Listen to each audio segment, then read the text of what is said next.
The Window at the White Cat. Chapter 1. Sentiment and Clues.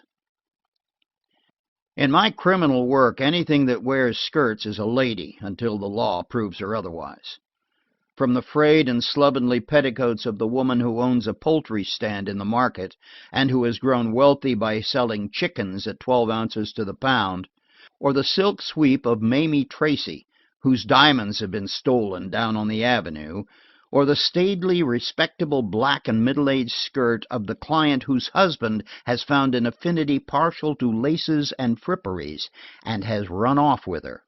All the wearers are ladies, and as such announced by Hawes. In fact, he carries it to excess. He speaks of his wash lady with a husband who is an ash merchant, and he announced one day in some excitement that the lady who had just gone out had appropriated all the loose change out of the pocket of his overcoat. So when Hawes announced a lady, I took my feet off my desk, put down the brief I had been reading, and rose perfunctorily. With my first glance at my visitor, however, I threw away my cigar and, I have heard since, settled my tie. That this client was different was borne in on me at once by the way she entered the room. She had poise in spite of embarrassment, and her face, when she raised her veil, was white, refined, and young. "I did not send in my name," she said, when she saw me glancing down for the card Hawes usually puts on my table. "It was advice I wanted, and I did not think the name would matter." She was more composed, I think, when she found me considerably older than herself.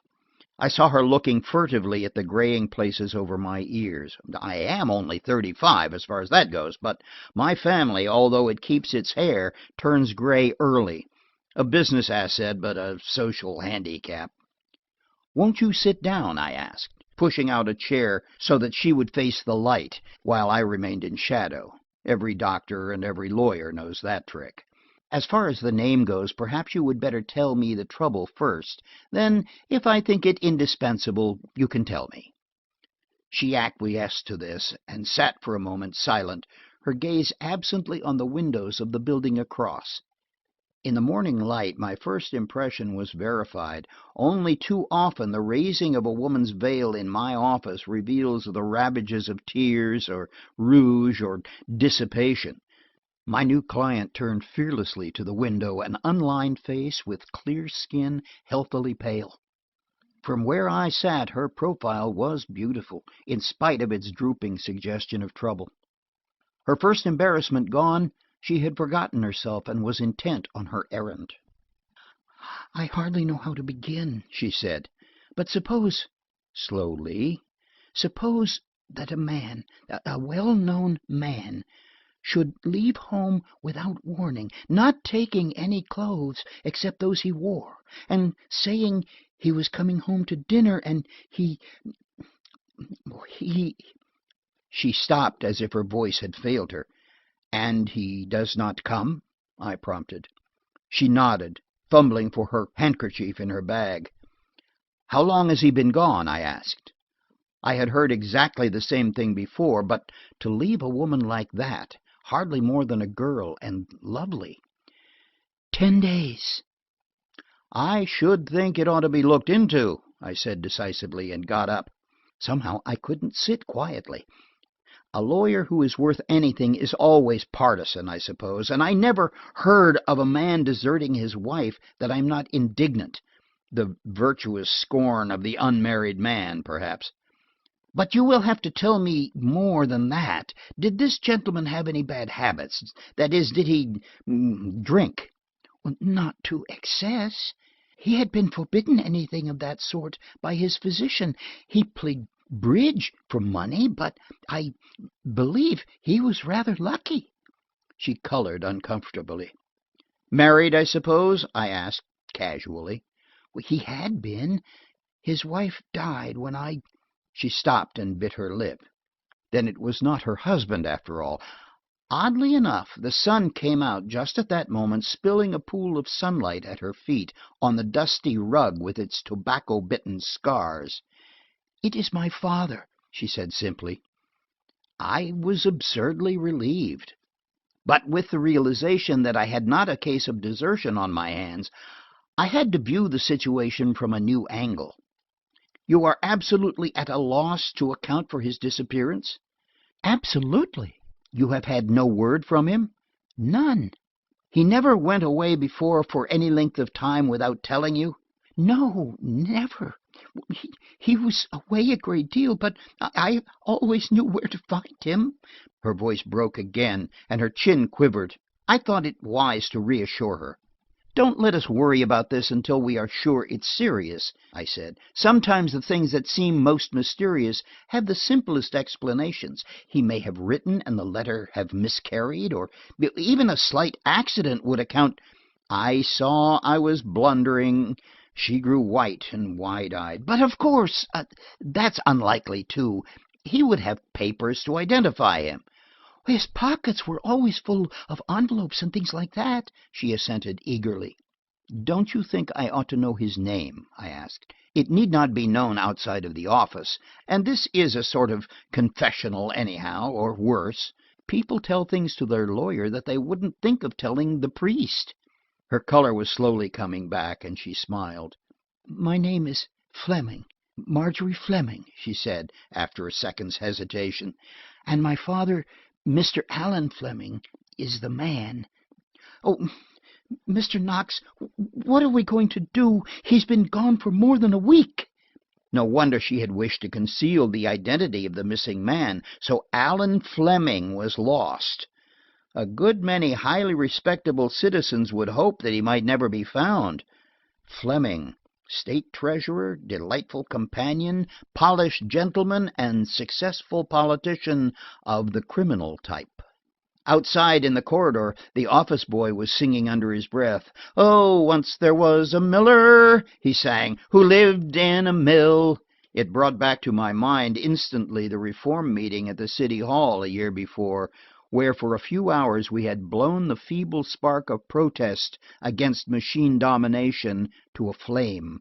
We had sung a song to that very tune, and with this white-faced girl across from me, its words came back with revolting truth.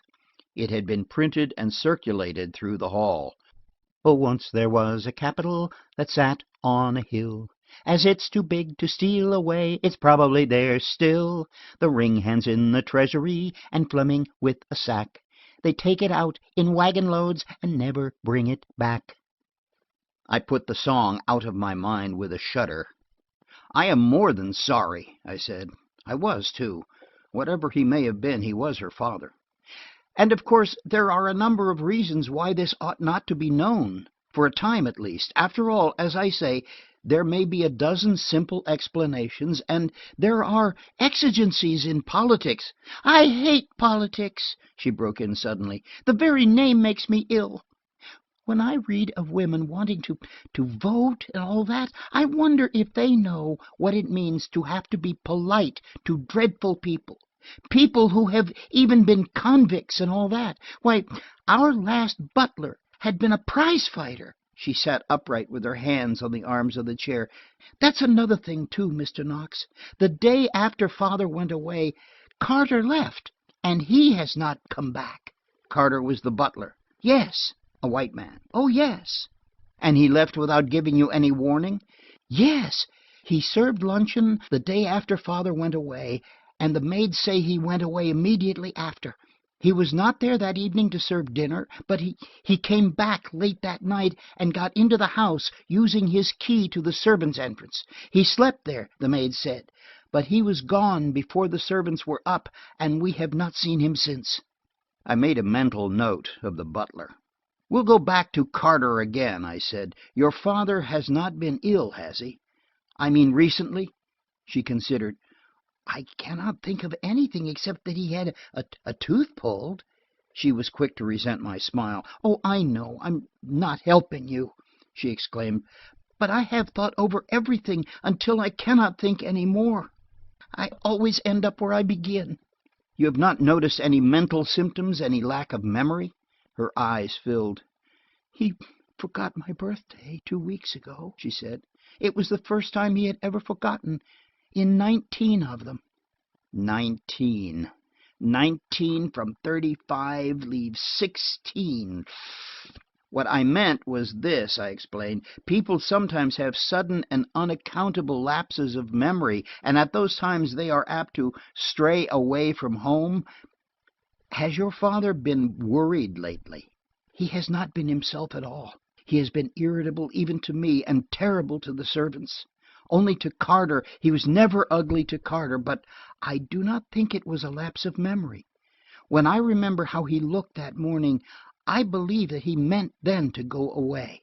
It shows how he had changed when he could think of going away without a word and leaving me there alone. Then you have no brothers or sisters? None. I came to you. There she stopped. Please tell me how you happened to come to me, I urged. I think you know that I am both honored and pleased. I didn't know where to go, she confessed. So I took the telephone directory, the classified part under attorneys, and after I shut my eyes, I put my finger haphazardly on the page. It pointed to your name. I'm afraid I flushed at this, but it was a wholesome douche, and in a moment I laughed. And we'll take it as an omen, I said. And I'll do all I can, but I'm not a detective, Miss Fleming. Don't you think we ought to have one? Not the police, she shuddered. I thought you could do something without calling a detective. Suppose you tell me what happened the day your father left, and how he went away. Tell me the little things, too. They may be straws that point in a certain direction. In the first place, she began, we live on Monmouth Avenue. There are just the two of us and the servants, a cook, 2 housemaids, a laundress, a butler, and a chauffeur. My father spends much of his time at the capital, and in the last 2 years, since my old governess went back to Germany, at those times I usually go to Mother's sisters at Bellwood, Miss Letitia and Miss Jane Maitland. I nodded. I knew the Maitland ladies well. I had drawn 4 different wills for Miss Letitia in the last year. My father went away on the 10th of May. You say to tell you all about his going, but there's nothing to tell. We have a machine, but it was being repaired. Father got up from breakfast, picked up his hat, and walked out of the house. He was irritated at a letter he had read at the table. Could you find that letter? I asked quickly. He took it with him. I knew he was disturbed, for he did not even say he was going. He took a car, and I thought he was on his way to his office. He did not come home that night, and I went to the office the next morning. The stenographer said he had not been there. He is not in Plattsburgh, because they have been trying to call him from there on the long-distance telephone every day. In spite of her candid face, I was sure she was holding something back. Why don't you tell me everything? I asked. You may be keeping back the one essential point. She flushed. Then she opened her pocketbook and gave me a slip of rough paper. On it, in careless letters, was the number 1122. That was all. I was afraid you would think it silly, she said. It was such a meaningless thing. You see, the second night after Father left, I was nervous and could not sleep. I expected him home at any time, and I kept listening for his step downstairs. About 3 o'clock, I was sure I heard someone in the room below mine. There was a creaking, as if the person were walking carefully. I felt relieved, for I thought he had come back. But I did not hear the door into his bedroom close, and I got more and more wakeful. Finally, I got up and slipped along the hall to his room. The door was open a few inches, and I reached in and switched on the electric light. I had a queer feeling before I turned on the light that there was someone standing close to me. But the room was empty, and the hall too. And the paper? When I saw the room was empty, I went in. The paper had been pinned to a pillow on the bed. At first I thought it had been dropped or blown there. When I saw the pin, I was startled. I went back to my room and rang for Annie, the second housemaid, who is also a sort of personal maid of mine. It was 3:30 o'clock when Annie came down. I took her into Father's room and showed her the paper. She was sure it was not there when she folded back the bedclothes for the night at 9 o'clock. 11:22, I repeated. Twice 11 is 22, but that isn't very enlightening. No, she admitted. I thought it might be a telephone number, and I called up all the 11:22s in the city. In spite of myself, I laughed, and after a moment she smiled in sympathy. "Oh, we're not brilliant, certainly," I said at last. "In the first place, Miss Fleming, if I thought the thing was very serious, I would not laugh. But no doubt a day or two will see everything straight. But to go back to this 11:22, did you rouse the servants and have the house searched?" "Yes. Annie said Carter had come back, and she went to waken him, but although his door was locked inside, he did not answer. Annie and I switched on all the lights on the lower floor from the top of the stairs. Then we went down together and looked around. Every window and door was locked. But in Father's study on the first floor, 2 drawers of his desk were standing open. And in the library, the little compartment in my writing table where I keep my house money had been broken open and the money taken." "Nothing else was gone?" "Nothing. The silver on the sideboard in the dining room, plenty of valuable things in the cabinet in the drawing room, nothing was disturbed." "It might have been Carter," I reflected. "Did he know where you kept your house money?" "It is possible, but I hardly think so. Besides, if he was going to steal, there were so many more valuable things in the house. My mother's jewels, as well as my own, were in my dressing room, and the door was not locked." "They were not disturbed?" She hesitated. "They had been disturbed," she admitted. "My grandmother left each of her children some unstrung pearls. They were a hobby with her. Aunt Jane and Aunt Letitia never had theirs strung, but my mother's were made into different things, all old-fashioned. I left them locked in a drawer in my sitting room, where I have always kept them. The following morning the drawer was unlocked and partly open, but nothing was missing." "All your jewelry was there?" "All but one ring, which I rarely remove from my finger." I followed her eyes. Under her glove was the outline of a ring, a solitary stone. 19 from... I shook myself together and got up. It does not sound like an ordinary burglary, I reflected, but I am afraid I have no imagination. No doubt you have told me what would be meat and drink to a person with an analytical turn of mind. I can't deduct. 19 from 35 leaves 16, according to my mental process, although I know men who could make the difference nothing. I believe she thought I was a little mad, for her face took on again its despairing look. "We must find him, Mr. Knox," she insisted as she got up.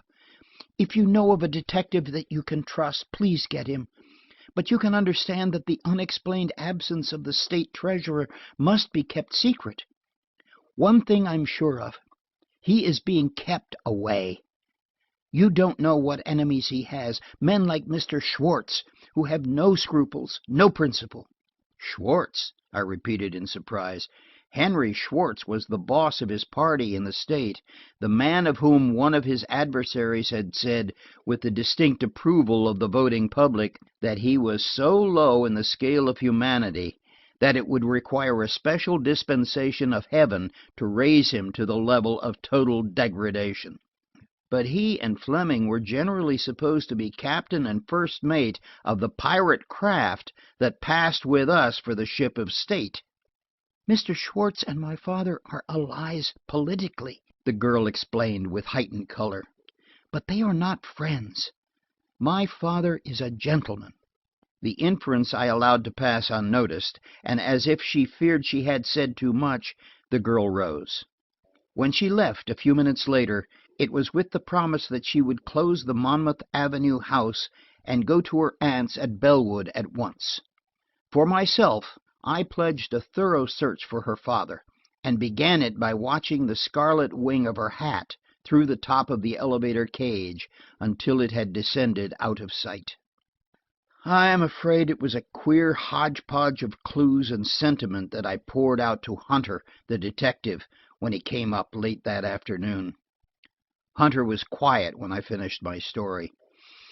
"They're rotten clear through," he reflected.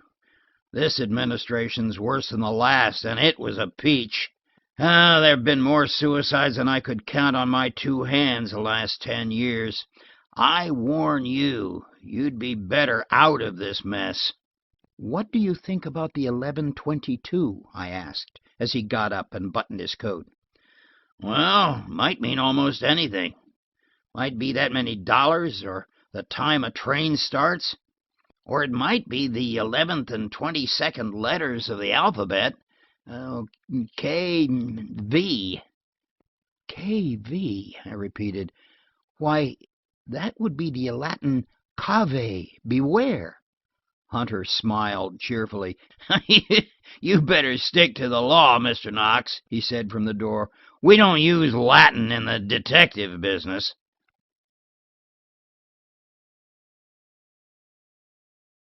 Chapter 2. Uneasy Apprehensions. Plattsburgh was not the name of the capital, but it will do for this story.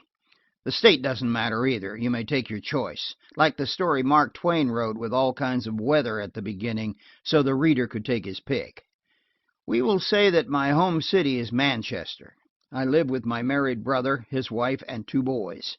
Fred is older than I am, and he is an exceptional brother.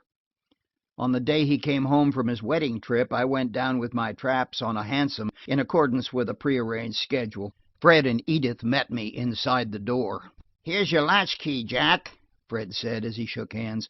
"Only one stipulation. Remember, we are strangers in the vicinity, and try to get home before the neighbors are up. We have our reputations to think of." "There is no hour for breakfast," Edith said as she kissed me. "You have a bath of your own, and don't smoke in the drawing-room." Fred was always a lucky devil.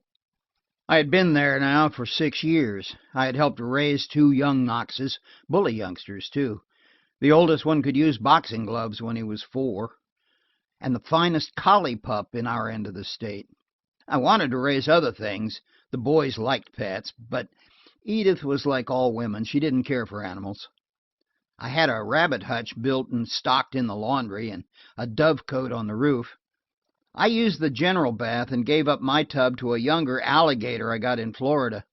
And every Sunday the youngsters and I had a great time trying to teach it to do tricks. I've always taken it a little hard that Edith took advantage of my getting the measles from Billy to clear out every animal in the house. She broke the news to me gently the day the rash began to fade, maintaining that having lost one cook through the alligator escaping from his tub and being mistaken in the gloom of the back stairs for a rubber boot and picked up under the same misapprehension, she could not risk another cook. On the day that Margaret Fleming came to me about her father, I went home in a state of mixed emotion. Dinner was not a quiet meal.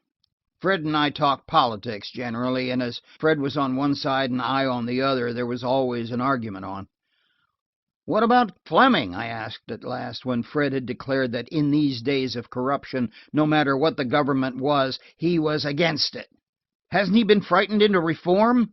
"Bad egg," he said, jabbing his potato as if it had been a politician. "And there's no way to improve a bad egg except to hold your nose. That's what the public is doing, is holding its nose." "Hasn't he a daughter?" I asked casually. "Yes, lovely girl, too," Edith assented. "It is his only redeeming quality." "Fleming is a rascal, daughter or no daughter," Fred persisted. "Ever since he and his gang got poor Butler into trouble and then left him to kill himself as the only way out, I have felt that there was something coming to all of them, Hanson, Schwartz, and the rest. I saw Fleming on the street today." "What?" I exclaimed, almost jumping out of my chair. Fred surveyed me quizzically over his coffee cup. "Hasn't he a daughter?" he quoted. "Yes, I saw him, Jack, this very day, in an unromantic four-wheeler, and he was swearing at a policeman." "Where was it?" "Chestnut and Union. His cab had been struck by a car, badly damaged, but the gentleman refused to get out. No doubt you could get the details from the corner man. Look here, Fred, I said earnestly, keep that to yourself, will you? And you too, Edith? It's a queer story, and I'll tell you sometime. As we left the dining room, Edith put her hand on my shoulder. "Don't get mixed up with those people, Jack," she advised. "Marjorie's a dear girl, but her father practically killed Henry Butler, and Henry Butler married my cousin." "You needn't make it a family affair," I protested. "I've only seen the girl once." But Edith smiled. "I know what I know," she said. "How extravagant of you to send Bobby that enormous hobby horse." "Boy has to learn to ride sometime. In 4 years he can have a pony, and I'm going to see that he has it. He'll be 8 by that time." Edith laughed. "In 4 years," she said. Why, in 4 years you will—" And then she stopped. "I'll what?" I demanded, blocking the door to the library. "You'll be 40, Jack. And it's a mighty unattractive man who gets past 40 without being sought and won by some woman. You'll be buying—" "I'll be 39, I said with dignity. "And as far as being sought and won goes, I am so overwhelmed by Fred's misery that I don't intend to marry at all. If I do, it will be to some girl who turns and runs the other way every time she sees me." "The oldest trick in the box," Edith scoffed. "What's that thing Fred's always quoting? A woman is like a shadow. Follow her, she flies. Fly from her, she follows." "Upon my word," I said indignantly, "and you are a woman." "I'm different," she retorted. "I'm only a wife and mother." In the library, Fred got up from his desk and gathered up his papers. "I can't think with you two whispering there," he said. "I'm going into the den." As he slammed the door into his workroom, Edith picked up her skirts and scuttled after him. "How dare you run away like that?" she called. "You promised me—" The door closed behind her. I went over and spoke through the panels. "Follow her, she flies. Fly from her, she follows. Oh, wife and mother," I called. "For heaven's sake, Edith," Fred's voice rose irritably, "if you and Jack are going to talk all evening, go and sit on his knee and let me alone. The way you two flirt under my nose is a scandal. You hear that, Jack?" "Good night, Edith," I called. "I have left you a kiss on the upper left panel of the door, and I want to ask you one more question. What if I fly from the woman and she doesn't follow?" "Thank your lucky stars," Fred called in a muffled voice, and I left them to themselves.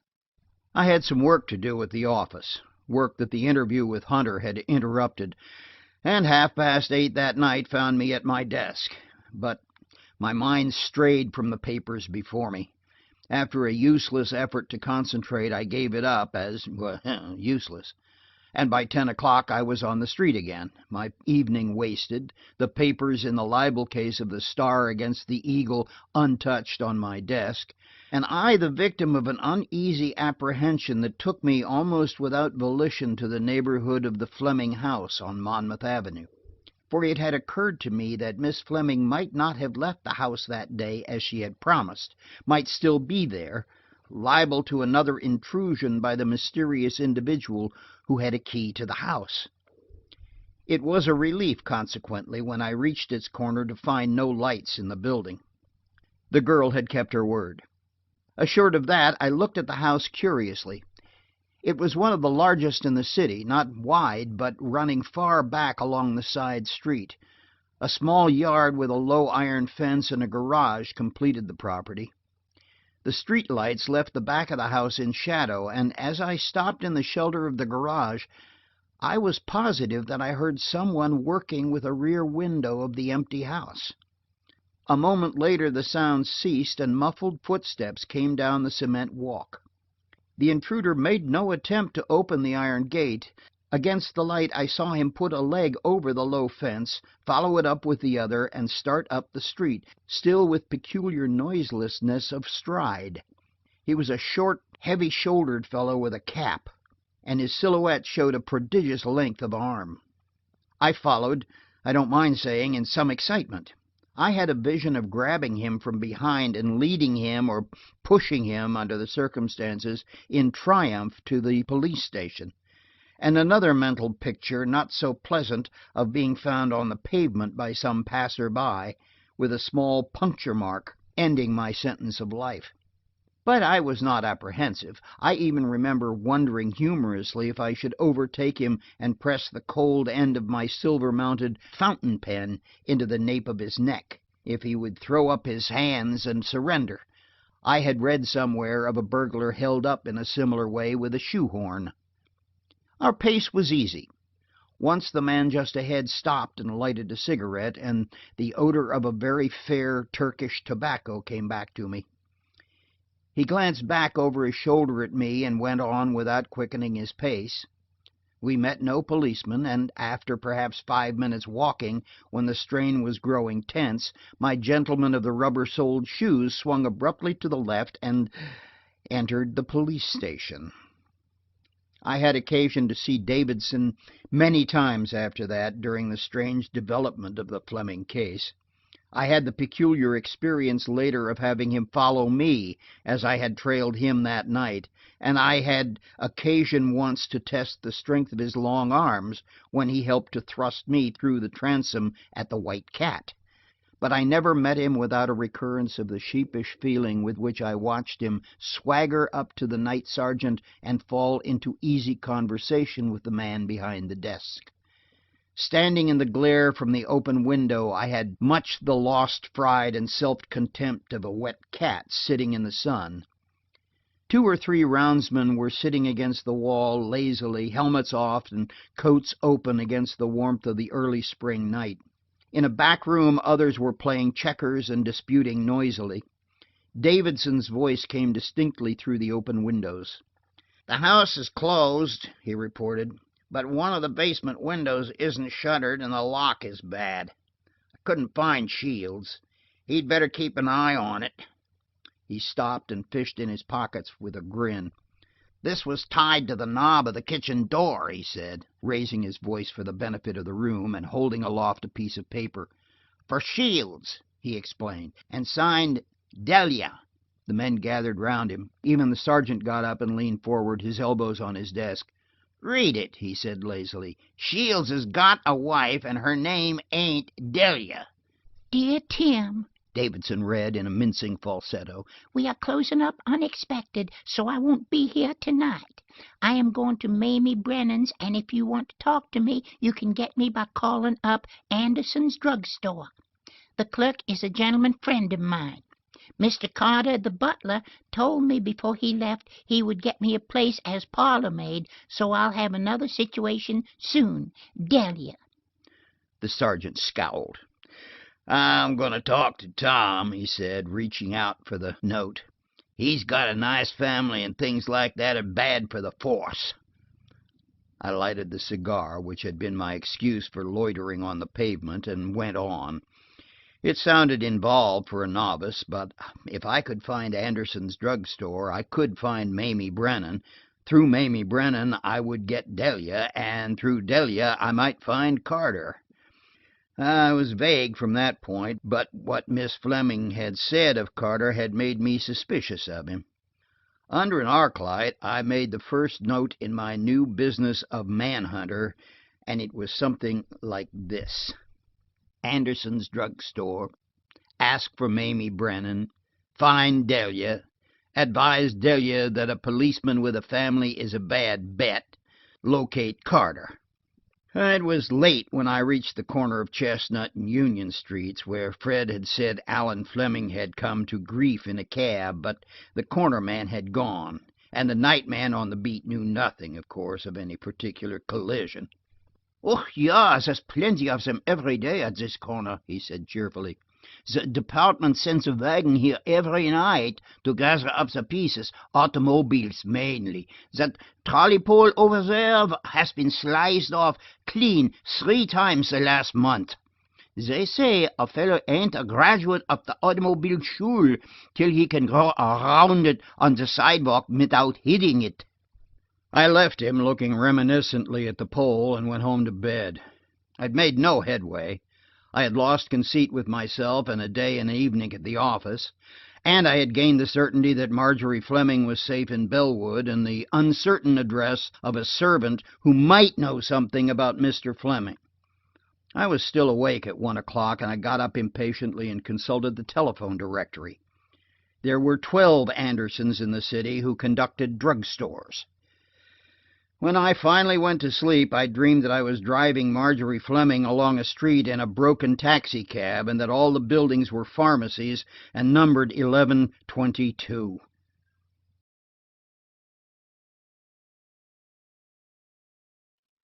Chapter 3.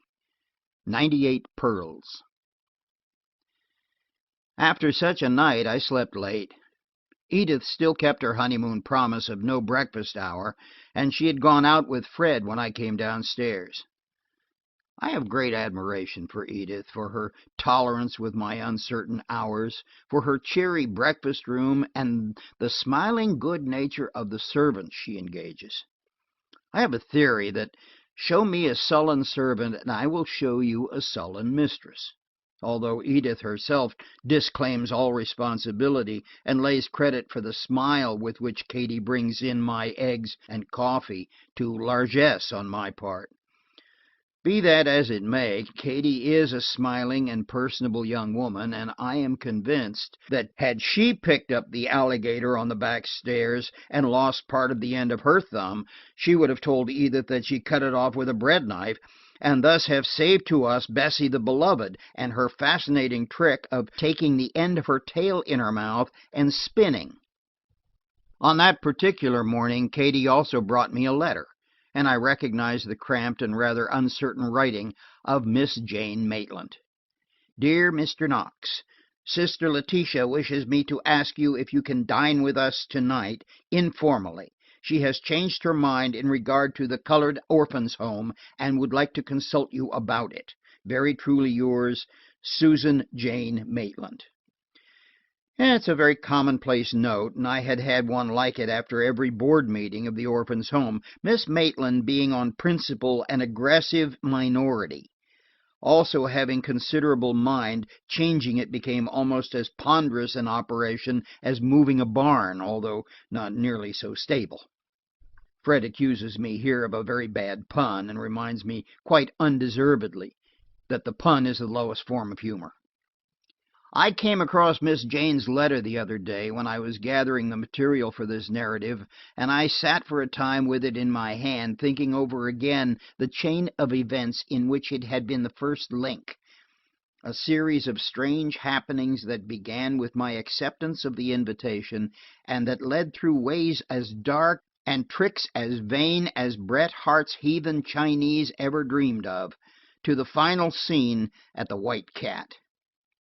With the letter I had filed away a half-dozen articles, and I ranged them all on the desk in front of me.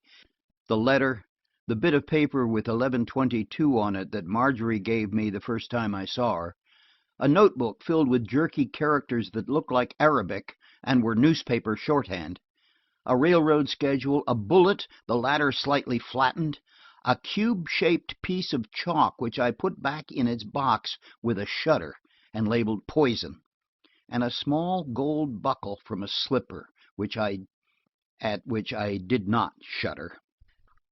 I did not need to make the climaxes of my story. They lay before me. I walked to the office that morning, and on the way I found and interviewed the corner man at Chestnut and Union, but he was small assistance. He remembered the incident, but the gentleman in the taxicab had not been heard and refused to give his name, saying he was merely passing through the city from one railroad station to another and did not wish any notoriety. At 11 o'clock, Hunter called up. He said he was going after the affair himself, but that it was hard to stick a dip net into the political puddle without pulling out a lot more than you went after, or than it was healthy to get. He was inclined to be facetious and wanted to know if I had come across any more KVs.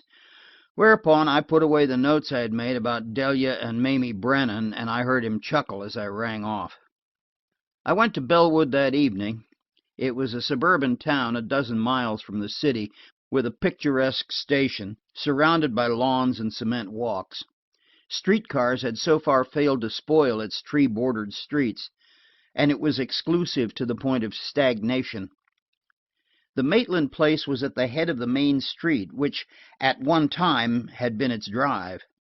Miss Letitia, who was 70, had had sufficient commercial instinct some years before to cut her ancestral acres, their ancestral acres, although Miss Jane hardly counted, into building lots, except perhaps an acre which surrounded the house. Thus the Maitland ladies were reputed to be extremely wealthy, and as they never spent any money, no doubt they were. The homestead, as I knew it, was one of impeccable housekeeping and unmitigated gloom. There was a chill that rushed from the old-fashioned center hall to greet the newcomer on the porch, and that seemed to freeze up whatever in him was spontaneous and cheerful.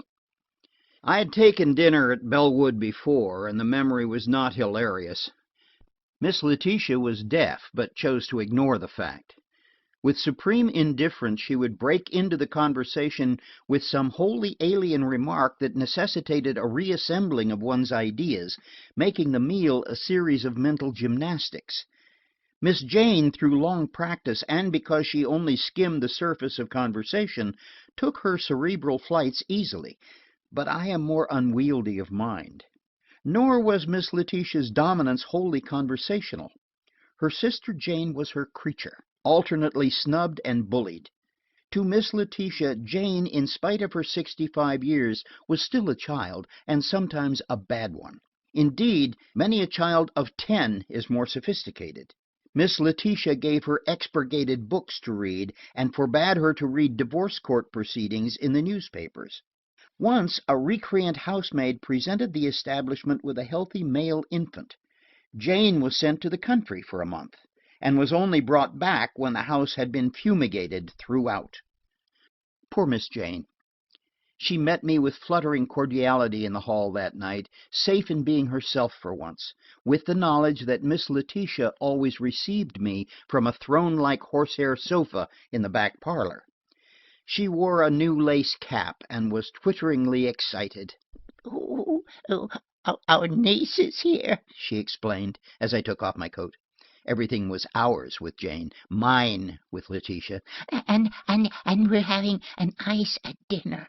Oh, please say that ices are not injurious, Mr. Knox. My sister is so opposed to them, and I had to beg for this. On the contrary, the doctors have ordered ices for my young nephews, I said gravely, and I dote on them myself. Miss Jane beamed. Indeed, there was something almost unnaturally gay about the little old lady all that evening. Perhaps it was the new lace cap. Later, I tried to analyze her manner, to recall exactly what she had said, to remember anything that could possibly help, but I could find no clue to what followed. Miss Letitia received me as usual in the back parlor. Miss Fleming was there also, sewing by a window, and in her straight white dress with her hair drawn back and braided around her head, she looked even younger than before. There was no time for conversation. Miss Letitia launched at once into the extravagance of both molasses and butter on the colored orphan's bread, and after a glance at me and a quick comprehension from my face that I had no news for her, the girl at the window bent over her sewing again. "Molasses breeds worms," Miss Letitia said decisively. "So does pork. And yet these children think heaven means ham and molasses 3 times a day." "You have no news at all?" Miss Fleming said cautiously, her head bent over her work. "None," I returned, under cover of the table linen to which Miss Letitia's mind had veered. "I have a good man working on it." As she glanced at me questioningly, "It needed a detective, Miss Fleming." Evidently another day without news had lessened her distrust of the police, for she nodded acquiescence and went on with her sewing. Miss Letitia's monotonous monologue went on, and I gave it such attention as I might, for the lamps had been lighted, and with every movement of the girl across I could see the gleaming of a diamond on her engagement finger. "If I didn't watch her, Jane would ruin 'em," said Miss Letitia. "She gives 'em apples when they keep their faces clean, and the bills for soap have gone up double. Soap once a day's enough for a colored child. Do you smell anything burning, Knox?"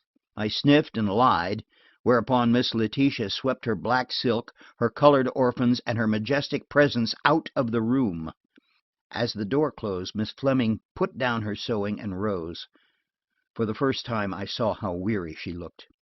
"I do not dare to tell them, Mr. Knox," she said. "They are old, and they hate him anyhow. I couldn't sleep last night. Suppose he should have gone back and found the house closed?" "He would telephone here at once, wouldn't he?" I suggested. "I suppose so, yes."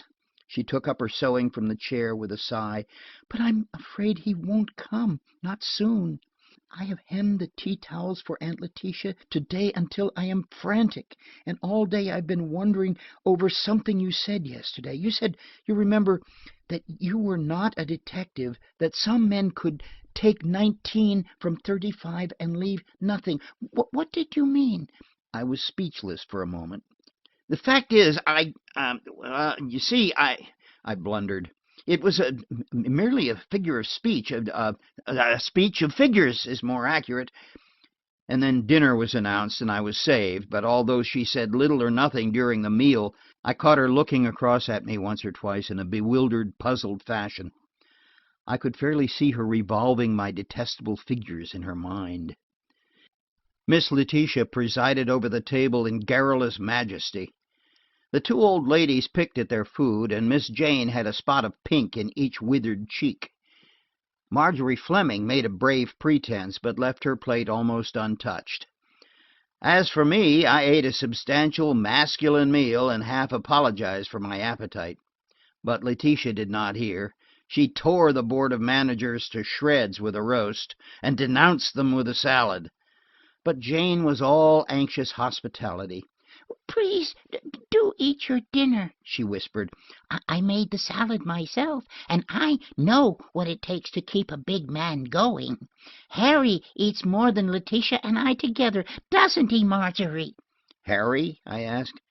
Mrs. Stevens is an unmitigated fool. I said if they elected her president, I'd not leave a penny to the home. That's why I sent for you, Knox." And to the maid, "Tell Heppy to wash those cups in lukewarm water. They're the best ones, and not to drink her coffee out of them. She let her teeth slip and bit a piece out of one the last time." Miss Jane leaned forward to me after a smiling glance at her niece across. "Harry Wardrop, a cousin's son, and," she patted Marjorie's hand with its ring, "soon to be something closer." The girl's face colored, but she returned Miss Jane's gentle pressure. "They put up an iron fence," Miss Letitia reverted somberly to her grievance, "when a wooden one would have done. It was extravagance, ruinous extravagance." "Harry stays with us when he's in Manchester," Miss Jane went on, nodding brightly across at Letitia as if she too were damning the executive board. "Lately he's been almost all the time in Plattsburgh. He is secretary to Marjorie's father. It is a position of considerable responsibility, and we are very proud of him." I had expected something of the sort, but the remainder of the meal had somehow lost its savor. There was a lull in the conversation while dessert was being brought in. Miss Jane sat quivering, watching her sister's face for signs of trouble. The latter had subsided into muttered grumbling, and Miss Fleming sat, one hand on the table, staring absently at her engagement ring. "You look like a fool in that cap, Jane," volunteered Letitia, while plates were being brought in. "What's for dessert?" "Ice cream," called Miss Letitia over the table. "Well, you needn't," snapped Letitia. "I can hear you well enough. You told me it was junket." "I said ice cream, and you said it would be all right." Poor Jane shrieked. "If you drink a cup of hot water after it, it won't hurt you." "Fiddle!" Letitia snapped unpleasantly. "I'm not going to freeze my stomach and then thaw it out like a drain pipe. Tell Heppy to put my ice cream on the stove." So we waited until Miss Letitia's had been heated and was brought in sickly d'or with pale hues, not of thought, but of confectioner's dyes. Miss Letitia ate it resignedly. "Like as not, I'll break out. I did the last time," she said gloomily. "I only hope I don't break out in colors." The meal was over finally, but if I had hoped for another word alone with Marjorie Fleming that evening, I was foredoomed to disappointment. Letitia sent the girl, not ungently, to bed, and ordered Jane out of the room with a single curt gesture toward the door. "You'd better wash those cups yourself, Jane," she said. "I don't see any sense anyhow in getting out the best china unless there's real company.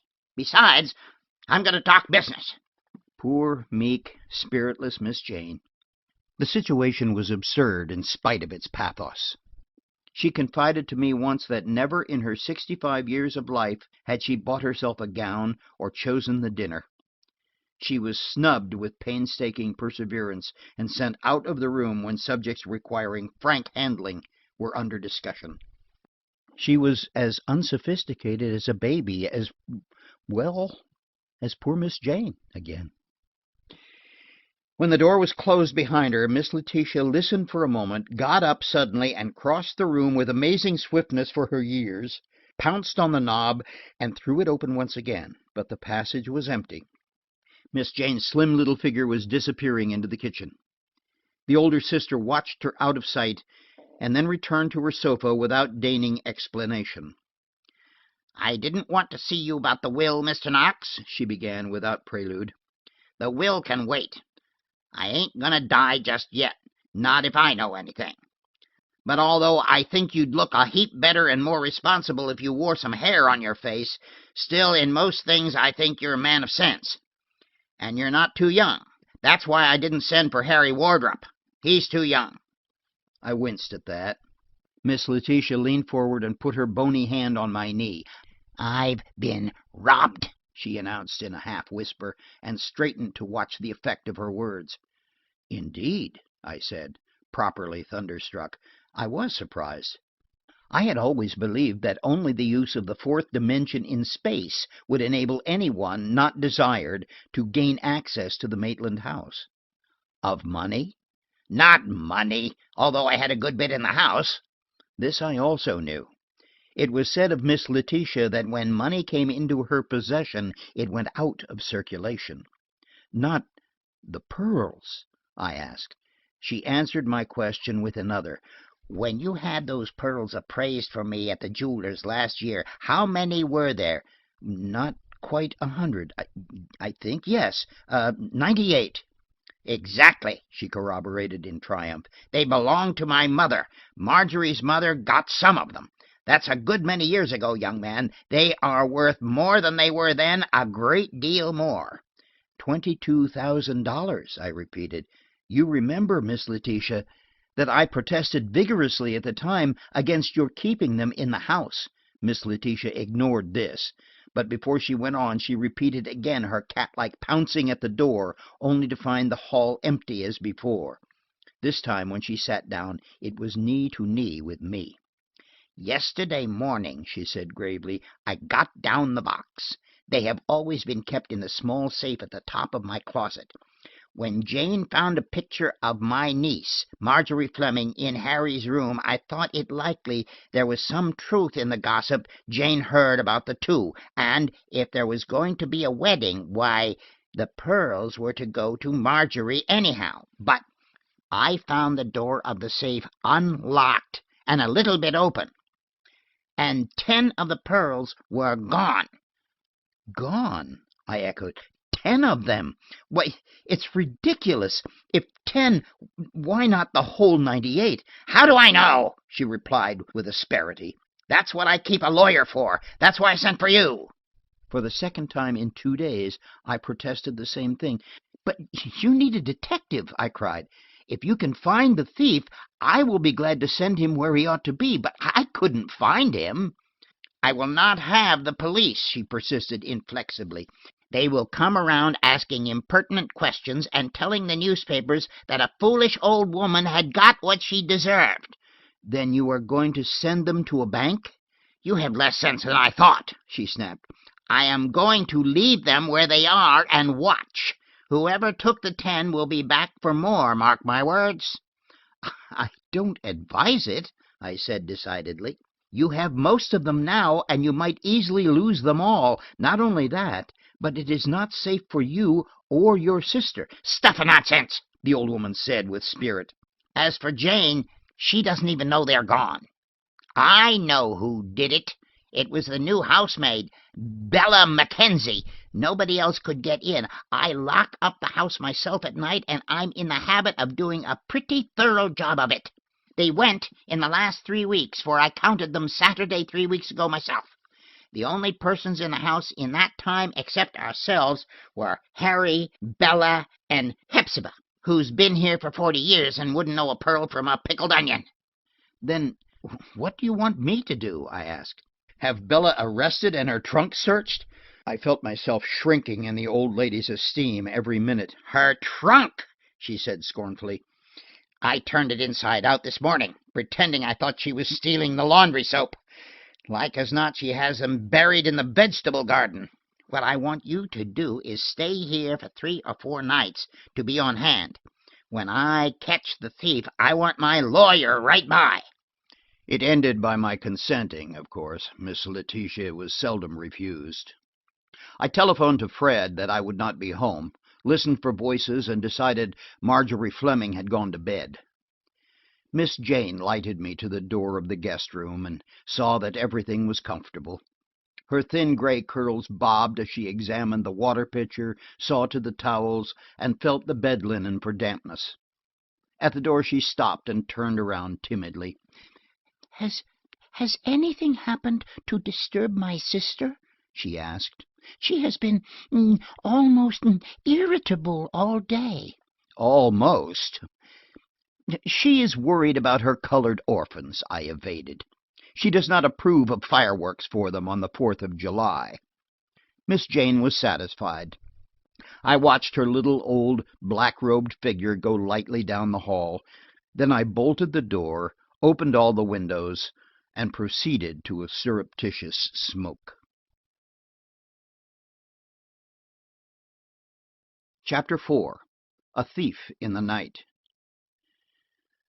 The windows being wide open, it was not long before a great moth came whirring in. He hurled himself at the light, and then, dazzled and singed, began to beat with noisy thumps against the barrier of the ceiling. Finding no egress there, he was back at the lamp again, whirling in dizzy circles, until at last, worn out, he dropped to the table, where he lay on his back, kicking impotently. The room began to fill with tiny winged creatures that flung themselves headlong to destruction. So I put out the light and sat down near the window with my cigar and my thoughts. Miss Letitia's troubles I dismissed shortly. While it was odd that only 10 pearls should have been taken, still, in every other way, it bore the marks of an ordinary theft. The thief might have thought that by leaving the majority of the gems he could postpone discovery indefinitely. But the Fleming case was of a different order. Taken by itself, Fleming's disappearance could have been easily accounted for. There must be times in the lives of all unscrupulous individuals when they feel the need of retiring temporarily from the public eye. But the intrusion into the Fleming home, the ransacked desk, and the broken money drawer, most of all, the bit of paper with 1122 on it, here was a hurdle my legal mind refused to take. I had finished my second cigar and was growing more and more wakeful when I heard a footstep on the path around the house. It was black outside. When I looked out, as I did cautiously, I could not see even the gray-white of the cement walk. The steps had ceased, but there was a sound of fumbling at one of the shutters below. The catch clicked twice, as if some thin instrument was being slipped underneath to raise it, and once I caught a muttered exclamation. I drew in my head, and puffing my cigar until it was glowing, managed by its light to see that it was 1:45. When I listened again, the housebreaker had moved to another window and was shaking it cautiously. With Miss Letitia's story of the pearls fresh in my mind, I felt at once that the thief, finding his 10 a prize, had come back for more. My first impulse was to go to the head of my bed, where I am accustomed to keep a revolver. With the touch of the tall corner post, however, I remembered that I was not at home, and that it was not likely there was a weapon in the house. Finally, After knocking over an ornament that shattered on the hearth and sounded like the crash of doom, I found on the mantel a heavy brass candlestick, and with it in my hand I stepped into the gloom of the hallway and felt my way to the stairs. There were no night lights. The darkness was total. I found the stairs before I expected to, and came within an ace of pitching down headlong. I had kicked off my shoes, a fact which I regretted later. Once down the stairs, I was on more familiar territory. I went at once into the library, which was beneath my room, but the sounds at the window had ceased. I thought I heard steps on the walk, going toward the front of the house. I wheeled quickly and started for the door, when something struck me a terrific blow on the nose. I reeled back and sat down, dizzy and shocked. It was only when no second blow followed the first that I realized what had occurred. With my two hands out before me in the blackness, I had groped, one hand on either side of the open door, which, of course, I had struck violently with my nose. Afterward I found it had bled considerably, and my collar and tie must have added to my ghastly appearance. My candlestick had rolled under the table, and after crawling around on my hands and knees, I found it. I had lost, I suppose, 3 or 4 minutes, and I was raging at my awkwardness and stupidity. No one, however, seemed to have heard the noise. For all her boasted watchfulness, Miss Letitia must have been asleep. I got back into the hall from there to the dining room. Someone was fumbling at the shutters there, and as I looked they swung open. It was so dark outside, with the trees and the distance from the street, that only the creaking of the shutter told it had opened.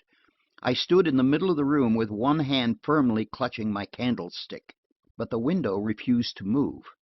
The burglar seemed to have no proper tools. He got something under the sash, but it snapped, and through the heavy plate glass I could hear him swearing. Then he abruptly left the window and made for the front of the house. I blundered in the same direction, my unshod feet striking on projecting furniture and causing me agonies, even through my excitement. When I reached the front door, however, I was amazed to find it unlocked and standing open perhaps an inch. I stopped uncertainly. I was in a peculiar position. Not even the most ardent admirers of antique brass candlesticks endorse them as weapons of offense or defense. But there seeming to be nothing else to do, I opened the door quietly and stepped out into the darkness. The next instant I was flung heavily to the porch floor. I'm not a small man by any means, but under the fury of that onslaught I was a child.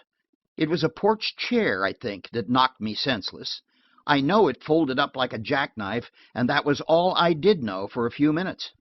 When I came to, I was lying where I had fallen, and a candle was burning beside me on the porch floor. It took me a minute to remember, and another minute to realize that I was looking into the barrel of a revolver. It occurred to me that I had never seen a more villainous face than that of the man who held it, which shows my state of mind, and that my position was the reverse of comfortable. Then the man behind the gun spoke. "What'd you do with that bag?" he demanded, and I felt his knee on my chest. "What bag?" I inquired feebly. My head was jumping, and the candle was a volcanic eruption of sparks and smoke.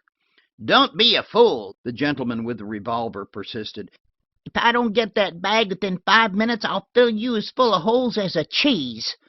"I haven't seen any bag," I said stupidly. What sort of bag?" I heard my own voice, drunk from the shock. "Paper bag? A laundry bag?" You've hidden it in the house, he said, bringing the revolver a little closer with every word. My senses came back with a jerk, and I struggled to free myself. "Go in and look," I responded. "Let me up from here, and I'll take you in myself." The man's face was a study in amazement and anger. You'll take me in, you! He got up without changing the menacing position of the gun. You walk in there. Here, carry the candle and take me to that bag. Quick, do you hear? I was too bewildered to struggle. I got up dizzily, but when I tried to stoop for the candle, I almost fell on it. My head cleared after a moment, and when I picked up the candle, I had a good chance to look at my assailant. He was staring at me, too. He was a young fellow, well-dressed, and haggard beyond belief.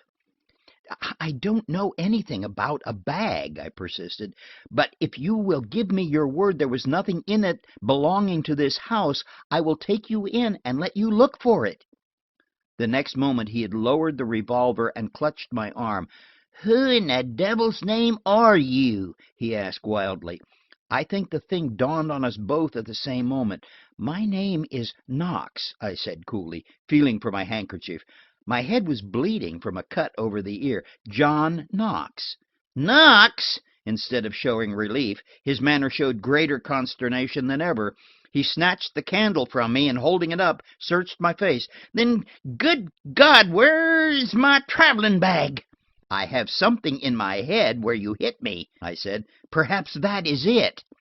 But my sarcasm was lost on him. "I am Harry Wardrop," he said, "and I've been robbed, Mr. Knox. I was trying to get in the house without waking the family, and when I came back here to the front door where I had left my valise, it was gone. I thought you were the thief when you came out, and we've lost all this time. Somebody has followed me and robbed me." "What was in the bag?" I asked, stepping to the edge of the porch and looking around with the help of the candle. "Valuable papers," he said shortly. He seemed to be dazed and at a loss what to do next. We had both instinctively kept our voices low. "You're certain you left it in here?" I asked. The thing seemed incredible in the quiet and peace of that neighborhood. "Where you are standing?" Once more I began a desultory search, going down the steps and looking among the cannas that bordered the porch. Something glistened beside the step, and stooping down I discovered a small brown leather traveling bag, apparently quite new. "Here it is," I said, not so gracious as I might have been. I had suffered considerably for that traveling bag. The sight of it restored Wardrop's poise at once. His twitching features relaxed. "By Jove, I'm glad to see it," he said. "I can't explain, but tremendous things have depended on that bag, Mr. Knox. I don't know how to apologize to you. I must have nearly brained you." "You did," I said grimly, and gave him the bag. The moment he took it, I knew there was something wrong. He hurried into the house and lighted the library lamp. Then he opened the traveling bag with shaking fingers. It was empty. He stood for a moment staring incredulously into it. Then he hurled it down on the table and turned to me as I stood beside him. "It's a trick," he said furiously. "You've hidden it somewhere. It's not my bag. You've substituted one just like it." "Don't be a fool," I retorted. "How could I substitute an empty satchel for yours when up to 15 minutes ago I had never seen you or your grip either? Use a little common sense. Some place tonight you have put down that bag, and some clever thief has substituted a similar one. It's an old trick." He dropped into a chair and buried his face in his hands. "It's impossible," he said after a pause, while he seemed to be going over minute by minute the events of the night. "I was followed, as far as that goes, in Plattsburgh. 2 men watched me from the minute I got there on Tuesday. I changed my hotel, and for all of yesterday, Wednesday that is, I felt secure enough, but on my way to the train I felt that I was under surveillance again, and by turning quickly I came face to face with one of the men." "Would you know him?" I asked. "Yes. I thought he was a detective. You know, I had a lot of that sort of thing lately, with election coming on. He didn't get on the train, however." "But the other one may have done so?" "Yes, the other one may. Thing I don't understand is this, Mr. Knox. When we drew in at Bellwood Station, I distinctly remember opening the bag and putting my newspaper and railroad schedule inside. It was the right bag then. My clothing was in it, and my brushes." I had been examining the empty bag as he talked. "Where did you put your railroad schedule?" I asked. "In the leather pocket at the side." "It is here," I said, drawing out the yellow folder. For a moment my companion looked almost haunted. He pressed his hands to his head and began to pace the room like a crazy man. "The whole thing is impossible, I tell you. That valise was heavy when I walked up from the station. I changed it from one hand to the other because of the weight. When I got here, I set it down on the edge of the porch and tried the door. When I found it locked—" "But it wasn't locked," I broke in. "When I came downstairs to look for a burglar, I found it open at least an inch." He stopped in his pacing up and down and looked at me curiously. "We're both crazy then," he asserted gravely. "I tell you, I tried every way I knew to unlock that door, and I could hear the chain rattling. Unlocked? You don't know the way this house is fastened up at night. Nevertheless, it was unlocked when I came down. We were so engrossed that neither of us had heard steps on the stairs. The sound of a muttered exclamation from the doorway caused us both to turn suddenly. Standing there in a loose gown of some sort, very much surprised and startled, was Marjorie Fleming. Wardrop pulled himself together at once. As for me, I knew what sort of figure I cut, my collar stained with blood, a lump on my forehead that felt as big as a doorknob, and no shoes. "What is the matter?" she asked uncertainly. "I heard such queer noises, and I thought someone had broken into the house." Mr. Wardrop was trying to break in, I explained, and I heard him and came down. On the way I had a bloody encounter with an open door, in which I came out the loser. I don't think she quite believed me. She looked at my swollen head, to the open bag, and then to Wardrop's pale face. Then, I think, woman-like, she remembered the 2 great braids that hung over her shoulders and the dressing gown she wore, for she backed precipitously into the hall. I'm glad that's all it is," she called cautiously, and we could hear her running up the stairs. "You'd better go to bed," Wardrop said, picking up his hat. "I'm going down to the station. There's no train out of here between midnight and a flag train at 4:30 a.m. Not likely to be of any use, but I want to see who goes on that train." "It is only 2:30, I said, glancing at my watch. "We might look around outside first." The necessity for action made him welcome any suggestion. Reticent as he was, his feverish excitement made me think that something vital hung on the recovery of the contents of that Russia leather bag. I found a lantern somewhere in the back of the house, and together we went over the grounds. It did not take long, and we found nothing. As I look back on that night, the key to what had passed, and to much that was coming, was so simple, so direct, and yet we missed it entirely. Nor, when bigger things developed and Hunter's trained senses were brought into play, did he do much better.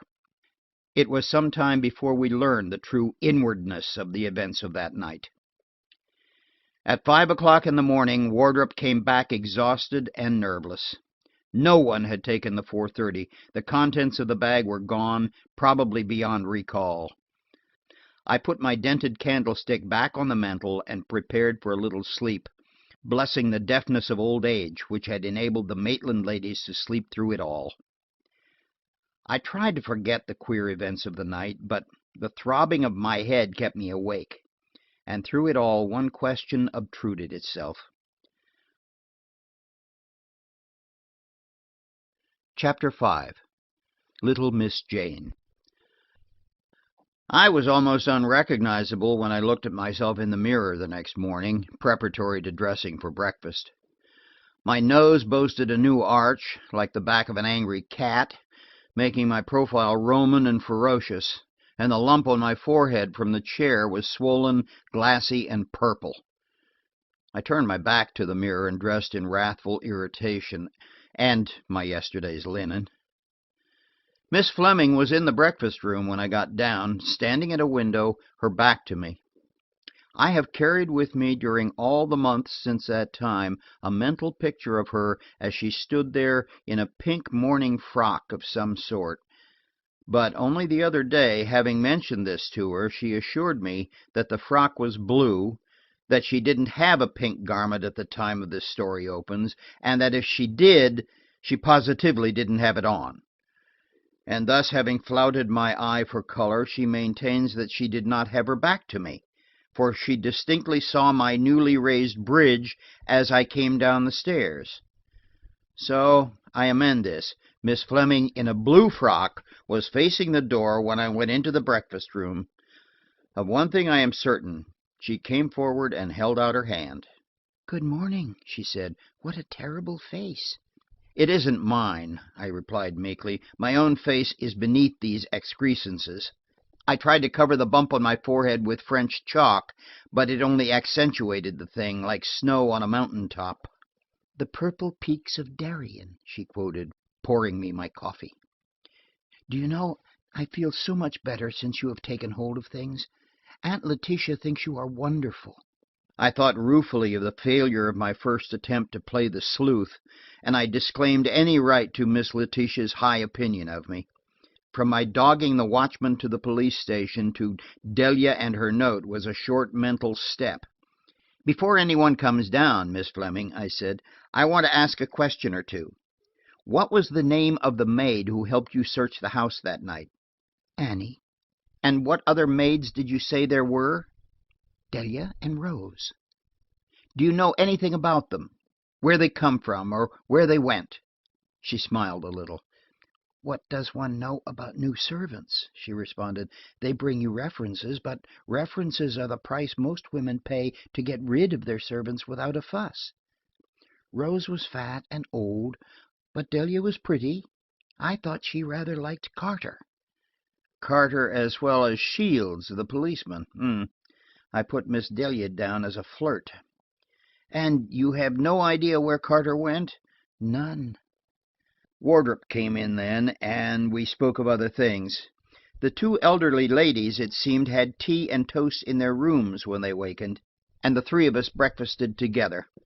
But conversation languished with Wardrop's appearance.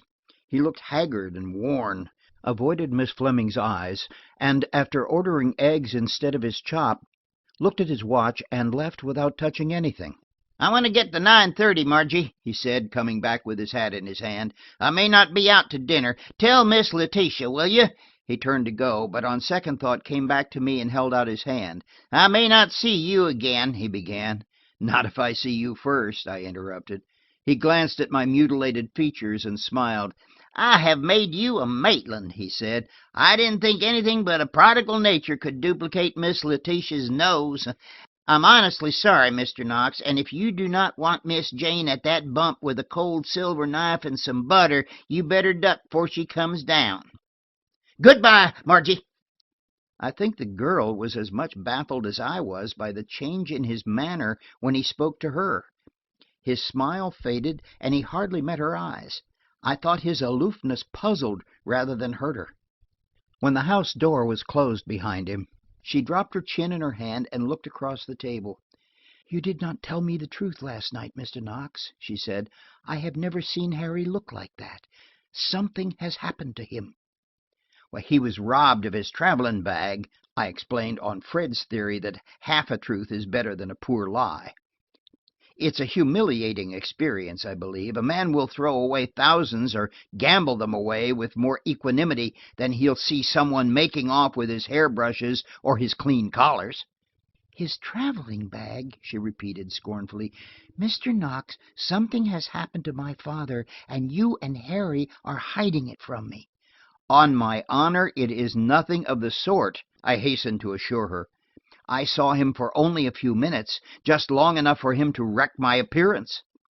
"He did not speak of father?" "No."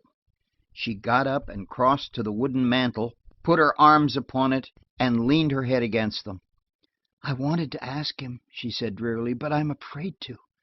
Suppose he doesn't know, and I should tell him. He would go to Mr. Schwartz at once, and Mr. Schwartz is treacherous. The papers would get it, too." Her eyes filled with tears, and I felt as awkward as a man always does when a woman begins to cry. If he knows her well enough, he can go over and pat her on the shoulder and assure her it's going to be all right. If he does not know her, and there are two maiden aunts likely to come in at any minute, he sits still, as I did, and waits until the storm clears. Miss Marjorie was not long in emerging from her handkerchief. "I didn't sleep much," she explained, dabbing at her eyes, "and I'm nervous anyhow. Mr. Knox, are you sure it was only Harry trying to get into the house last night?" "Only Harry," I repeated. "If Mr. Wardrop's attempt to get into the house leaves me in this condition, what would a real burglar have done to me?" She was too intent to be sympathetic over my disfigured face. "There was someone moving about upstairs not long before I came down," she said slowly. "You heard me. I almost fell down the stairs." "Did you brush past my door and strike the knob?" she demanded. "No, I was not near any door." "Very well," triumphantly. "Someone did. Not only that, but they were in the storeroom on the floor above." I could hear one person, and perhaps two, going from one side of the room to the other and back again. You heard a goblin quadrille. First couple forward and back, I said facetiously. I heard real footsteps, unmistakable ones. The maids sleep back on the second floor, and don't tell me it was rats. There are no rats in my Aunt Letitia's house. I was more impressed than I cared to show.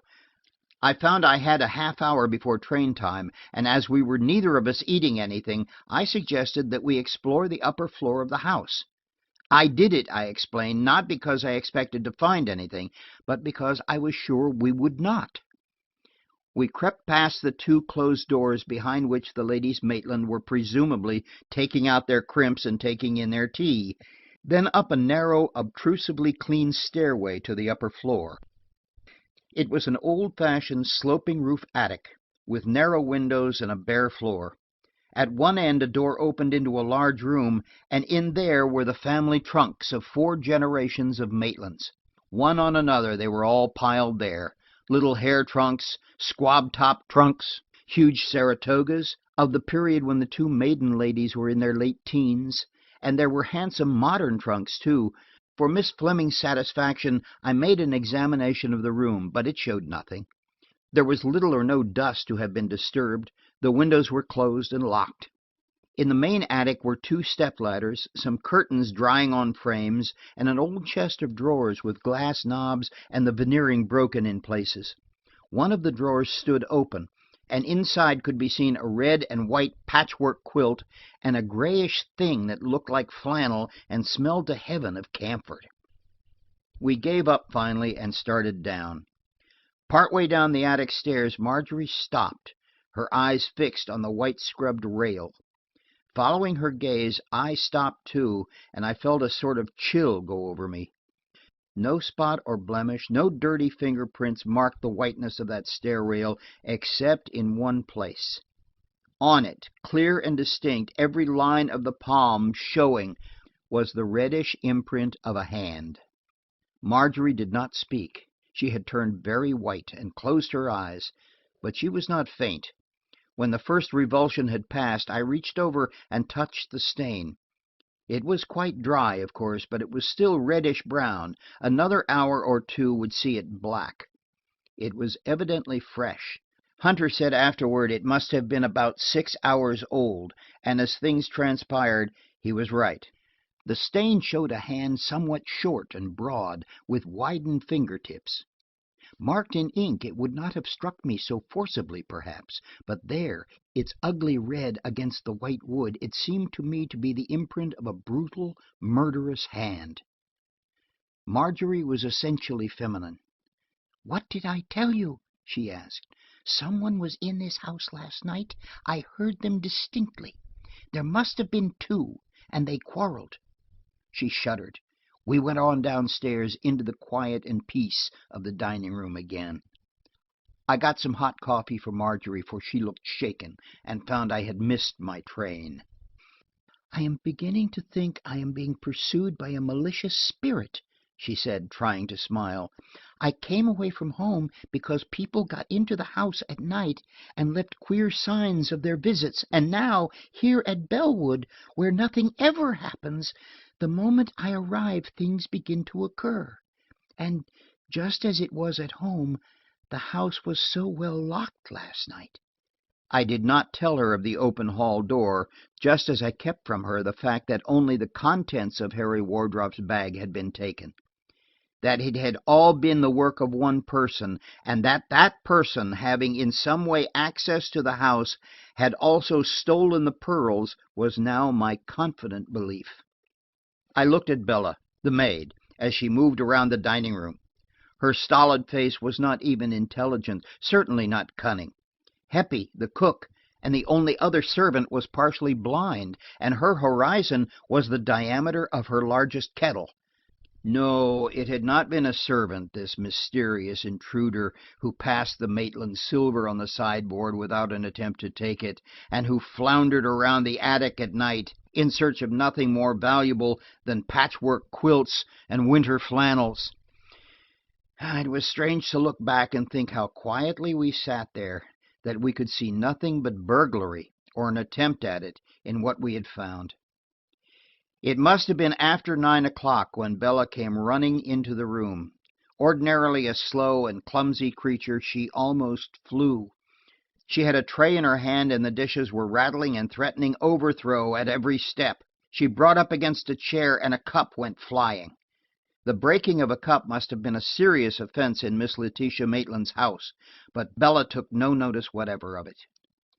Miss Jane, she gasped. Miss Jane, she's "Hurt?" Marjorie exclaimed, rising and clutching at the table for support. No, gone. She's gone. She's been run off with. "Nonsense," I said, seeing Marjorie's horrified face. "Don't come in here with such a story. If Miss Jane is not in her room, she is somewhere else, that's all." Bella stooped and gathered up the broken cup, her lips moving. Marjorie had recovered herself. She made Bella straighten and explain. "Do you mean she's not in her room?" she asked incredulously. "Isn't she somewhere around the house?" Go up and look at the room, the girl replied, and with Marjorie leading, we ran up the stairs. Miss Jane's room was empty. From somewhere near, Miss Letitia could be heard lecturing Hepzibah about putting too much butter on the toast. Her high voice, pitched for Heppy's old ears, rasped me. Marjorie closed the door, and we surveyed the room together. The bed had been occupied. Its covering had been thrown back as if its occupant had risen hurriedly. The room itself was in a state of confusion. A rocker lay on its side, and Miss Jane's clothing, folded as she had taken it off, had slid off onto the floor. Her shoes stood neatly at the foot of the bed, and a bottle of toilet vinegar had been upset, pouring a stream over the marble top of the dresser and down onto the floor. Over the high wooden mantel, the Maitland who had been governor of the state years ago hung at a waggish angle, and a clock had been pushed aside and stopped at 1:30. Marjorie stared around her in bewilderment. Of course, it was not until later in the day that I saw all the details. My first impression was of confusion and disorder. The room seemed to have been the scene of a struggle. The overturned furniture, the clothes on the floor, the picture, coupled with the print of the hand on the staircase, and Miss Jane's disappearance, all seemed to point to one thing. And as if to prove it conclusively, Marjorie picked up Miss Jane's new lace cap from the floor. It was crumpled and spotted with blood. She has been killed, Marjorie said in a choking voice. Killed, and she had not an enemy in the world. "But where is she?" I asked stupidly. Marjorie had more presence of mind than I had. I suppose it's because a woman's courage is mental and a man's physical, that in times of great strain women always make the better showing. Yeah, while I was standing in the middle of the room, staring at the confusion around me, Marjorie was already on her knees looking under the high four-post bed. Finding nothing there, she went to the closet. It was undisturbed. Pathetic rows of limp black dresses, and on the shelves 2 black crepe bonnets, were mute reminders of the little old lady. But there was nothing else in the room. "Call Robert, the gardener," Marjorie said quickly, "and have him help you search the grounds and cellars. I will take Bella and go through the house. Above everything, keep it from Aunt Letitia as long as possible." It takes a short time to search an acre of lawn and shrubbery. There was no trace of the missing woman anywhere outside the house, and from Bella, as she sat at the foot of the front stairs with her apron over her head, I learned in a monosyllable that nothing had been found in the house. Marjorie was with Miss Letitia, and from the excited conversation I knew she was telling her, not the harrowing details, but that Miss Jane had disappeared during the night. The old lady was inclined to scoff at first. "Look in the fruit closet in the storeroom," I heard her say. "She's let the spring latch shut on her twice. She was black in the face last time I found her." "I did look. She's not there," Marjorie screamed at her. "Then she's out looking for stump water to take that wart off her neck. She said yesterday she was going for some." "But her clothes are all here," Marjorie persisted. "We think someone must have got in the house." "If all her clothes are there, she's been sleepwalking," Miss Letitia said calmly. "We used to have to tie her by a cord round her ankle and fasten it to the bedpost. When she tried to get up, the cord would pull and wake her." I think after a time, however, some of Marjorie's uneasiness communicated itself to the older woman. She finished dressing, and fumed when we told her we had locked Miss Jane's door and mislaid the key. Finally, Marjorie got her settled in the back parlor with some peppermints and her knitting, and she had a feeling, she said, that Jane had gone off after the stump water and lost her way, and I told Marjorie to keep her in that state of mind as long as she could. I sent for Hunter that morning, and he came at 3 o'clock. I took him through the back entrance to avoid Miss Letitia. I think he had been skeptical until I threw open the door and showed him the upset chair, the old lady's clothing, and the blood-stained lace cap. His examination was quick and thorough.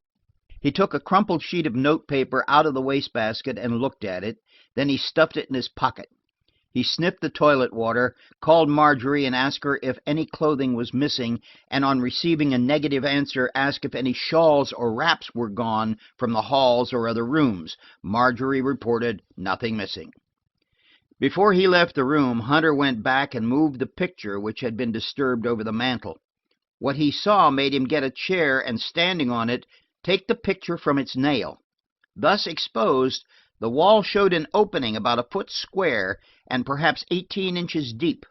A metal door opening in was unfastened and ajar, and just inside was a copy of a recent sentimental novel and a bottle of some sort of complexion cream.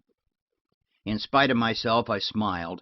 It was so typical of the dear old lady, with the heart of a girl and a skin that was losing its roses.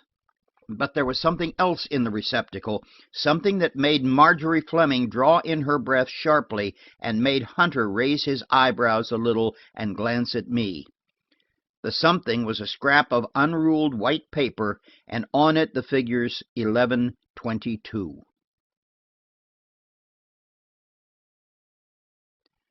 Chapter 6. A Fountain Pen. Harry Wardrop came back from the city at 4 o'clock while Hunter was in the midst of his investigation. I met him in the hall and told him what had happened, and with this new apprehension added to the shock of the night before, he looked as though his nerves were ready to snap. Wardrop was a man of perhaps 27, as tall as I, although not so heavy, with direct blue eyes and fair hair, altogether a manly and prepossessing sort of fellow. I was not surprised that Marjorie Fleming had found him attractive. He had the blonde hair and offhand manner the women seem to like. I am dark myself. He seemed surprised to find Hunter there, and not particularly pleased, but he followed us to the upper floor and watched silently while Hunter went over the 2 rooms. Besides the large chest of drawers in the main attic, Hunter found perhaps half a dozen drops of blood, and on the edge of the open drawer there were traces of more. In the inner room 2 trunks had been moved out nearly a foot, as he found by the faint dust that had been under them.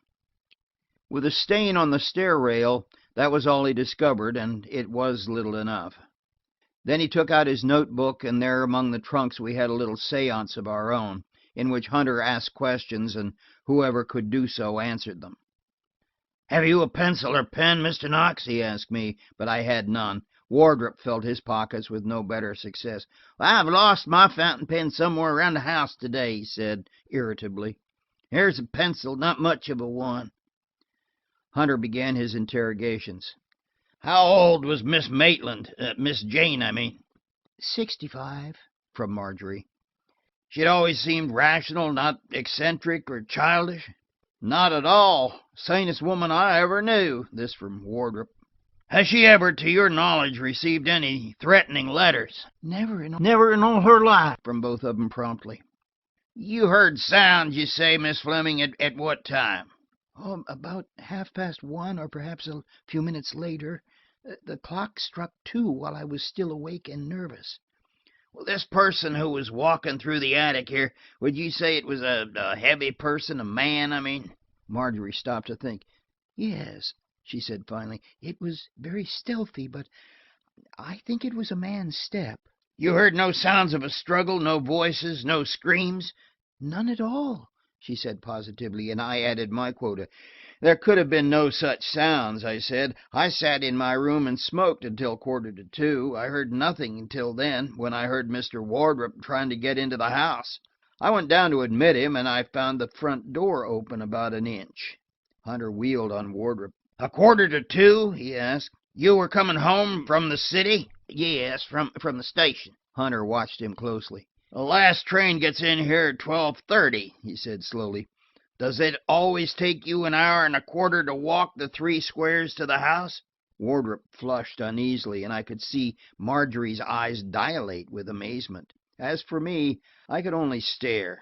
I did not come directly home, he said, almost defiantly. Hunter's voice was as smooth as silk. Then will you be good enough to tell me where you did go? He asked. I have reasons for wanting to know.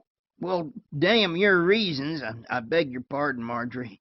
Look here, Mr. Hunter, do you think I would hurt a hair on that old lady's head? You think I come in here last night and killed her, or whatever it is that has happened to her, and then went out and tried to get in again through the window? Not necessarily, Hunter said, unruffled. It merely occurred to me that we have at least an hour of your time last night while this thing was going on to account for. However, we can speak of that later. I'm practically certain of one thing. Miss Maitland is not dead, or was not dead when she was taken from this house. Taken away? Marjorie repeated. Then you think she was kidnapped? Well, it is possible. It's a puzzling affair all through. You are certain there are no closets or unused rooms where, if there had been a murder, a body could be concealed? I never heard of any, Marjorie said, but I saw Wardrop's face change on the instant. He said nothing, however, but stood frowning at the floor with his hands deep in his coat pockets. Marjorie was beginning to show the effects of the long day's strain. She began to cry a little, and with an air of proprietorship that I resented somehow, Wardrop went over to her. You're going to lie down, Marjorie, he said, holding out his hand to help her up. Miss Mellon will come over to Aunt Letitia, and you must get some sleep.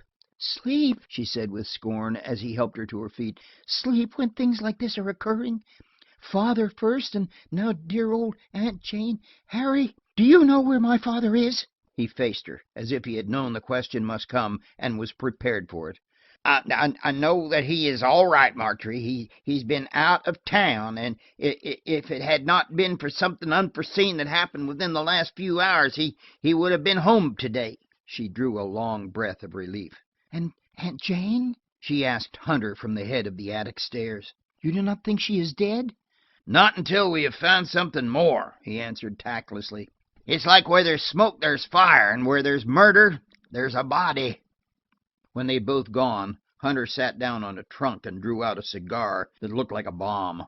What do you think of it? I asked, when he showed no disposition to talk. I'll be damned if I know, he responded, looking around for some place to expectorate and finding none. The window, I suggested, and he went over to it. When he came back, he had a rather peculiar expression. He sat down and puffed for a moment. In the first place, he began, we can take it for granted that unless she was crazy or sleepwalking, she didn't go out in her nightclothes, and there's nothing of hers missing. She wasn't taken in a carriage, providing she was taken at all. There's not a mark of wheels on that drive newer than a week. Besides, you say you heard nothing. Nothing, I said positively. Then, unless she went away in a balloon where it wouldn't matter what she had on, she is still around the premises. Depends on how badly she was hurt. Are you sure it was she who was hurt? I asked. That print of a hand, that is not Miss Jane's. In reply, Hunter led the way down the stairs to the place where the stain on the stair rails stood out, ugly and distinct. He put his own heavy hand on the rail just below it. Suppose you grip something very hard. What happens to your hand? It spreads, I acknowledged, seeing what he meant. Now, look at that stain. Look at the short fingers. Why, it's a child's hand next to mine. The breadth is from pressure. It might be figured out this way. The fingers, you notice, point down the stairs. In some way, let us say the burglar, for want of a better name, gets into the house. He used a ladder resting against that window by the chest of drawers. Ladder? I exclaimed. Yes, there's a pruning ladder there. Now then, He comes down these stairs, and he has a definite object. He knows of something valuable in that cubbyhole over the mantel in Miss Jane's room. How does he get in? The door into the upper hall is closed and bolted, but the door into the bathroom is open. From there, another door leads into the bedroom, and it has no bolt, only a key. Now, that kind of lock is only a 3 minutes delay, or less. Now then, Miss Maitland was a light sleeper. When she wakened, she was too alarmed to scream. She tried to get to the door and was intercepted. Finally, she got out the way the intruder got in and ran along the hall. Every door was locked. In a frenzy, she ran up the attic stairs and was captured up there, which bears out Miss Marjorie's story of the footsteps back and forward. Good heavens, what an awful thing, I gasped. And I was sitting smoking just across the hall. He brings her down the stairs again, probably half dragging her. Once, she catches hold of the stair rail and holds desperately to it, leaving the stain there. But why did he bring her down? I asked, bewildered. Why wouldn't he take what he was after and get away? Hunter smoked and meditated. She probably had to get the key of the iron door, he suggested. It was hidden, and time was valuable. If there was a scapegrace member of the family, for instance, who knew where the old lady kept money, or needed it badly and knew all about the house, and who... Fleming! I exclaimed, aghast. Or even our young friend Waldrop, Hunter said quietly. He has an hour to account for. The trying to get in may have been a blind, and how do you know that what he says was stolen out of his satchel was not what he had just got from the iron box over the mantel in Miss Maitland's room? I was dizzy from trying to follow Hunter's facile imagination. The thing we were trying to do was to find the old lady, and after all, here we brought up against the same impasse. Then where is she now? I asked. He meditated. He had sat down on the narrow stairs and was rubbing his chin with a thoughtful forefinger.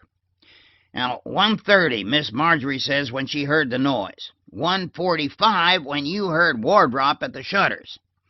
I tell you, Knox, it is one of two things. Either that woman is dead somewhere in this house, or she ran out of the hall door just before you went downstairs, and in that case, well, the Lord only knows where she is.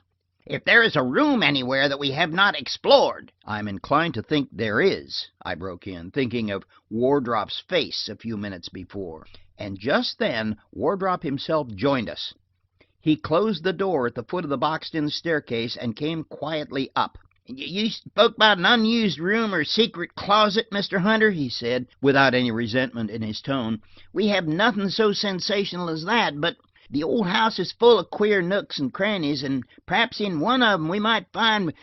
He stopped and gulped. Whatever Hunter might think, whatever I might have against Harry Wardrop, I determined then that he had had absolutely nothing to do with little Miss Maitland's strange disappearance. The first place we explored was a closed and walled-in wine cellar, long unused, and to which access was gained by a small window in the stone foundation of the house. The cobwebs over the window made it practically an impossible place, but we put Robert, the gardener, through it, in spite of his protests. There's nothing down there, I tell you, he protested, with one leg over the coping. God only knows what's down there after all these years. Now, I've been living here with Miss Maitland's for 20 years, and I ain't never been put to going down into cellars on the end of a rope. He went, because we were 3 to his 1, but he was up again in 60 seconds, with the announcement that the place was as bare as the top of his head. We moved every trunk in the storeroom, although it would have been a moral impossibility for anyone to have done it the night before without rousing the entire family, and were thus able to get to and open a large closet which proved to contain neatly tied and labeled packages of religious weeklies beginning in the 60s. The grounds had been gone over inch by inch without affording any clue, and now the 3 of us faced one another. The day was almost gone, and we were exactly where we started. Hunter had sent men through the town and the adjacent countryside, but no word had come from them. Miss Letitia had at last succumbed to the suspense and had gone to bed, where she lay quietly enough, as is the way with the old, but so mild that she was alarming. At 5 o'clock, Hawes called me up from the office and almost tearfully implored me to come back and attend to my business. When I said it was impossible, I could hear him groan as he hung up the receiver. Hawes is of the opinion that by keeping fresh magazines in my waiting room and by persuading me to the extravagance of Turkish rugs, that he has built my practice to its present flourishing state. When I left the telephone, Hunter was preparing to go back to town, and Wardrop was walking up and down the hall. Suddenly Wardrop stopped his uneasy promenade and hailed the detective on his way to the door. "By George!" he exclaimed, "I forgot to show you the closet under the attic stairs." We hurried up, and Wardrop showed us the panel in the hall, which slid to one side when he pushed a bolt under the carpet. The blackness of the closet was horrible in its suggestion to me. I stepped back while Hunter struck a match and looked in. The closet was empty. "Better not go in," Wardrop said. "It hadn't been used in years. It's black with dust. I found it myself and showed it to Miss Jane. I don't believe Miss Letitia knows it's here." "It hadn't been used for years," reflected Hunter, looking around him curiously. "I suppose it's been some time since you were in here, Mr. Wardrop." "Several years," Wardrop replied carelessly. "I used to keep contraband in there my college days, cigarettes, that sort of thing. I haven't been in it since then." Hunter took his foot off a small object that lay on the floor, and picking it up, held it out to Wardrop with a grim smile. "Here is the fountain pen you lost this morning, Mr. Wardrop," he said quietly.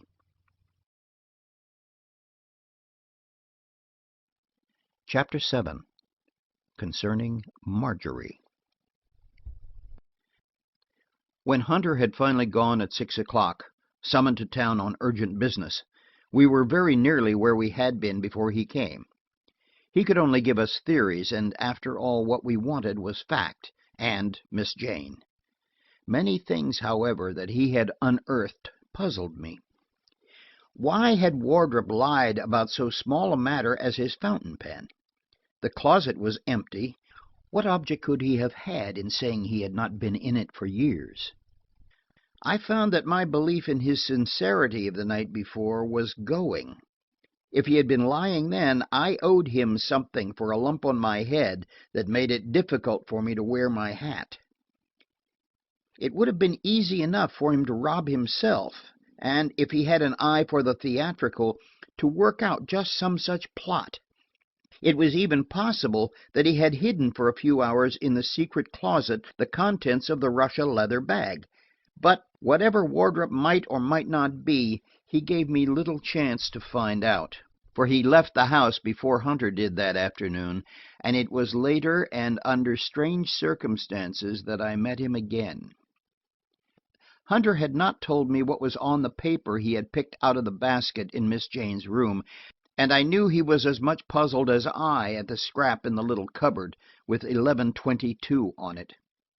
It occurred to me that it might mean the 22nd day of the 11th month, perhaps something that had happened on some momentous, long-buried 22nd of November, but this was May, and the finding of two slips bearing the same number was too unusual.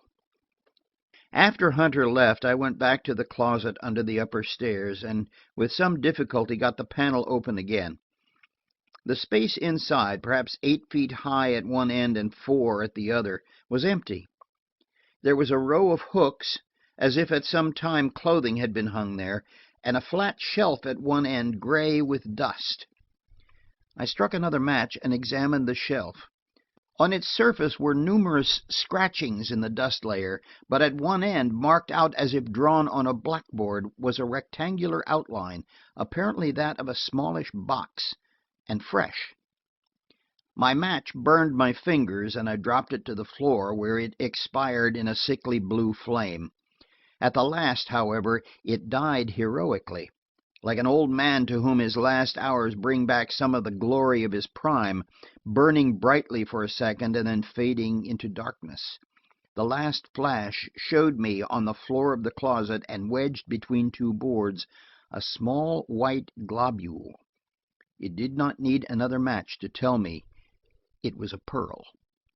I dug it out carefully and took it to my room. In the daylight there I recognized it as an unstrung pearl of fair size and considerable value. There could hardly be a doubt that I had stumbled on one of the stolen gems. But a pearl was only a pearl to me, after all. I didn't feel any of the inspirations which fiction detectives experience when they happen on an important clue. I lit a cigar and put the pearl on the table in front of me, but no explanation formed itself in the tobacco smoke. If Wardrop took the pearls, I kept repeating over and over, if Wardrop took the pearls, who took Miss Jane? I tried to forget the pearls and to fathom the connection between Miss Maitland's disappearance and the absence of her brother-in-law. The scrap of paper, 11:22, must connect them, but how? A family scandal? Dismissed on the instant. There could be nothing that would touch the virginal remoteness of that little old lady. Insanity? Well, Miss Jane might have had a sudden aberration and wandered away, but that would leave Fleming out, and the paper dragged him in. A common enemy. I smoked and considered some time over this.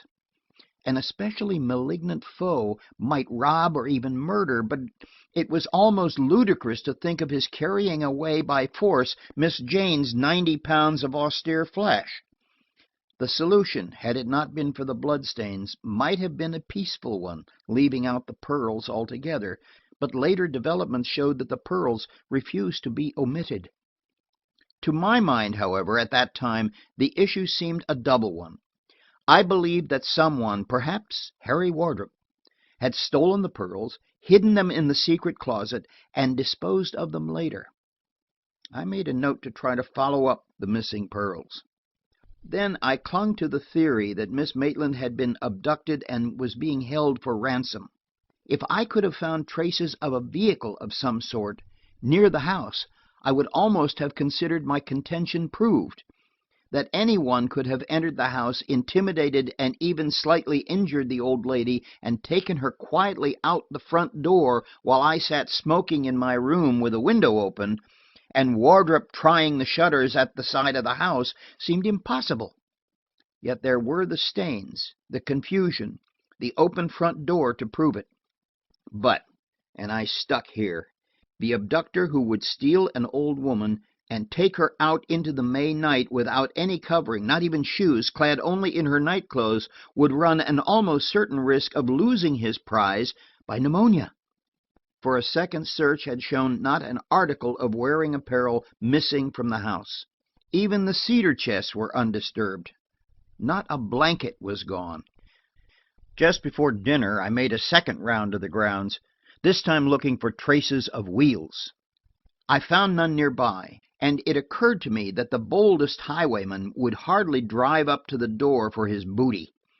When I had extended my search to cover the unpaved lane that separated the back of the Maitland place from its nearest neighbor, I was more fortunate. The morning delivery wagons had made fresh trails, and at first I despaired. I sauntered up the lane to the right, however, and about 100 feet beyond the boundary hedge I found circular tracks, broad and deep, where an automobile had backed and turned. The lane was separated by high hedges of Osage orange from the properties on either side, and each house in that neighborhood had a drive of its own, which entered from the main street, circled the house, and went out as it came. There was no reason, or as far as I could see, no legitimate reason why a car should have stopped there, yet it had stopped, and for some time. Deeper tracks in the sand at the side of the lane showed that. I felt that I had made some progress. I had found where the pearls had been hidden after the theft, and this put Bella out of the question. And I had found, or thought I had, the way in which Miss Jane had been taken away from Bellwood. I came back past the long rear wing of the house, which contained, I presumed, the kitchen and the other mysterious regions which only women and architects comprehend. A long porch ran the length of the wing, and as I passed, I heard my name called. "In here, in the old laundry," Marjorie's voice repeated, and I retraced my steps and went up on the porch. At the very end of the wing, piled at the sides with firewood and broken furniture, was an old laundry. Its tubs were rusty, its walls mildewed and streaked, and it exhaled the musty odor of empty houses. On the floor in the middle of the room, undeniably dirty and disheveled, sat Marjorie Fleming. "I thought you were never coming," she said petulantly. "I have been here alone for an hour." "I'm sure I never guessed it," I apologized. "I should have been only too glad to come and sit with you." She was fumbling with her hair, which threatened to come down any minute, and which hung, loosely knotted, over one small ear. "I hate to look ridiculous," she said sharply, "and I detest being laughed at. I've been crying, and I haven't any handkerchief." I proffered mine gravely, and she took it. She wiped the dusty streaks off her cheeks and pinned her hair in a funny knob on top of her head that would have made any other woman look like a caricature. But still she sat on the floor. "Now," she said, when she had jabbed the last hairpin into place and tucked my handkerchief into her belt, "if you have been sufficiently amused, perhaps you will help me out of here." "Out of where?" "Do you suppose I'm sitting here because I like it?" "You have sprained your ankle," I said with sudden alarm. In reply, she brushed back her gown, and for the first time I saw what had occurred. She was sitting half over a trap-door in the floor, which had closed on her skirts and held her fast. "The wretched thing!" she wailed. "And I have called until I'm hoarse. I could shake Heppy. Then I tried to call you mentally.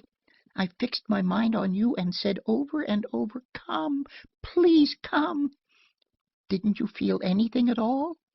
"Good old trap-door," I said. "I know I was thinking about you, but I never suspected the reason. And then to have walked past here 20 minutes ago. Why didn't you call me then?"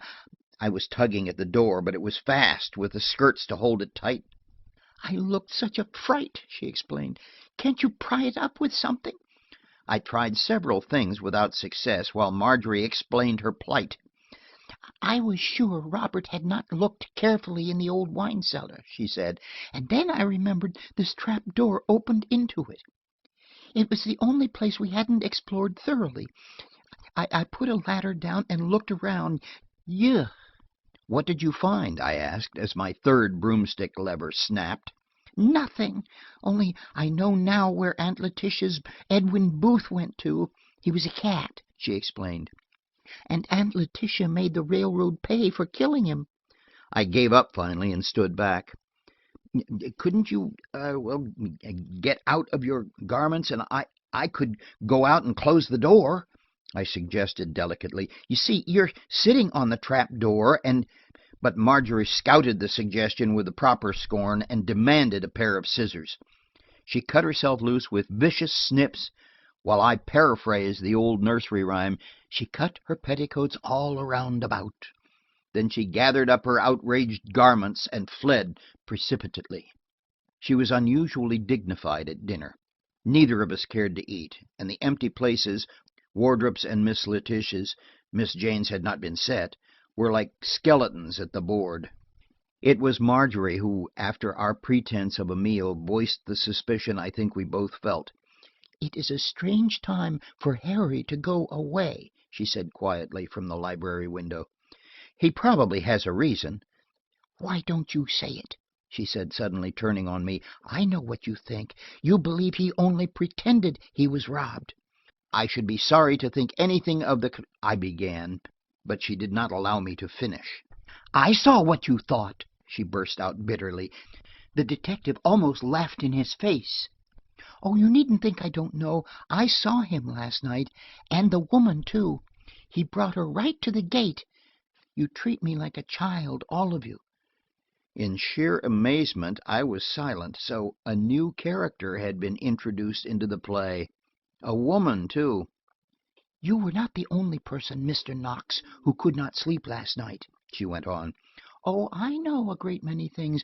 I know about the pearls and what you think about them, and I know more than that. She stopped then. She had said more than she intended to, and all at once her bravado left her, and she looked like a frightened child. I went over to her and took one trembling hand. "I wish you didn't know all those things," I said, "but since you do, won't you let me share the burden? The only reason I'm still here is on your account."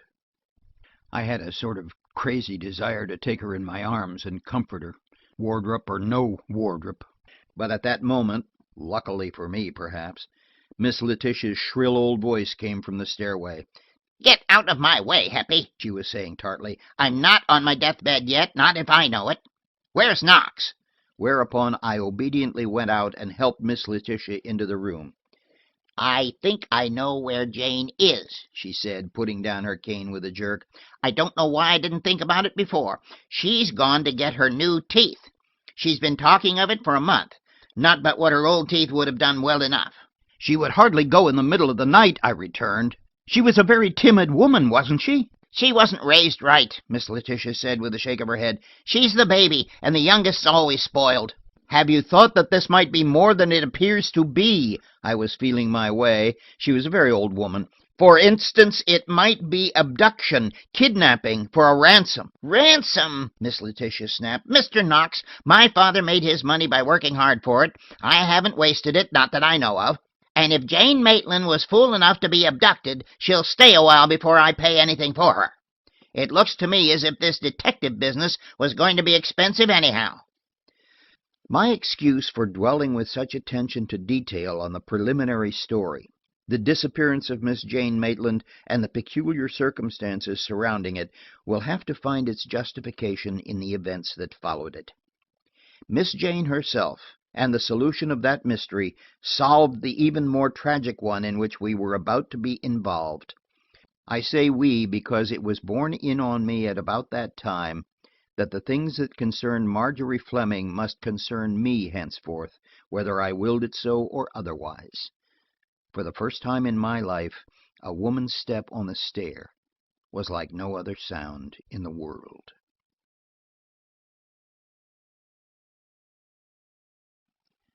Chapter 8. Too Late. At 9 o'clock that night, things remained about the same. The man Hunter had sent out to investigate the neighborhood and the country just outside of the town came to the house about 8 and reported nothing discovered. Miss Letitia went to bed early, and Marjorie took her upstairs. Hunter called me by telephone from town. "Can you take the 9:30 up?" he asked. I looked at my watch. "Yes, I think so. Is there anything new?" "Not yet, but there may be. Take a cab at the station and come to the corner of Mulberry Street and Park Lane. You'd better dismiss your cab there and wait for me." I sent word upstairs by Bella, who was sitting in the kitchen, her heavy face sodden with grief, and taking my hat and raincoat, it was raining a light spring drizzle, I hurried to the station. 24 minutes, I was in the city, and perhaps 12 minutes more saw me at the designated corner, with my cab driving away and the rain dropping off the rim of my hat and splashing on my shoulders. I found a sort of refuge by standing under the wooden arch of a gate, and it occurred to me that for all my years in the city, this particular neighborhood was altogether strange to me. 2 blocks away in any direction I would have been in familiar territory. Back of me a warehouse lifted 6 or 7 gloomy stories to the sky. The gate I stood in was evidently the entrance to its yard, and in fact some uncomfortable movement of mine just then struck the latch and almost precipitated me backwards by its sudden opening. Beyond was a yard full of shadowy wheels and packing cases. The streetlights did not penetrate there, and with an uneasy feeling that almost anything in this none too savory neighborhood might be waiting there, I struck a match and looked at my watch. It was 20 minutes after 10. Once a man turned the corner and came toward me, his head down, his long ulster flapping round his legs. Confident that it was Hunter, I stepped out and touched him on the arm. He wheeled instantly, and in the light which shone on his face, I saw my error. "Excuse me," I mumbled. "I mistook my man." He went on again without speaking, only pulling his soft hat down lower on his face. I looked after him until he turned the next corner, and I knew I had not been mistaken. It was Wardrop. The next minute Hunter appeared. from the same direction, and we walked quickly together. I told him who the man just ahead had been, and he nodded without surprise. But before we turned the next corner, he stopped. "Did you ever hear of the White Cat?" he asked. "Little political club?" "Never." "I'm a member of it," he went on rapidly. "It's run by the city ring, or rather it runs itself. Be a good fellow while you're there, and keep your eyes open. It's a queer joint." The corner we turned found us on a narrow, badly paved street. The broken windows of the warehouse still looked down on us, and across the street was an ice factory with 2 deserted wagons standing along the curb. As well as I could see for the darkness, a lumber yard stretched beyond the warehouse, its piles of boards giving off in the rain the aromatic odor of fresh pine. At a gate in the fence beyond the warehouse, Hunter stopped. It was an ordinary wooden gate, and it opened with a thumb latch. Beyond stretched a long, narrow, brick-paved alleyway, perhaps 3 feet wide, and lighted by the merest glimmer of a light ahead. Hunter went on regardless of puddles in the brick paving, and I stumbled after him. As we advanced, I could see that the light was a single electric bulb hung over a second gate. While Hunter fumbled for a key in his pocket, I had time to see that this gate had a Yale lock, was provided at the side with an electric bell button, and had a letter slot cut in it. Hunter opened the gate and preceded me through it. The gate swung to and clicked behind me. After the gloom of the passageway, the small brick-paved yard seemed brilliant with lights. 2 wires were strung its length, dotted with many electric lamps. In a corner, a striped tent stood out in grotesque relief. It seemed to be empty, and the weather was an easy explanation. From the 2-story house beyond, there came suddenly a burst of piano music and a none too steady masculine voice. Hunter turned to me with his foot on the wooden steps. "Above everything else," he warned, "keep your temper. Nobody gives a hang in here whether you're the mayor of the town, the champion pool player of the First Ward, or the roundsman on the beat." The door at the top of the steps was also Yale locked. We stepped at once into the kitchen, from which I imagined that the house faced on another street, and that for obvious reasons only its rear entrance was used. The kitchen was bright and clean. It was littered, however, with half-cut loaves of bread, glasses, and empty bottles. Over the range, a man in his shirt sleeves was giving his whole attention to a slice of ham sizzling on a skillet. And at a table nearby, a young fellow with his hair cut in a barber's oval over the back of his neck was spreading slices of bread and cheese with mustard. "How are you, Mr. Mayor?" Hunter said as he shed his raincoat. "This Mr. Knox, the man who's engineering the Star Eagle fight." The man over the range wiped one greasy hand and held it out to me. "The cat is purring a welcome," he said, indicating the frying pan. "Now, if my cooking turns out right, I'll ask you to have some ham with me. I don't know why in thunder it gets black in the middle and won't cook round the edges." I recognized the mayor. He was a big fellow, handsome in a heavy way, and Tommy to everyone who knew him. It seemed I was about to see my city government at play. Hunter was thoroughly at home. He took my coat and his own and hung them somewhere to dry. Then he went into a sort of pantry opening off the kitchen and came out with 4 bottles of beer. "We take care of ourselves here," he explained, as the newly barbered youth washed some glasses. "If you want a sandwich, there's cooked ham in the refrigerator and cheese, if our friend at the sink has left any." The boy looked up from his glasses. "It's rat-trap cheese, that stuff," he growled. "The other ran out an hour ago and didn't come back," put in the mayor, grinning. "You can kill that with mustard if it's too lively." "Get some cigars, will you?" Hunter asked me. "They're on a shelf in the pantry. I have my hands full." I went for the cigars, remembering to keep my eyes open. The pantry was a small room. It contained an icebox stocked with drinkables, ham, eggs, and butter. On shelves above were cards, cigars, and liquors, and there, too, I saw a box with the endorsement which showed the honor system of the Cat Club. "Sign checks and drop here," it read. And I thought about the old adage of honor among thieves and politicians. When I came out with the cigars, Hunter was standing with a group of new arrivals. They included one of the city's physicians, the director of public charities, and a judge of a local court. The latter, McFeely, a little thin Irishman, knew me and accosted me at once. The mayor was busy over the range and was almost purple with heat and unwonted anxiety. When the three newcomers went upstairs instead of going into the grill room, I looked at Hunter. "Is this where the political game is played?" I asked.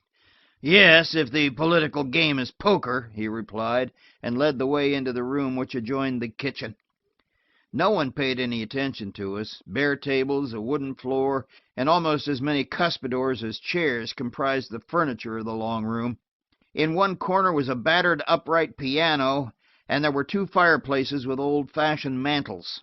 Perhaps a dozen men were sitting around, talking loudly, with much scraping of chairs on the bare floor.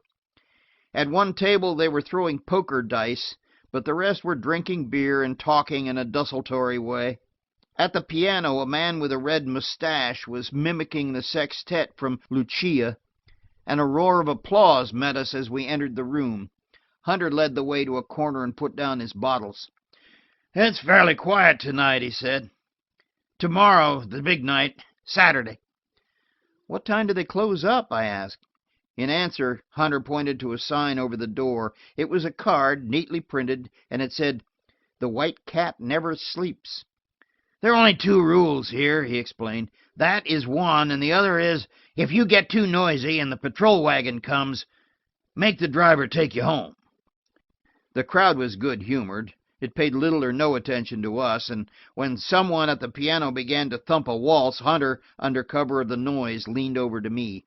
"We traced Fleming here through your corner man and the cabbie," he said carefully. "I haven't seen him, but it's a moral certainty he is skulking in one of the upstairs rooms. His precious private secretary is here, too." I glanced around the room, but no one was paying any attention to us. "I don't know Fleming by sight," the detective went on, "and the pictures we have of him were taken a good while ago, when he wore a mustache. When he was in local politics, before he went to the legislature, he practically owned this place, paying for favors with membership tickets. A man could hide here for a year safely. Police never come here, and a man's business is his own." "He's upstairs now?" "Yes. There are 4 rooms up there for cards, and a bathroom. It's an old dwelling house. Would Fleming know you?" "No, but of course Wardrop would." As if in answer to my objection, Wardrop appeared at that moment. He ran down the painted wooden stairs and hurried through the room without looking to right or left. The piano kept on, and the men at the tables were still engrossed with their glasses and one another. Wardrop was very pale. He bolted into a man at the door and pushed him aside without ceremony. "You might go up now," Hunter said, rising. "I will see where the young gentleman is making for. Just open the door of the different rooms upstairs, look around for Fleming, and if anyone notices you, ask if Al Hunter is there. That'll let you out." He left me then, and after waiting perhaps a minute, I went upstairs alone. The second floor was the ordinary upper story of a small dwelling house. The doors were closed, but loud talking, smoke, and the rattle of chips floated out through open transoms.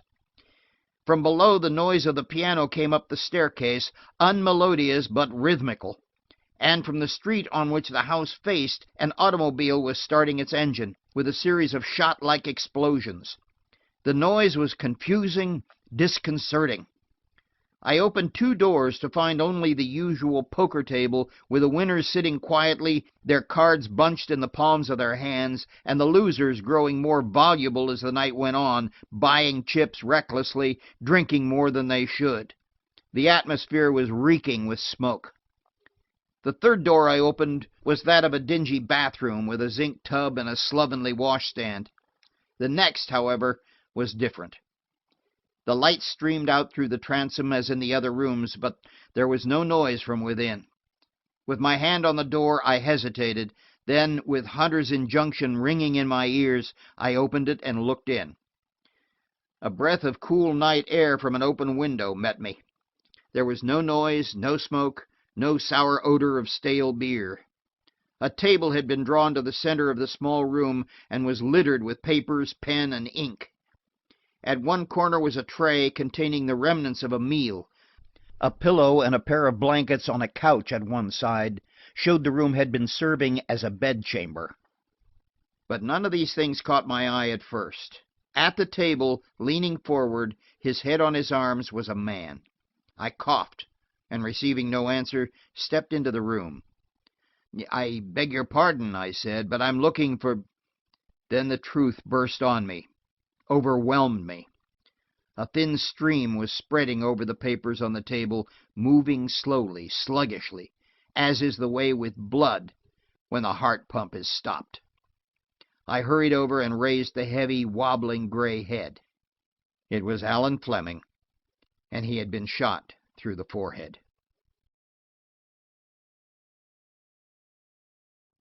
Chapter 9. Only One Eye Closed. My first impulse was to rouse the house, my second, to wait for Hunter. To turn loose that mob of half-drunken men in such a place seemed profanation. There was nothing of the majesty or panoply of death here, but the very sordidness of the surroundings made me resolve to guard the new dignity of that figure. I was shocked, of course. It would be absurd to say that I was emotionally unstrung. On the contrary, I was conscious of a distinct feeling of disappointment. Fleming had been our key to the Bellwood affair, and he had put himself beyond helping to solve any mystery. I locked the door and stood wondering what to do next. I should have called a doctor, no doubt, but I had seen enough of death to know that the man was beyond aid of any kind. It was not until I had bolted the door that I discovered the absence of any weapon. Everything that had gone before had pointed to a position so untenable that suicide seemed its natural and inevitable result. With the discovery that there was no revolver on the table or floor, the thing was more ominous. I decided at once to call the young city physician in the room across the hall, and with something approximating panic, I threw open the door to face Harry Wardrop, and behind him, Hunter. I do not remember that anyone spoke. Hunter jumped past me into the room and took in a single glance what I had labored to acquire in 3 minutes. As Wardrop came in, Hunter locked the door behind him, and we three stood staring at the prostrate figure over the table. I watched Wardrop. I have never seen so suddenly abject a picture. He dropped into a chair and, feeling for his handkerchief, wiped his shaking lips. Every particle of color left his face, and he was limp, unnerved. "Did you hear the shot?" Hunter asked me. "It's been a matter of minutes since it happened." "I don't know," I said, bewildered. "I heard a lot of explosions, but I thought it was an automobile out in the street." Hunter was listening while he examined the room, peering under the table, lifting the blankets that had trailed off the couch onto the floor. Someone outside tried the doorknob, and finding the door locked, shook it slightly. "Fleming," he called under his breath. "Fleming!" We were silent in response to a signal from Hunter, and the steps retreated heavily down the hall. The detective spread the blankets decently over the couch, and the three of us moved the body there. Wardrop was almost collapsing. "Now," Hunter said quietly, "before I call Dr. Gray from the room across, what do you know about this thing, Mr. Wardrop?" Wardrop looked dazed. He was in a bad way when I left this morning," he said huskily. "There isn't much use now trying to hide anything. God knows I've done all I could. But he's been using cocaine for years, and today he ran out of the stuff. When I got here about half an hour ago, he was on the verge of killing himself. I got the revolver from him. He was like a crazy man. As soon as I dared to leave him, I went out to try to find a doctor." "To get some cocaine?" "Yes." "Not because he was already wounded and you were afraid it was fatal?" Wardrop shuddered. Then he pulled himself together, and his tone was more natural. "Well, what's use lying about it?" he said wearily. "You won't believe me if I tell the truth either, but he was dead when I got here. I heard something like the bang of a door as I went upstairs, but the noise was terrific down below, and I couldn't tell. When I went in, he was just dropping forward, and—" He hesitated. "The revolver?" Hunter queried, lynx-eyed. Was in his hand. He was dead then. Where is the revolver? I will turn it over to the coroner. You will give it to me, Hunter replied sharply, and after a little fumbling, Wardrop produced it from his hip pocket. It was an ordinary .38. The detective opened it and glanced at it. 2 chambers were empty. And you waited, say, 10 minutes before you called for help, and even then you went outside hunting a doctor. What were you doing in those 10 minutes? Wardrop shut his lips and refused to reply. If Mr. Fleming shot himself, the detective pursued relentlessly, there would be powder marks around the wound. Then, too, he was in the act of writing a letter. It was a strange impulse, this. You see, he had only written a dozen words. I glanced at the paper on the table. The letter had no superscription. It began abruptly. I shall have to leave here. The numbers have followed me. Tonight, that was all. This is not suicide, Hunter said gravely. It is murder. And I warn you, Mr. Wardrop, to be careful what you say. Will you ask Dr. Gray to come in, Mr. Knox? I went across the hall to the room where the noise was loudest. Fortunately, Dr. Gray was out of the game. He was opening a can of caviar at a table in the corner and came out in response to a gesture. He did not ask any questions, and I let him go into the death chamber unprepared.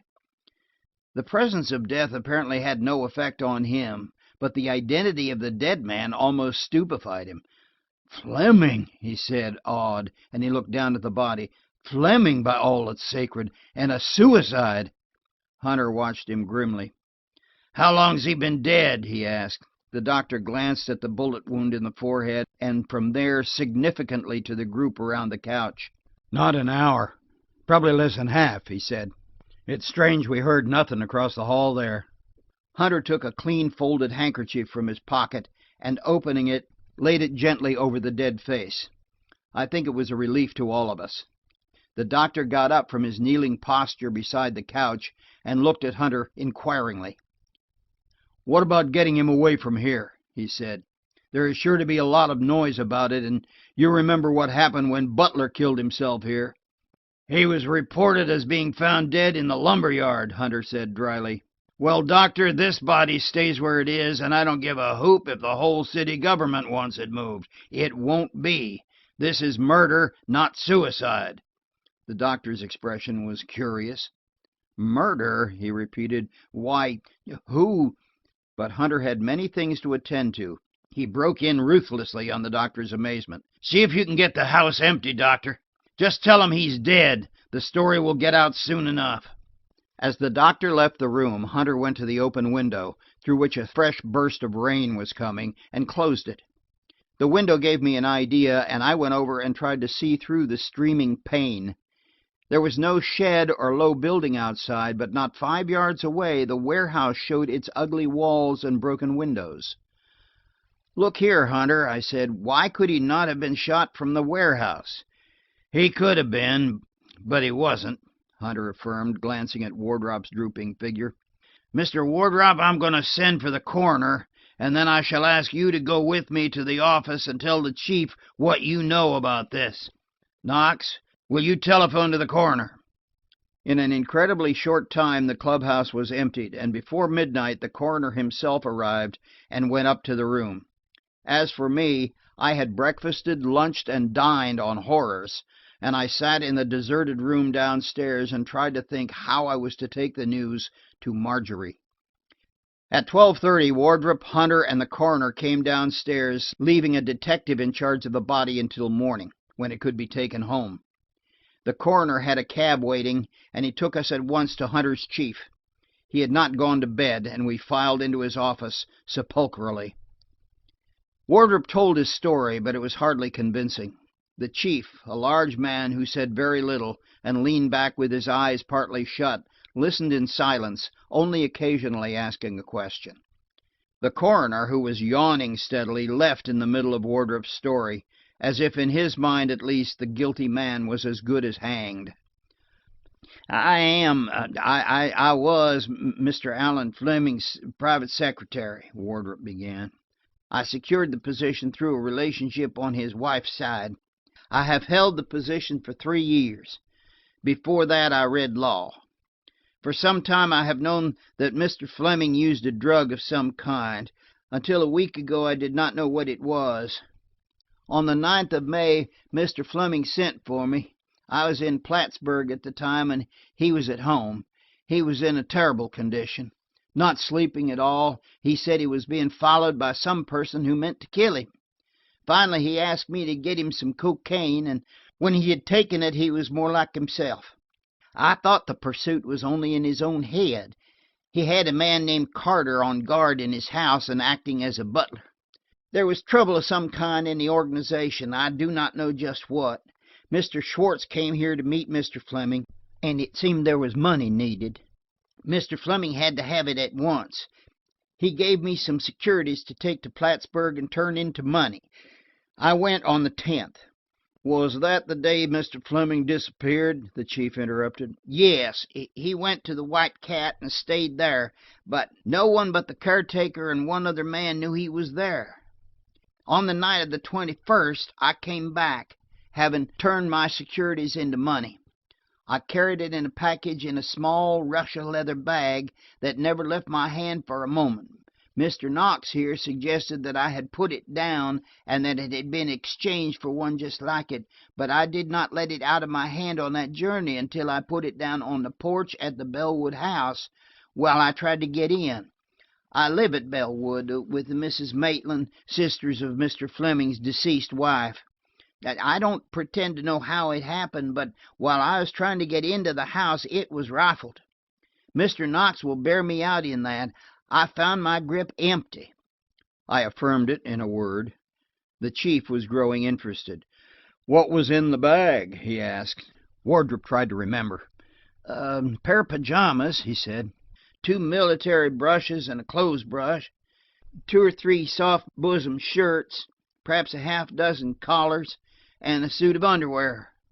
And all this was taken as well as the money? The bag was left empty except for my railroad schedule. The chief and Hunter exchanged significant glances. Then, "Go on, if you please," the detective said cheerfully. I think Wardrop realized the absurdity of trying to make anyone believe that part of the story. He shut his lips and threw up his head as if he intended to say nothing further. "Go on," I urged. If he could clear himself, he must. I could not go back to Marjorie Fleming and tell her that her father had been murdered and her lover was accused of the crime. "The bag was empty," he repeated. "I had not been 5 minutes trying to open the shutters, and yet the bag had been rifled. Mr. Knox here found it among the flowers below the veranda, empty." The chief eyed me with awakened interest. "You also live at Bellwood, Mr. Knox?" "No. I am attorney to Miss Letitia Maitland, and was there one night as her guest. I found the bag Mr. Wardrop described, empty." The chief turned back to Wardrop. "How much money was there in it when you left it?" $100,000. I was afraid to tell Mr. Fleming, but I had to do it. We had a stormy scene this morning. I think he thought the natural thing that I had taken it." He struck you, I believe, and knocked you down?" asked Hunter smoothly. Wardrop flushed. "He was not himself, and, well, it meant a great deal to him. He was out of cocaine. I left him raging, and when I went home I learned that Miss Jane Maitland had disappeared, been abducted, at the time my satchel had been emptied. It's no wonder I questioned my sanity." "And then tonight?" the chief persisted. "Tonight I felt that someone would have to look after Mr. Fleming. I was afraid he would kill himself. It was a bad time to leave while Miss Jane was missing, but when I got to the White Cat I found him dead. He was sitting with his back to the door and his head on the table." "Was the revolver in his hand?" "Yes." "You are sure?" from Hunter. "Isn't it a fact, Mr. Wardrop, that you took Mr. Fleming's revolver from him this morning when he threatened you with it?" Wardrop's face twitched nervously. You have been misinformed," he replied, but no one was impressed by his tone. It was wavering, uncertain. From Hunter's face I judged it had been a random shot and had landed unexpectedly well. "How many people knew that Mr. Fleming had been hiding at the White Cat?" from the chief. Very few, besides myself. Only a man who looks after the clubhouse in the mornings, and Clarkson, the cashier of the Borough Bank, who met him there once by appointment." The chief made no comment. "Now, Mr. Knox, how about you?" "Well, I opened the door into Mr. Fleming's room perhaps a couple of minutes after Mr. Wardrop went out," I said. "He was dead then, leaning on his outspread arms over the table. He had been shot in the forehead." "You heard no shot while you were in the hall?" "There was considerable noise. I heard 2 or 3 sharp reports like the explosions of an automobile engine." "Did they seem close at hand?" "Not particularly. I thought, if I thought at all, that they were on the street." "You were right about the automobile," Hunter said dryly. "The mayor sent his cars away as I left to follow Mr. Wardrop. The sounds you heard were not shots." "It is a strange thing," the chief reflected, "that a revolver could be fired in the upper room of an ordinary dwelling house while that house was filled with people and nobody hear it. Was there any powder marks on the body?" "None," Hunter said. The chief got up stiffly.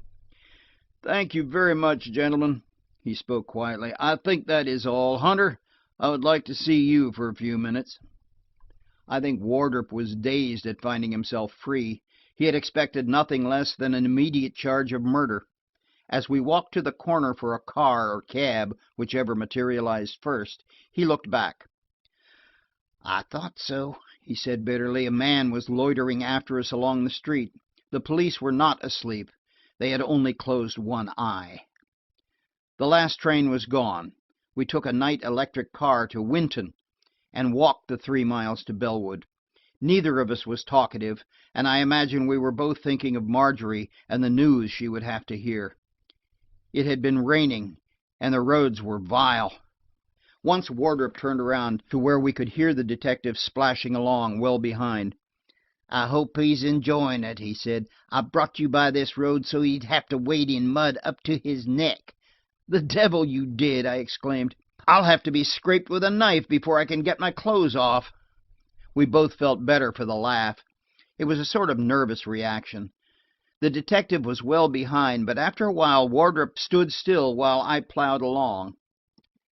They came up together presently, and the 3 of us trudged on, talking of immaterial things. At the door, Wardrop turned to the detective with a faint smile. "It's raining again," he said. "You'd better come in. You needn't worry about me. I'm not going to run away, and there's a couch in the library." The detective grinned, and in the light from the hall I recognized the man I had followed to the police station 2 nights before. "I guess I will," he said, looking apologetically at his muddy clothes. "This thing's only a matter of form, anyhow." But he didn't lie down on the couch. He took a chair in the hall near the foot of the stairs, and we left him there, with the evening paper and a lamp. It was a queer situation, to say the least.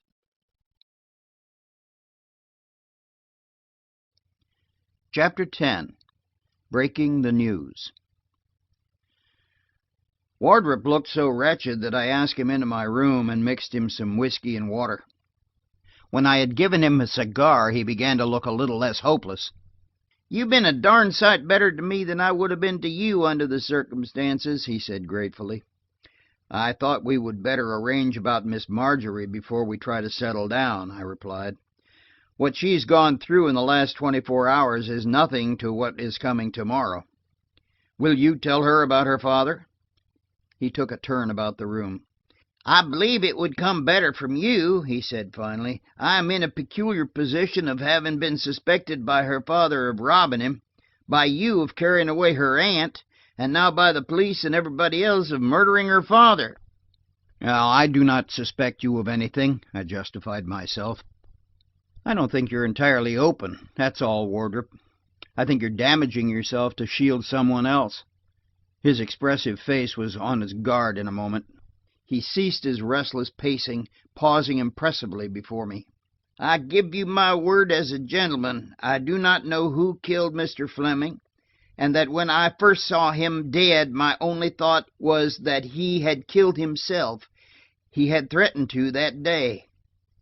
Why, if you think I killed him, you would have to think I robbed him, too, in order to find a motive." I did not tell him that that was precisely what Hunter did think. I evaded the issue. "Mr. Wardrop, did you ever hear of the figures 1122? I inquired. 1122, he repeated. No, never in any unusual connection. You never heard Mr. Fleming use them? I persisted. He looked puzzled. Probably, he said. In the very nature of Mr. Fleming's position, we use figures all the time. 11:22. Well, that's the time the theater train leaves the city for Bellwood. Not what you want, huh? Not quite, I answered noncommittally, and began to wind my watch. He took the hint and prepared to leave. "I'll not keep you any longer," he said, picking up his raincoat. He opened the door and stared ruefully down at the detective in the hall below. "The old place is queer without Miss Jane," he said irrelevantly. "Well, good night, and thanks." He went heavily along the hall, and I closed my door. I heard him pass Marjorie's room and then go back and rap lightly. She was evidently awake. "It's Harry," he called. "I thought you wouldn't worry if you knew I was in the house tonight." She asked him something. "Yes, he's here," he said. He stood there for a moment, hesitating over something, but whatever it was, he decided against it. "Good night, dear," he said gently, and went away. The little familiarity made me wince. Every unattached man has the same pang now and then. I have it sometimes when Edith sits on the arm of Fred's chair, or when one of the youngsters leaves me to run to Daddy. And one of the sanest men I ever met went to his office and proposed to his stenographer in sheer craving for domesticity after watching the wife of one of his friends run her hand over her husband's chin and give him a reproving slap for not having shaved. I pulled myself up sharply, and after taking off my dripping coat, I went to the window and looked out into the May night. It seemed incredible that almost the same hour the previous night, little Miss Jane had disappeared, had been taken bodily away through the peace of the warm spring darkness, and that I, as wide awake as I was at that moment, acute enough of hearing to detect Wardrop's careful steps on the gravel walk below, had heard no struggle, had permitted this thing to happen without raising a finger in the old lady's defense. And she was gone as completely as if she had stepped over some psychic barrier into the fourth dimension. I found myself avoiding the most recent occurrence of the white cat. I was still too close to it to have gained any perspective. On that subject I was able to think clearly of only one thing, that I would have to tell Marjorie in the morning, and that I would have given anything I possessed for a little of Edith's diplomacy with which to break the bad news. It was Edith who broke the news to me that the moths had got into my evening clothes while I was hunting in the Rockies, by telling me that my dress coat made me look narrow across the shoulders, and persuading me to buy a new one and give the old one to Fred. Then she broke the news of the moths to Fred. I was ready for bed when Wardrop came back and rapped at my door.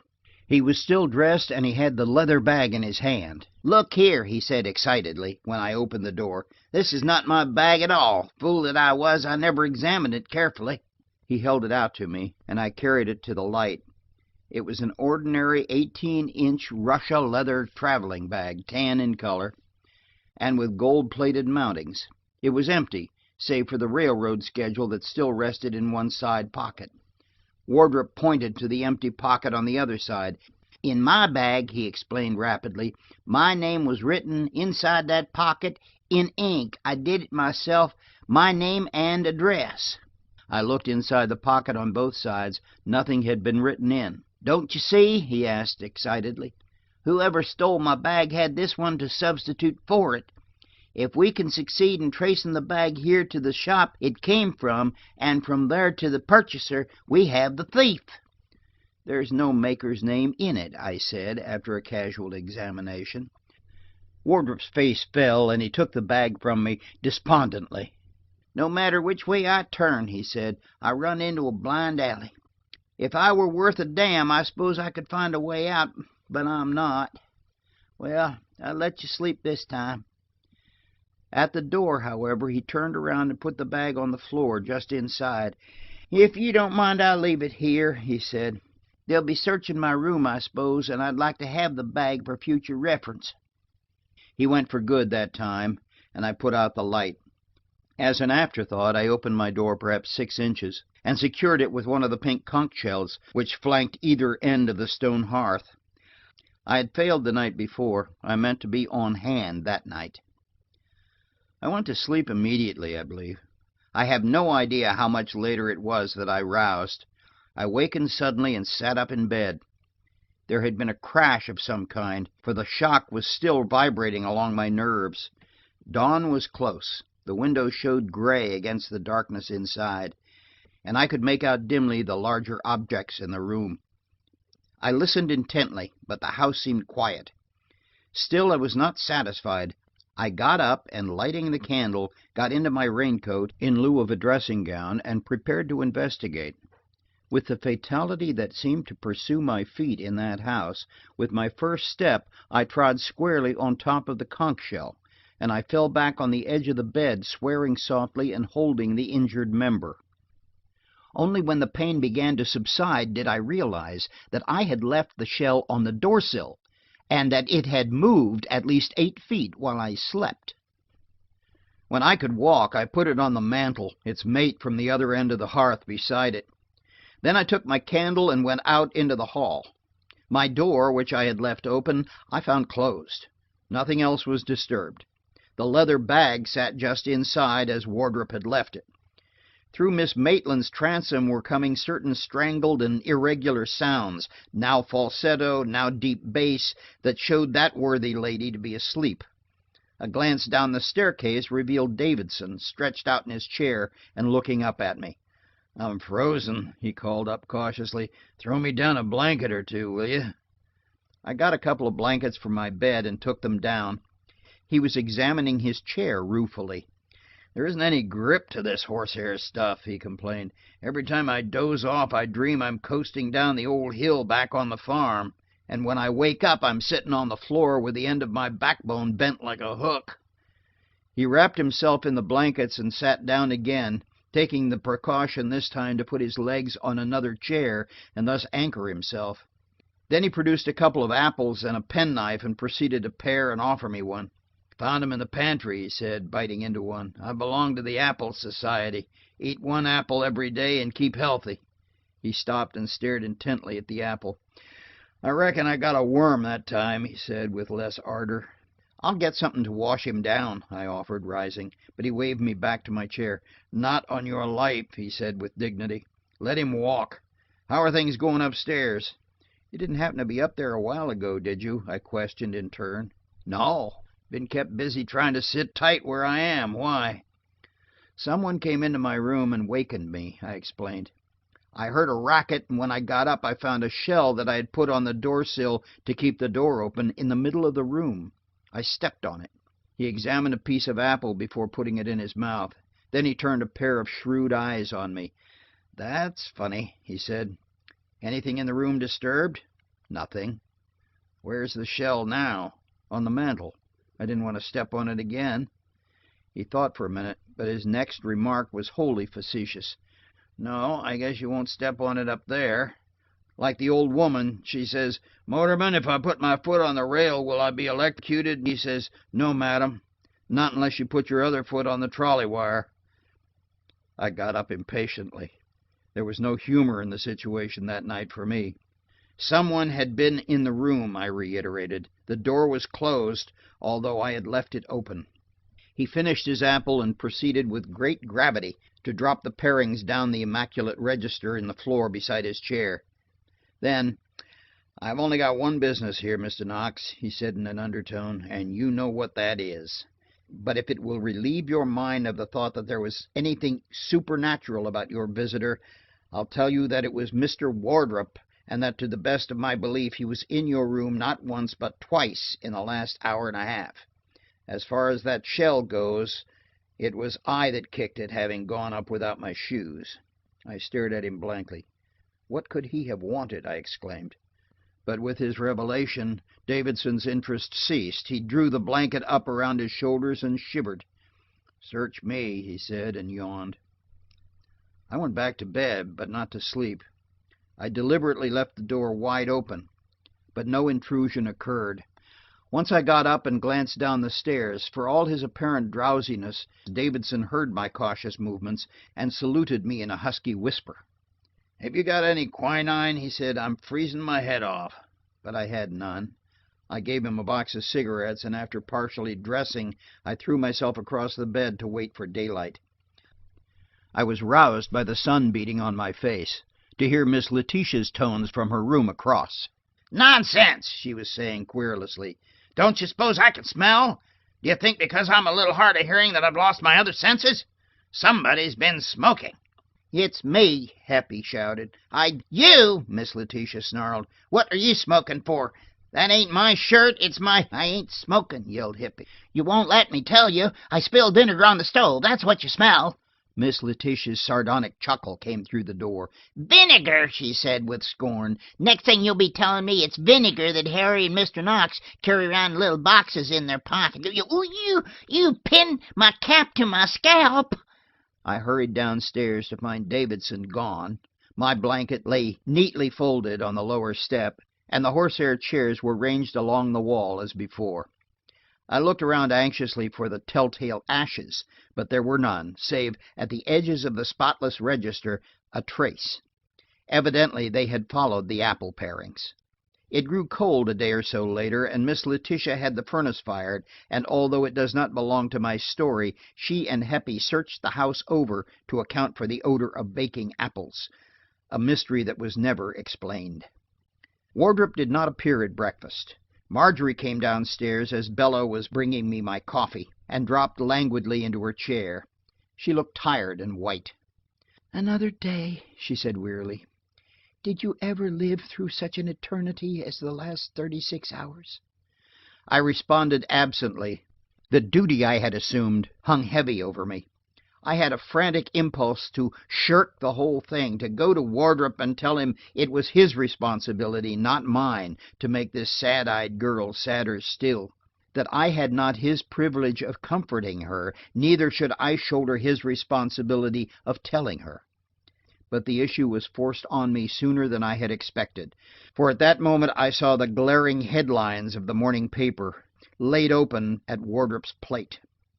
She must have followed my eyes, for we reached for it simultaneously.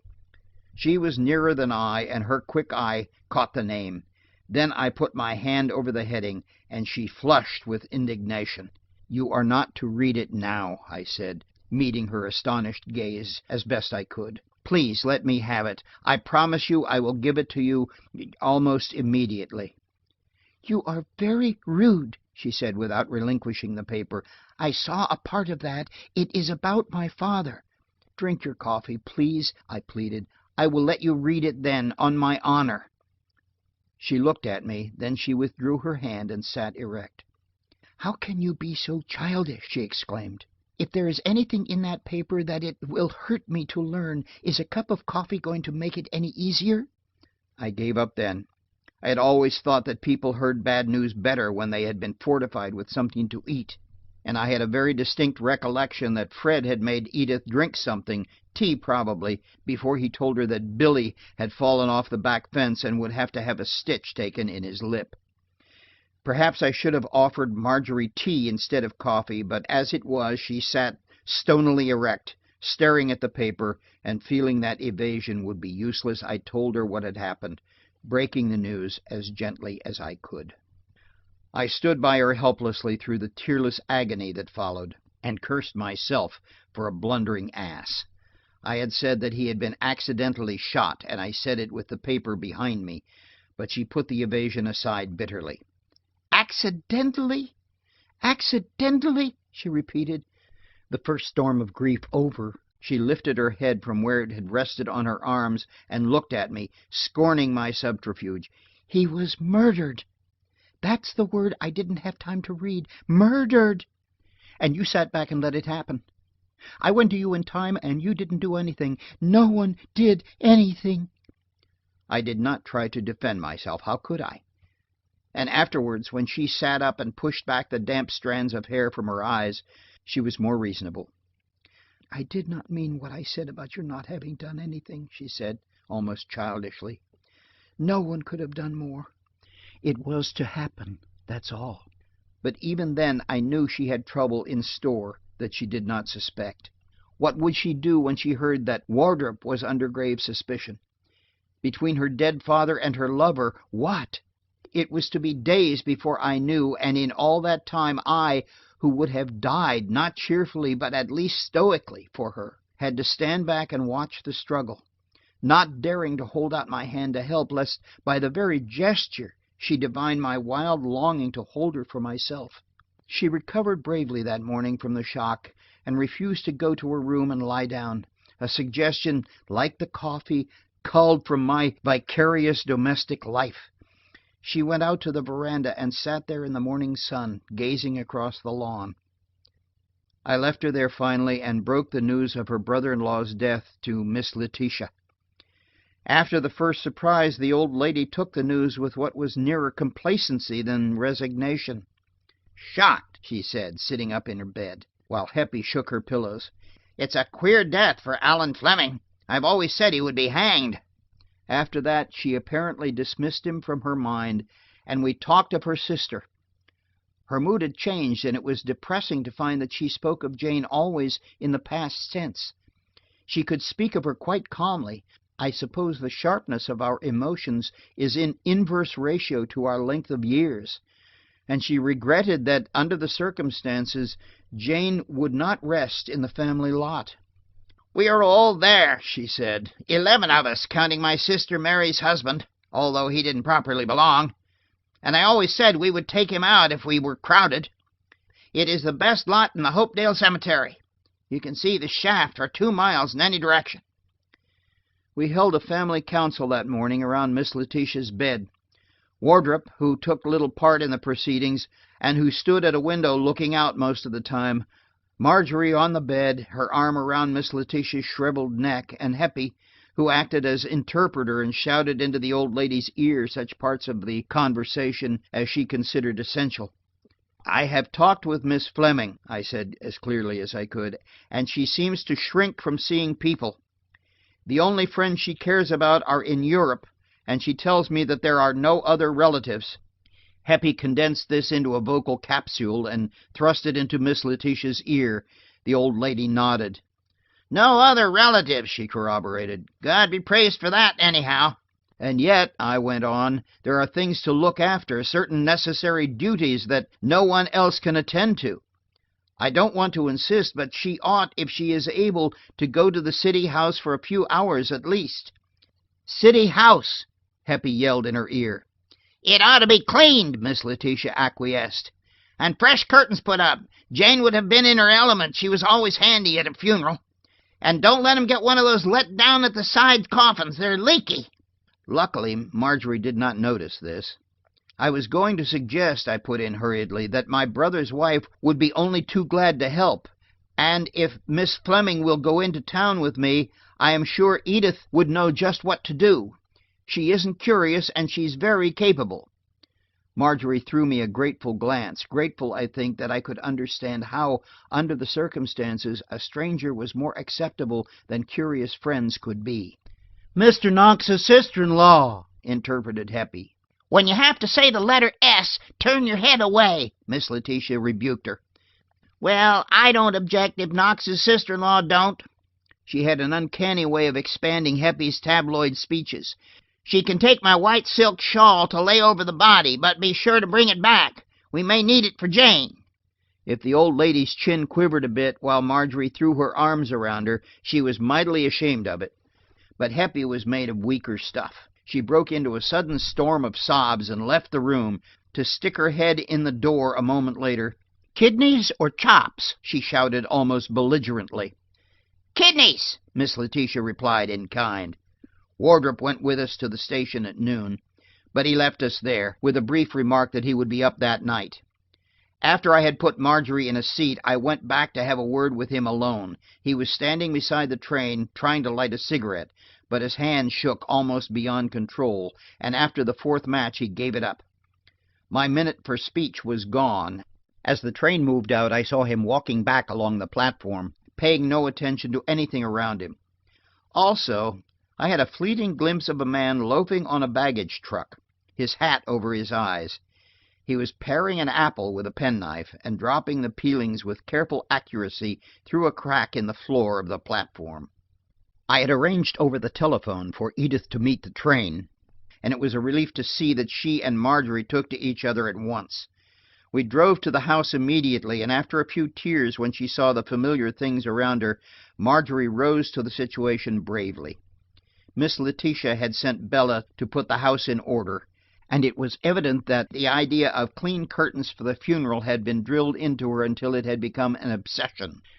Not until Edith had concealed the stepladder were the hangings safe, and late in the afternoon we heard a crash from the library and found Bella twisted on the floor, the result of putting a teakwood tabouret on a table, and from thence attacking the lace curtains of the library windows. Edith gave her a good scolding and sent her off to soak her sprained ankle. Then she righted the tabouret, sat down on it, and began on me. "Do you know that you have not been to the office for 2 days?" she said severely. "And do you know that Hawes had hysterics in our front hall last night? You had a case in court yesterday, didn't you?"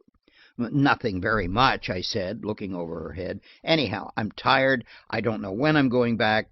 I need a vacation." She reached behind her and, pulling the cord, sent the window shade to the top of the window. At the sight of my face thus revealed, she drew a long sigh. "The biggest case you ever had, Jack. The biggest retainer you ever had." "I spent that," I protested feebly. "A vacation, and you only back from Pinehurst." "The girl was in trouble, is in trouble, Edith," I burst out. "Anyone would have done the same thing. Even Fred would hardly have deserted that household. It's stricken, positively stricken." My remark about Fred did not draw her from cover. "Of course it's your own affair," she said, not looking at me, "and goodness knows I'm disinterested about it.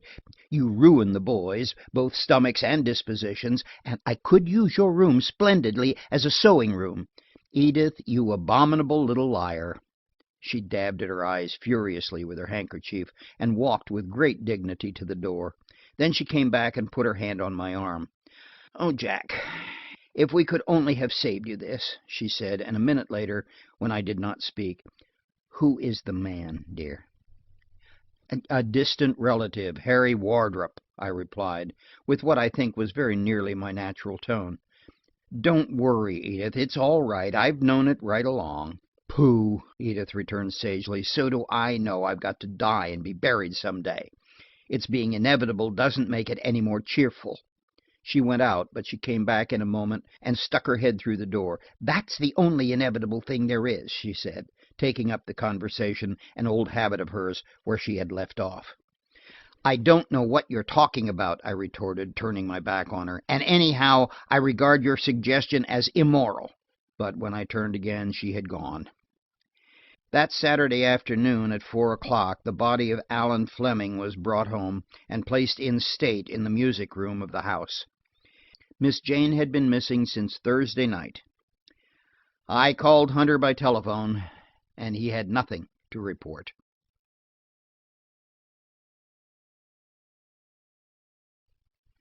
Chapter 11. A Night in the Fleming Home. I had a tearful message from Hawes late that afternoon, and a little after 5 I went to the office. I found him offering late editions of the evening paper to a couple of clients who were edging toward the door. His expression when he saw me was pure relief, the clients' relief strongly mixed with irritation.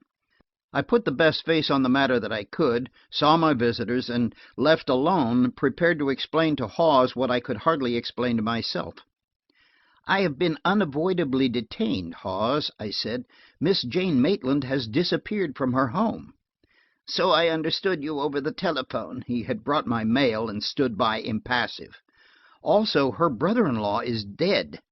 The papers are full of it." "There was no one to do anything, Hawes. I was obliged to stay," I apologized. I was ostentatiously examining my letters, and Hawes said nothing. I looked up at him sideways, and he looked down at me. Not a muscle in his face quivered save one eye, which has a peculiar twitching of the lid when he's excited.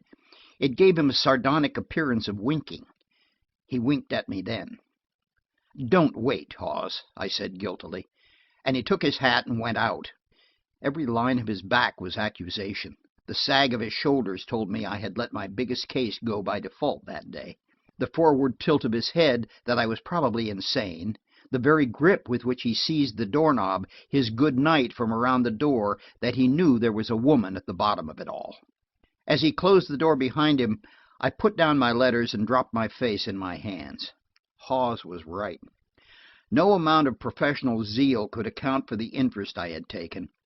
Partly through force of circumstances, partly of my own volition, I had placed myself in the position of first friend to a family with which I had had only professional relations.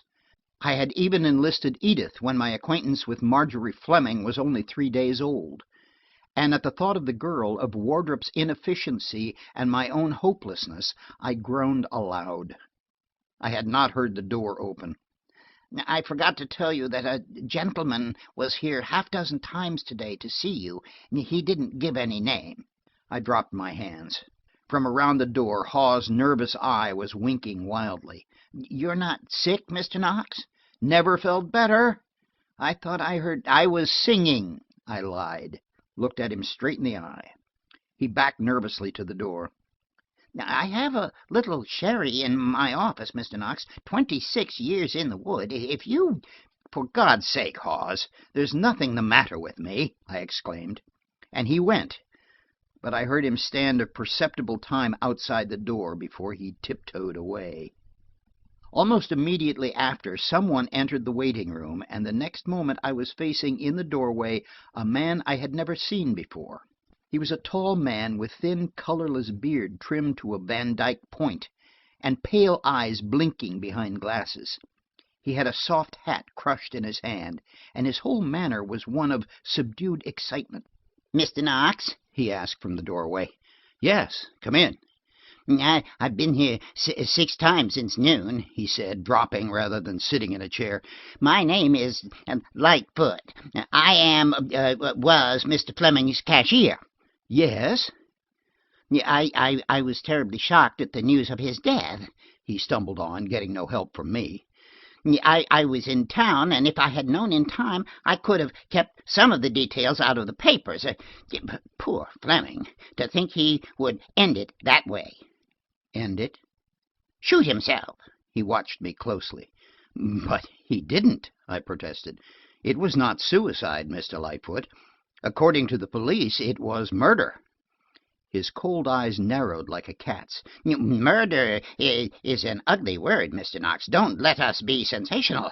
Mr. Fleming had threatened to kill himself more than once. Ask young Wardrop. He was sick and despondent. He left his home without a word, which points strongly to emotional insanity. He could have gone to any one of 6 large clubs here or at the Capitol. Instead, he goes to a little third-rate political club where, presumably, he does his own cooking and hides in a dingy room. Is that sane? Murder? It was suicide, and that puppy Wardrop knows it well enough. I wish I had him by the throat. He had worked himself into quite a respectable rage, but now he calmed himself. Now, I have seen the police, he went on. They agree with me that it was suicide, and the party newspapers will straighten it out tomorrow. It is only unfortunate that the murder theory was given so much publicity. The Times Post, which is democratic, of course, I could not handle. I sat stupefied. Suicide, I said finally, with no weapon, no powder marks, and with a half-finished letter at his elbow? He brushed my interruption aside. Mr. Fleming had been careless, he said. I can tell you in confidence that some of the state funds had been deposited in the Borough Bank of Manchester, and the Borough Bank closed its doors at 10 o'clock today. I was hardly surprised at that, but the whole trend of events was amazing. I arrived here last night, he said, and I searched the city for Mr. Fleming. This morning I heard the news. I have just come from the house. His daughter referred me to you. After all, what I want is a small matter. Some Papers, state documents are missing, and no doubt are among Mr. Fleming's private effects. I would like to go through his papers and leave tonight for the capital." "I have hardly the authority," I replied doubtfully. "Miss Fleming, I suppose, would have no objection. His private secretary, Wardrop, would be the one to superintend such a search." "Can you find Wardrop at once?" Something in his eagerness put me on my guard.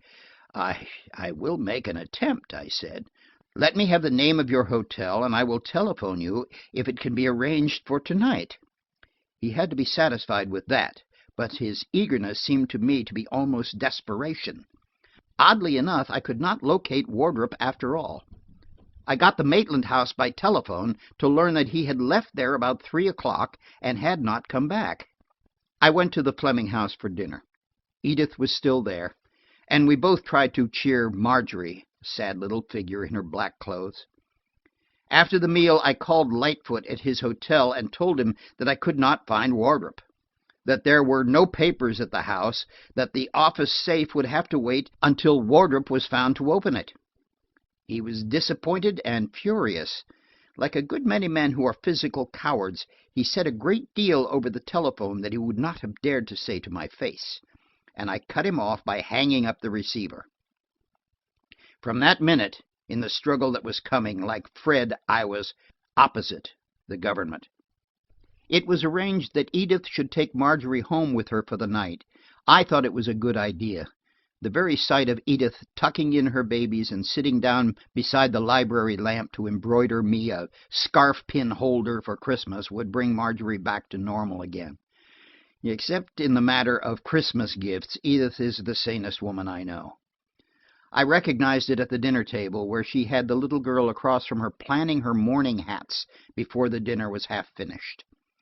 When we rose at last, Marjorie looked toward the music room, where the dead man lay in state. But Edith took her by the arm and pushed her toward the stairs. "Get your hat on right away while Jack calls a cab," she directed. "I must get home, or Fred will keep the boys up till 9 o'clock. He is absolutely without principle." When Marjorie came down, there was a little red spot burning in each pale cheek, and she ran down the stairs like a scared child. At the bottom she clutched the newel post and looked behind fearfully. "What's the matter?" Edith demanded, glancing uneasily over her shoulder. "Someone has been upstairs," Marjorie panted. "Someone has been staying in the house while we were away." "Nonsense," I said, seeing that her fright was infecting Edith. "What makes you think that?" "Come and look," she said, gaining courage, I suppose, from a masculine presence. And so we went up the long stairs, the two girls clutching hands and I leading the way, and inclined to scoff. At the door of a small room next to what had been Alan Fleming's bedroom, we paused, and I turned on the light. "Before we left," Marjorie said more quietly, "I closed this room myself. It had just been done over, and the pale blue soiled so easily.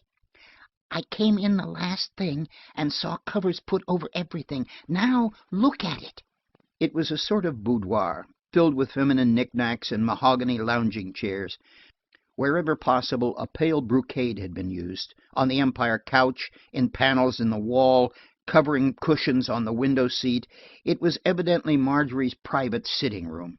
The linen cover that had been thrown over the divan was folded back, and a pillow from the window seat bore the imprint of a head. The table was still covered, knobby protuberances indicating the pictures and books beneath.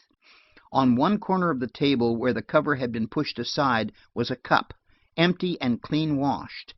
And as if to prove her contention, Marjorie picked up from the floor a newspaper dated Friday morning, the 22nd. A used towel in the bathroom nearby completed the inventory. Margie had been right. Someone had used the room while the house was closed. "Might it not have been your father?" Edith asked when we stood again at the foot of the stairs. "He could have come here to look for something and lain down to rest." "I don't think so," Marjorie said wanly. "I left the door so he could get in with his key, but he always used his study couch. I don't think he ever spent 5 minutes in my sitting room in his life." We had to let it go at that finally. I put them in a cab and saw them start away. Then I went back into the house.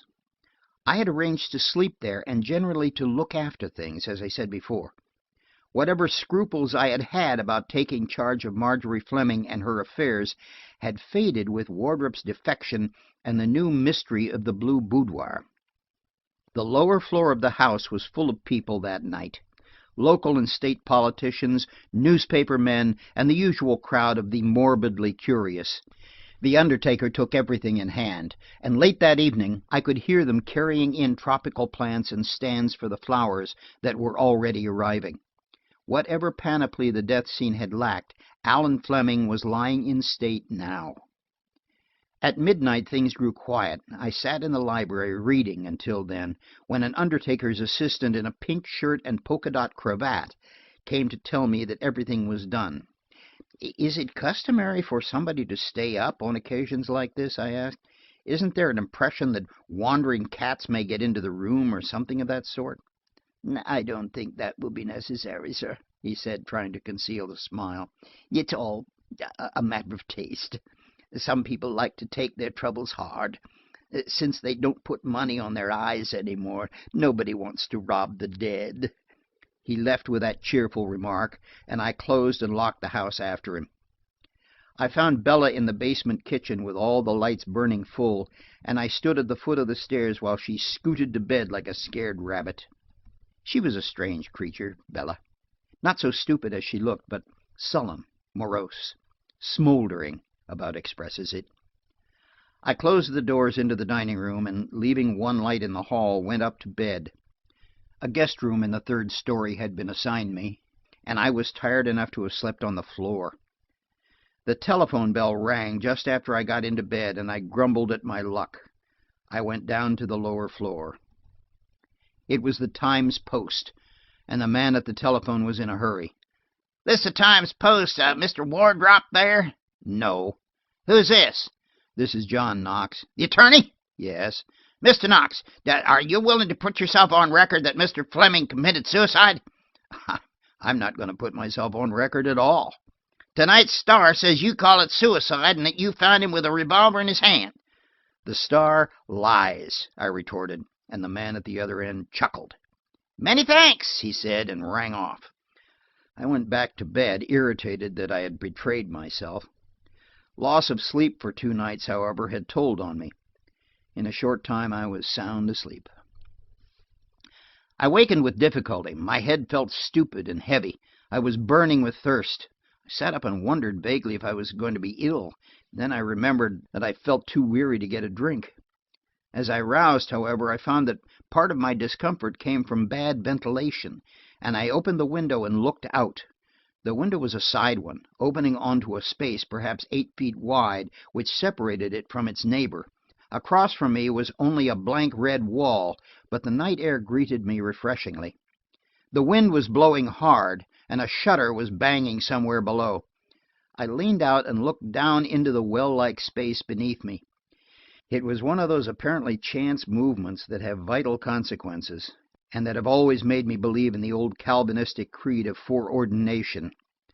Below me, on the wall across, was a rectangle of yellow light, reflected from the library window of the Fleming home. There was someone in the house. As I still stared, the light was slowly blotted out, not as if the light had been switched off, but by a gradual decreasing in size of the lighted area. The library shade had been drawn. My first thought was burglars. My second, Lightfoot. No matter who it was, there was no one who had business there. Luckily, I had brought my revolver with me from Fred's that day, and it was under my pillow. To get it, to put out the light, and open the door quietly took only a minute. I was in pajamas, barefoot, as on another almost similar occasion, but I was better armed than before. I got to the second floor without hearing or seeing anything suspicious, but from there I could see that the light in the hall had been extinguished. The unfamiliarity of the house, the knowledge of the silent figure in the drawing-room at the foot of the stairs, and of whatever might be waiting in the library beyond, made my position uncomfortable, to say the least. I don't believe in the man who is never afraid. He doesn't deserve the credit he gets. It's the fellow who is scared to death, whose knees knock together, and who totters rather than walks into danger, who is the real hero. Not that I was as bad as that, but I would have liked to know where the electric switch was, and to have seen the trap before I put my head in. The stairs were solidly built and did not creak. I felt my way down by the baluster, which required my right hand, and threw my revolver to my left. I got safely to the bottom and around the newel post. There was still a light in the library, and the door was not entirely closed. Then, with my usual bad luck, I ran into a heap of folded chairs that had been left by the undertaker, and if the crash paralyzed me, I don't know what it did to the intruder in the library.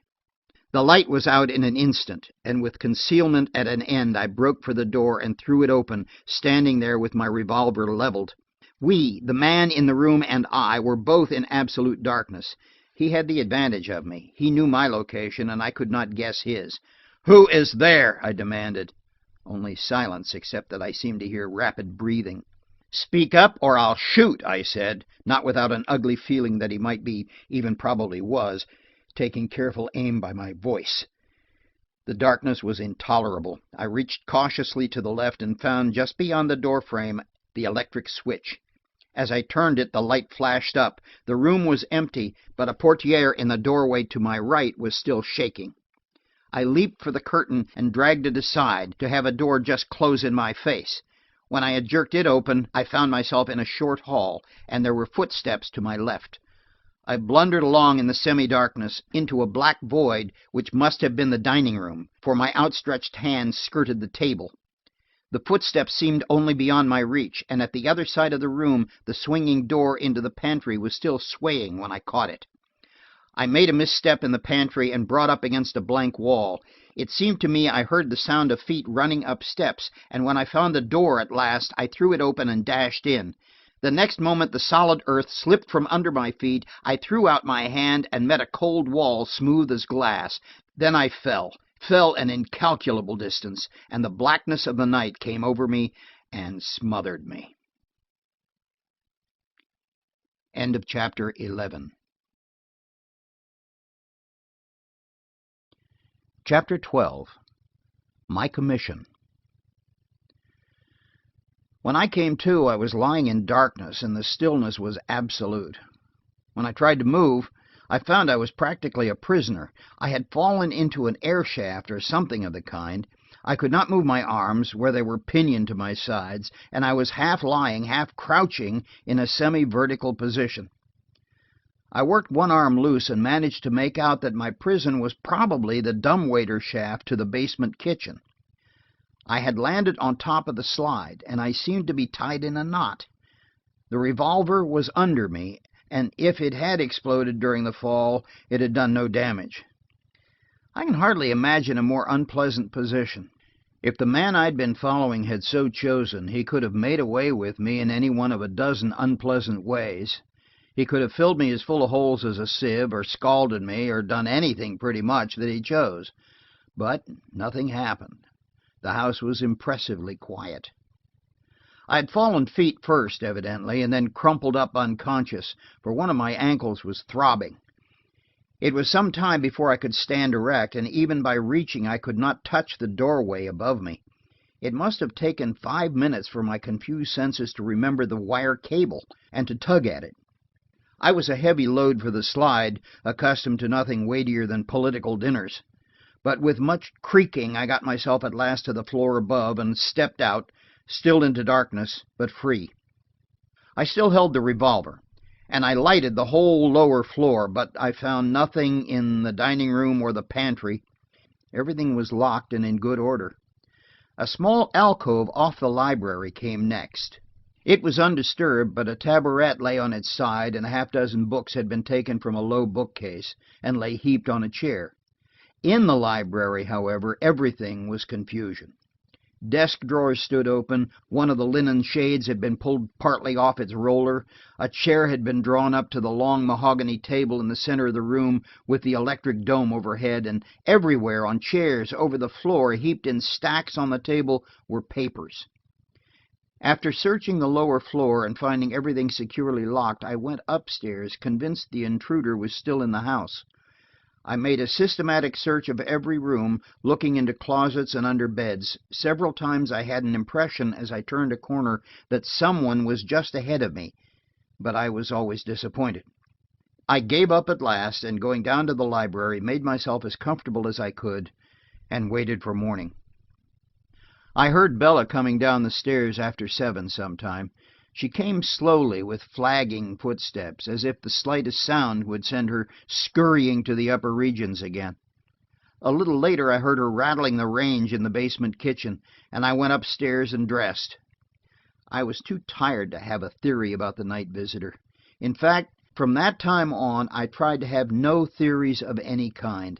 I was impressed with only one thing: that the enemy or enemies of the late Alan Fleming evidently carried their antagonism beyond the grave. As I put on my collar, I wondered how long I could stay in this game, as I now meant to, and avoid lying in state in Edith's little drawing-room with flowers around and a gentleman in black gloves at the door. I had my ankle strapped with adhesive that morning by my doctor, and it gave me no more trouble. But I caught him looking curiously at the blue bruise on my forehead where Wardrop had struck me with a chair, and at my nose, no longer swollen but mustard yellow at the bridge. "Been doing any boxing lately?" he said, as I laced up my shoe. "Not for 2 or 3 years." "New machine?" "No." He smiled at me quizzically from his desk. "How's the other fellow look?" he inquired, and to my haltingly invented explanation of my battered appearance, he returned the same enigmatical smile. That day was uneventful. Marjorie and Edith came to the house for about an hour and went back to Fred's again. A cousin of the dead man, an elderly bachelor named Parker, appeared that morning and signified his willingness to take charge of the house during that day. The very hush of his voice and his black tie prompted Edith to remove Marjorie from him as soon as she could, and as the girl dreaded the curious eyes of the crowd that filled the house, she was glad to go. It was Sunday, and I went to the office only long enough to look over my mail. I dined in the middle of the day at Fred's, and felt heavy and stupid all afternoon as a result of thus reversing the habits of the week. In the afternoon I had my first conversation with Fred and Edith while Marjorie and the boys talked quietly in the nursery. They had taken a great fancy to her, and she was almost cheerful when she was with them. Fred had the morning papers around him on the floor, and was in his usual Sunday argumentative mood. "Well," he said, when the nursery door upstairs had closed, "what was it, Jack? Suicide?" "I don't know," I replied bluntly. "Well, what do you think?" he insisted. "How can I tell?" irritably. "The police say it was suicide, and they ought to know. Times Post says it was murder, and they will prove it, and they claim the police have been called off." I said nothing of Mr. Lightfoot and his visit to the office, but I made a mental note to see the Times Post people and learn, if I could, what they knew. "I cannot help thinking that he deserved very nearly what he got," Edith broke in, looking much less vindictive than her words. "When one thinks of the ruin he brought to poor Henry Butler, and that Ellen has been practically an invalid ever since, I can't be sorry for him." "What was the Butler story?" I asked, but Fred did not know, and Edith was as vague as women usually are in politics. "Henry Butler was treasurer of the state, and Mr. Fleming was his cashier. I don't know just what the trouble was, but you remember that Henry Butler killed himself after he got out of the penitentiary, and Ellen has been in one hospital after another. I would like to have her come here for a few weeks, Fred," she said appealingly. "She's in some sanatorium or other now, and we might cheer her a little." Fred groaned. "Have her if you like, Petty," he said resignedly, "but I refuse to be cheerful unless I feel like it. What about this young Wardrop, Jack? Looks to me as if the Times Post reporter had a line on him." "Hush," Edith said softly. "He is Marjorie's fiancé, and she might hear you." "How do you know?" Fred demanded. "Did she tell you?" "Look at her engagement ring," Edith threw back triumphantly. "And it's a perfectly beautiful solitaire, too." I caught Fred's eye on me, and the very speed with which he shifted his gaze made me uncomfortable. I made my escape as soon as I could, on the plea of going out to Bellwood, and in the hall upstairs I met Marjorie. "I saw Bella today," she said. "Mr. Knox, will you tell me why you stayed up last night? What happened in the house?" "I thought I heard someone in the library," I stammered, "but I found no one." "Is that all the truth or only part of it?" she asked. "Why do men always evade issues with a woman?" Luckily, womanlike, she did not wait for a reply. She closed the nursery door and stood with her hand on the knob, looking down. "I wonder what you believe about all this," she said. "Do you think my father killed himself? You were there. You know. If someone would only tell me everything." It seemed to me it was her right to know. The boys were romping noisily in the nursery. Downstairs, Fred and Edith were having their Sunday afternoon discussion of what in the world had become of the money from Fred's latest book. Marjorie and I sat down on the stairs, and as well as I could remember the details, I told her what had happened at the White Cat. She heard me through quietly. "And so the police have given up the case?" she said despairingly. "And if they had not, Harry would have been arrested. Is there nothing I can do? Do I have to sit back with my hands folded?"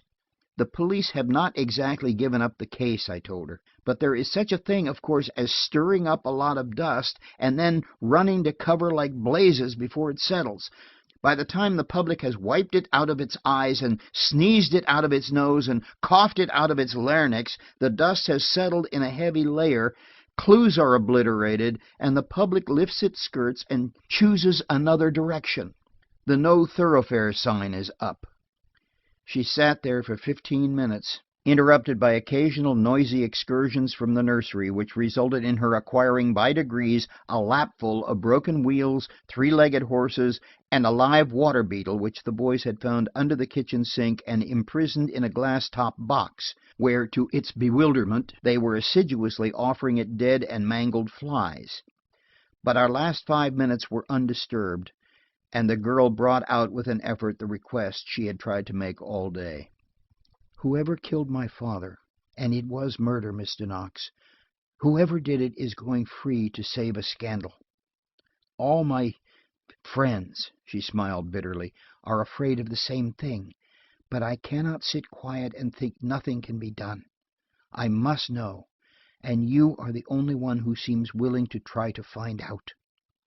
So it was that when I left the house a half-hour later, I was committed. I had been commissioned by the girl I loved, for it had come to that, to clear her lover of her father's murder, and so give him back to her. Not in so many words, but I was to follow up the crime, and the rest followed. And I was morally certain of two things. First, that her lover was not worthy of her, and second, and more to the point, that innocent or guilty, he was indirectly implicated in the crime. I had promised her also to see Miss Letitia that day if I could, and I turned over the events of the preceding night as I walked toward the station. But I made nothing of them. One thing occurred to me, however. Bella had told Marjorie that I had been up all night. Could Bella— But I dismissed the thought as absurd. Bella, who had scuttled to bed in a panic of fright, who would never have dared the lower floor alone, and Bella, given all the courage in the world, could never have moved with the swiftness and light certainty of my midnight prowler. It had not been Bella. But after all, I did not go to Bellwood. I met Hunter on my way to the station, and he turned around and walked with me. "So you've laid down on the case," I said, when we had gone a few steps without speaking. He grumbled something unintelligible and probably unrepeatable. "Of course," I persisted, "being a simple and uncomplicated case of suicide, there was nothing in it anyhow. If it had been murder under peculiar circumstances—" He stopped and gripped my arm. "For 10 cents, he said gravely, "I would tell the chief and a few others what I think of 'em, and then I'd go out and get full." "Not on 10 cents. "I'm going out of the business," he stormed. "I'm going to drive a garbage truck. It's cleaner than this job. Suicide! I never saw a cleaner case of—" He stopped suddenly. "Do you know Burton of Times-Post?" "No, I've heard of him." "Well, he's your man. They're dead against the ring, and Burton's been given the case. He's as sharp as a steel trap. You two get together." He paused at a corner. Goodbye, he said dejectedly. I'm off to hunt some boys that have been stealing milk bottles. It's about my size these days. He turned around, however, before he had gone many steps and came back. Wardrop has been missing since yesterday afternoon, he said. That is, he thinks he's missing. We've got him all right. I gave up my Bellwood visit for the time, and taking a car downtown, I went to the Times post office. The Monday morning edition was already underway as far as the staff was concerned, and from the waiting room I could see 3 or 4 men with their hats on, most of them rattling typewriters. Burton came in a moment, a red-haired young fellow with a short, thick nose and muggy skin. He was rather stocky in build, and the pugnacity of his features did not hide the shrewdness of his eyes. I introduced myself, and at my name his perfunctory manner changed. "Knox," he said, "I called you last night over the phone." "Can't we talk in a more private place?" I asked, trying to raise my voice above the confusion of the next room. In reply, he took me into a tiny office containing a desk and 2 chairs, and separated by an 8-foot partition from the other room. "This is the best we have," he explained cheerfully. "Newspapers are agents of publicity, not privacy, if you don't care what you say." I liked Burton. There was something genuine about him. After Wardrop's kid-glove finish, he was a relief. "Hunter, of the Detective Bureau, sent me here," I proceeded, "about the Fleming case." He took out his notebook. "You are the 4th today," he said. "Hunter himself, Lightfoot from Plattsburgh, and McFeely here in town. Well, Mr. Knox, are you willing now to put yourself on record that Fleming committed suicide?" "No," I said firmly. "It is my belief that he was murdered." "And that the secretary fellow, what's his name, Wardrop, that he killed him?" "Possibly." In reply, Burton fumbled in his pocket and brought out a pasteboard box filled with jeweler's cotton. Underneath was a small object which he passed to me with care. "I got it from the coroner's physician who performed the autopsy," he said casually. "You will notice that it's a .32, and that the revolver they took from Wardrop was a .38. Question: where's the other gun?" I gave him back the bullet, and he rolled it around on the palm of his hand. "Little thing, isn't it?" he said. "You think we're lords of creation till we see a 1/4-inch bichloride tablet, or a bit of lead like this. Look here." He dived into his pocket again and drew out a roll of ordinary brown paper. When he opened it, a bit of white chalk fell on the desk. "Look at that," he said dramatically. "Kill an army with it, and they'd never know what struck 'em. Cyanide of potassium, and the druggist that sold it ought to be choked." "Where did it come from?" I asked curiously. Burton smiled his cheerful smile. "It's a beautiful case all around," he said, as he got his hat. "I haven't had any Sunday dinner yet, and it's 5 o'clock. Oh, the cyanide? Clarkson, the cashier of the bank Fleming ruined, took a bite off that corner right there this morning." "Clarkson!" I exclaimed. "How is he?" "God only knows," said Burton gravely, from which I took it Clarkson was dead.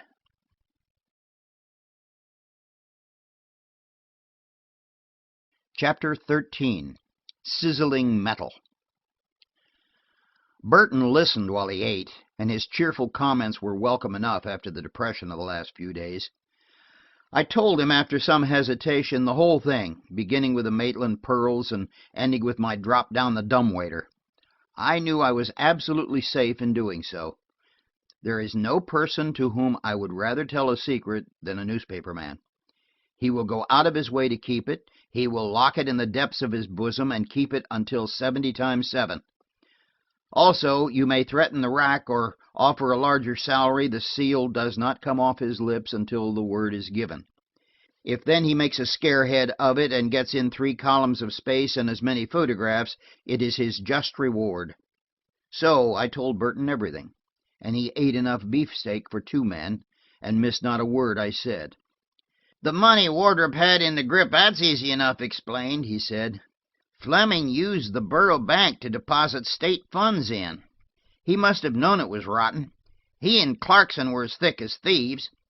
According to a time-honored custom in our land of the brave and home of the free, the state treasurer who is crooked can, in such a case, draw on such a bank without security on his personal note, which is usually worth its value by the pound as old paper.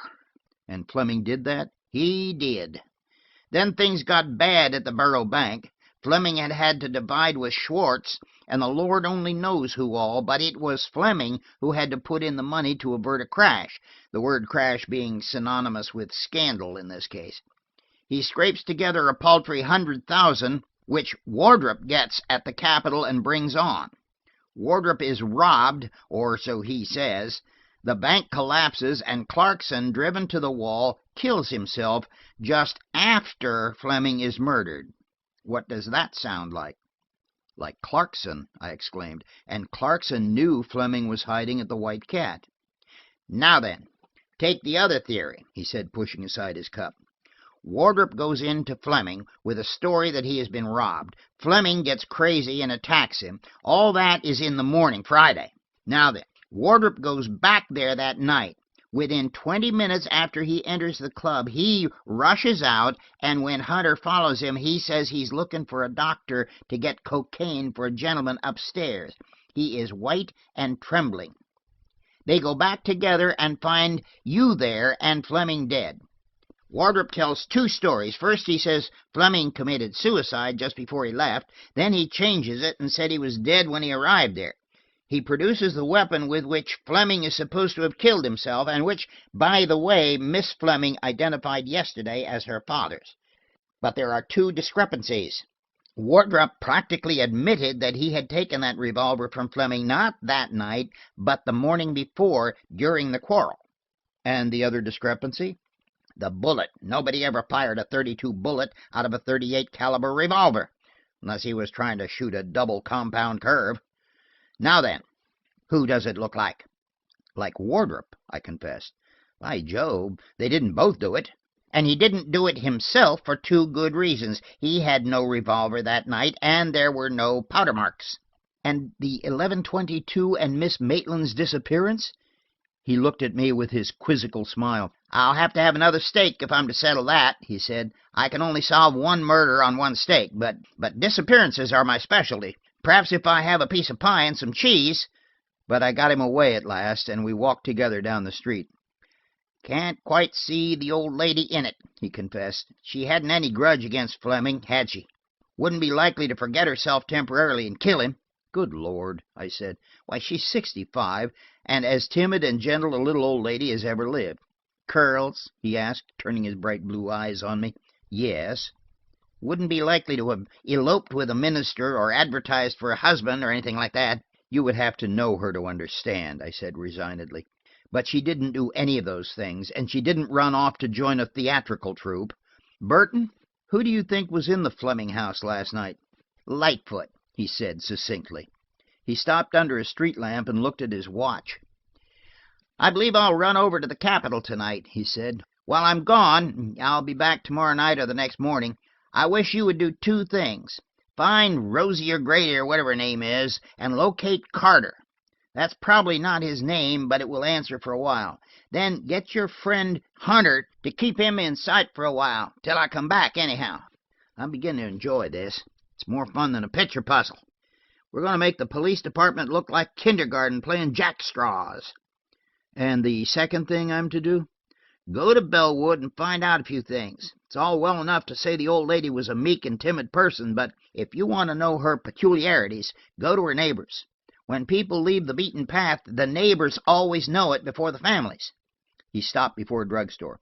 I'll have to pack for my little jaunt, he said, and purchased a toothbrush, which proved to be the extent of his preparations. We separated at the station, Burton to take his red hair and his toothbrush to Plattsburgh, I to take a taxicab, and armed with a page torn from the classified directory, to inquire at as many of the 12 Anderson's drugstores as might be necessary to locate Delia's gentleman friend, the clerk, through him Delia, and through Delia the mysterious Carter, who was not really a butler. It occurred to me somewhat tardily that I knew nothing of Delia but her given name. A telephone talk with Marjorie was of little assistance. Delia had been a new maid, and if she had heard her other name, she had forgotten it. I had checked off 8 of the Andersons on my list without result, and the taxi meter showed something over $19 when the driver drew up at the curb. "Gentleman in the other cab's hailing you, sir," he said over his shoulder. "The other cab?" "The one that's been following us." I opened the door and glanced behind. A duplicate of my cab stood perhaps 50 feet behind, and from it a familiar figure was slowly emerging, carrying on a high-pitched argument with the chauffeur. The figure stopped to read the taximeter, shook his fist at the chauffeur, and approached me, muttering audibly. It was Davidson. "That liar and thief back there has got me rung up for $19, he said, ignoring my amazement. $19.40. Must have the thing counting the revolutions of all four wheels." He walked around and surveyed my expense account at the driver's elbow. Then he hit the meter a sharp slap, but the figures did not change. $19, he repeated, dazed. $19 and... look here, he called to his driver, who had brought the cab close. "It's only 30 cents here. Your clock's 10 cents fast." "But how—" I began. "You back up to $19.30, he persisted, ignoring me. "If you'll back up to $12, I'll pay it. That's all I got." Then he turned on me irritably. "Good heavens, man," he exclaimed. "Do you mean to tell me you've been to 8 drugstores this Sunday evening and spent $19.30 and haven't got a drink yet?" "Do you think I'm after a drink?" I asked him. "Now look here, Davidson, I rather think you know what I'm after. If you don't, it doesn't matter. But since you're coming along anyhow, pay your man off and come with me. I don't like to be followed." He agreed without hesitation, borrowed $8 from me to augment his 12, and crawled in with me. "The next address on the list is the right one," he said, as the man waited for directions. "I did the same round yesterday, but not being a plutocrat, I used the streetcars and my legs. And because you're a decent fella and don't have to be chloroformed to have an idea injected, I'm going to tell you something. There were 11 roundsmen as well as the sergeant who heard me read the note I found at the Fleming house that night. You may have counted them through the window. Dozen plainclothes men read it before morning. When the news of Mr. Fleming's death came out, I thought this fellow Carter might know something, and I trailed Delia through this Mamie Brennan. When I got there, I found Tom Brannigan and 4 other detectives sitting in the parlor, and Miss Delia in a blue silk waist, making eyes at every mother's son of 'em.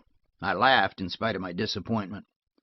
Davidson leaned forward and closed the window at the driver's back. Then he squared around and faced me. "Understand me, Mr. Knox," he said. "Mr. Fleming killed himself. You and I are agreed on that. Even if you aren't just convinced of it, I'm telling you, and better let it drop, sir." Under his quiet manner, I felt a threat.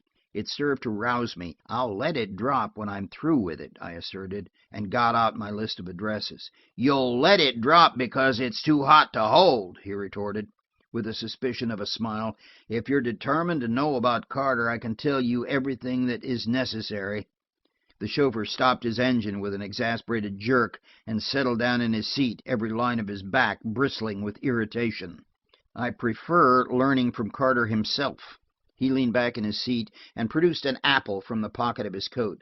"You'll have to travel some to do it, son," he said. "Carter left for parts unknown last night, taking with him enough money to keep him in comfort for some little time." "Until this blows over," I said bitterly. "The trip was for the benefit of his health. He has been suffering, and is still suffering, from a curious lapse of memory."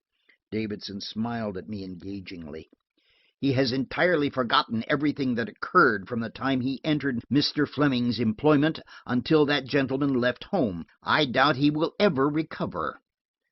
With Carter gone, his retreat covered by the police, supplied with funds from some problematical source, further search for him was worse than useless. In fact, Davidson strongly intimated that it might be dangerous and would be certainly unpleasant. I yielded ungraciously and ordered the cab to take me home. But on the way I cursed my folly for not having followed this obvious clue earlier, and I wondered what this thing could be that Carter knew, that was at least surmised by various headquarters men, and yet was so carefully hidden from the world at large. The party newspapers had come out that day with a signed statement from Mr. Fleming's physician in Plattsburgh that he had been in ill health and inclined to melancholia for some time. The air was thick with rumors of differences with his party. The dust cloud covered everything. Pretty soon it would settle and hide the tracks of those who had hurried to cover under its protection. Davidson left me at a corner downtown. He turned to give me a parting admonition. "There's an old axiom in the mills round here: never sit down on a piece of metal till you spit on it. If it sizzles, don't sit." He grinned. "Your best position just now, young man, is standing with your hands over your head. Confidentially, there ain't anything within expectorating distance just now that ain't pretty well head up." He left me with that, and I did not see him again until the night at the White Cat, when he helped put me through the transom. Recently, however, I have met him several times. He invariably mentions the $8 and his intentions of repaying it. Unfortunately, the desire and the ability have not yet happened to coincide. I took the evening train to Bellwood and got there shortly after 8, in the midst of the Sunday evening calm. And the calm of a place like Bellwood is the peace of death without the hope of resurrection. I walked slowly up the main street, which was lined with residences. The town relegated its few shops to less desirable neighborhoods. My first intention had been to see the Episcopal minister, but the rectory was dark, and a burst of organ music from the church near reminded me again of the Sunday evening services. Promiscuous inquiry was not advisable. So far, Miss Jane's disappearance was known to very few, and Hunter had advised caution. Now I wandered up the street and turned at random to the right. A few doors ahead, a newish red brick building proclaimed itself the post office and gave the only sign of life in the neighborhood. It occurred to me that here inside was one individual who, theoretically at least in a small place, always knows the idiosyncrasies of its people. The door was partly open, for the spring night was sultry. The postmaster proved to be a one-armed veteran of the Civil War, and he was sorting rapidly the contents of a mailbag, emptied on the counter. "No delivery tonight," he said shortly. "Sunday delivery 2 to 3. "I suppose, then, I couldn't get $1's worth of stamps?" I regretted. He looked up over his glasses. "We don't sell stamps on Sunday night," he explained more politely. "But if you're in a hurry for them." "I am," I lied. And after he got them out, counting them with a wrinkled finger and tearing them off the sheet with the deliberation of age, I opened a general conversation. "I suppose you do a good bit of business here?" I asked. "Seems like a thriving place." "Not so bad. Big mail here sometimes. First of the quarter, when bills are coming round, we have a rush. And holidays and Easter, we got to hire an express wagon." It was when I asked him about his empty sleeve, however, that he had told me that he lost his arm at Chancellorsville, that we became really friendly. When he said he had been a corporal in General Maitland's command, my path was one of ease. "The Maitland ladies, I should say I do," he said warmly. "I've been fighting with Letitia Maitland as long as I can remember. That woman will scrap with the angel Gabriel at the resurrection if he wakes her up before she's had her sleep out." "Miss Jane is not that sort, is she?" "Miss Jane, well, she's an angel. She is that. She could have been married a dozen times when she was a girl, but Letitia wouldn't have it. I was after her myself 45 years ago. This was the Maitland farm in those days, and my father kept a country store down where the railroad station is now." "I suppose from that the Maitland ladies are wealthy." "Wealthy? Well, they don't know what they're worth. Not that it matters a mite to Jane Maitland. She hasn't called her soul her own for so long that I guess the good Lord won't hold her responsible for it." All of which was entertaining, but it was much like an old-fashioned seesaw. It kept going, but it didn't make much progress. But now at last we took a step ahead. "It's a shameful thing," the old man pursued, "that a woman as old as Jane should have to get her letters surreptitiously. For more than a year now she's been coming here twice a week for her mail, and I've been keeping it for her. Rain or shine, Mondays and Thursdays, she's been coming. Sight of letters she's been getting, too." "Did she come last Thursday?" I asked over-eagerly. The postmaster all at once regarded me with suspicion. "I don't know whether she did or not," he said coldly, and my further attempts to beguile him into conversation failed. I pocketed my stamps, and by that time his resentment at my curiosity was fading. He followed me to the door and lowered his voice cautiously. Any news of the old lady?" he asked.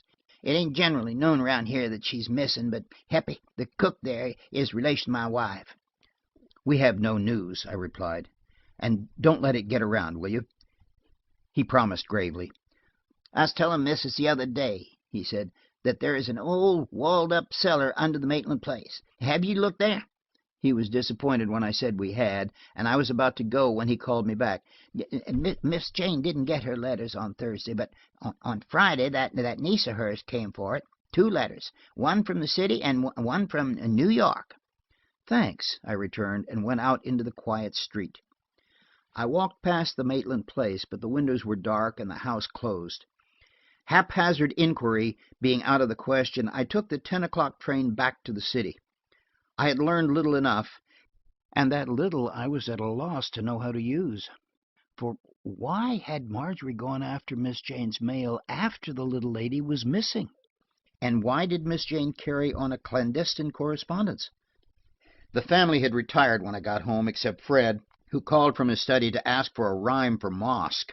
I could not think of one, and suggested that he change the word to temple. At 2 o'clock he banged on my door in a temper, said he had changed the rhyme to fit, and now couldn't find a rhyme for temple. I suggested dimple, drowsily, whereat he kicked the panel of the door and went to bed.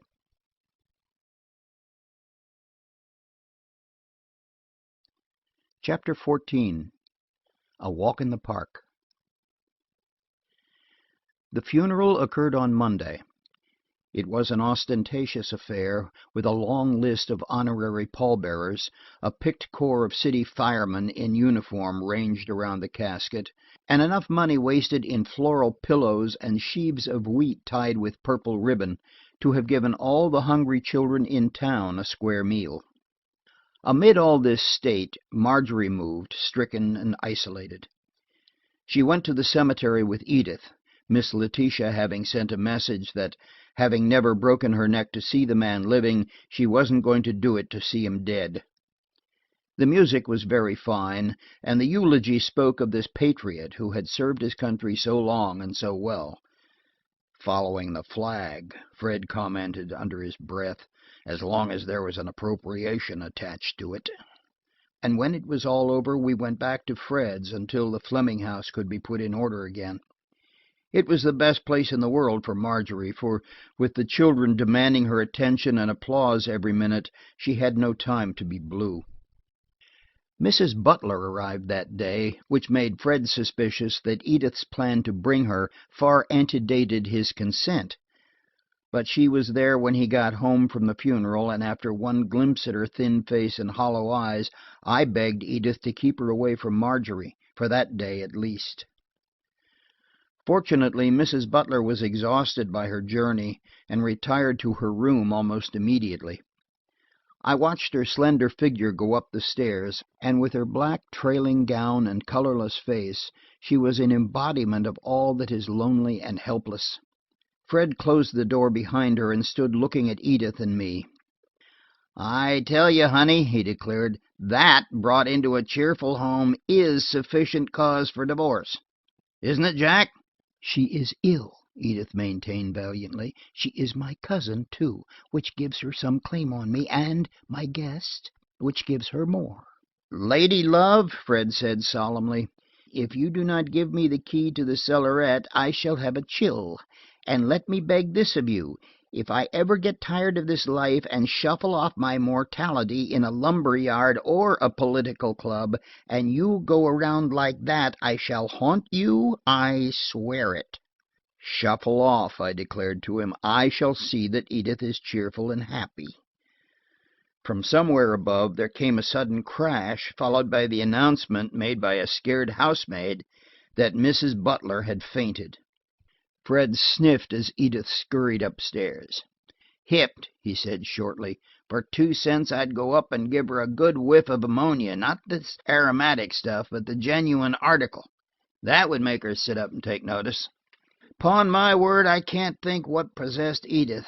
These spineless, soft-spoken, timid women are leeches on one's sympathies." But Mrs. Butler was really ill, and Marjorie insisted on looking after her. It was an odd coincidence. The widow of one state treasurer and the orphaned daughter of his successor, both men had died violent deaths, in each case when a boiling under the political lid had threatened to blow it off. The boys were allowed to have their dinner with the family that evening in honor of Mrs. Butler's arrival, and it was a riotous meal. Marjorie got back a little of her color. As I sat across from her and watched her expressions change from sadness to resignation and even gradually to amusement at the boy's antics, I wondered just how much she knew or suspected that she refused to tell me.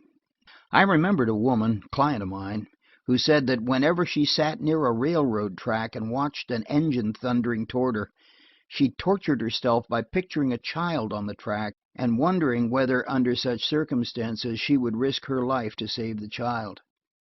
I felt a good bit that way. I was firmly embarked on the case now, and I tortured myself with one idea.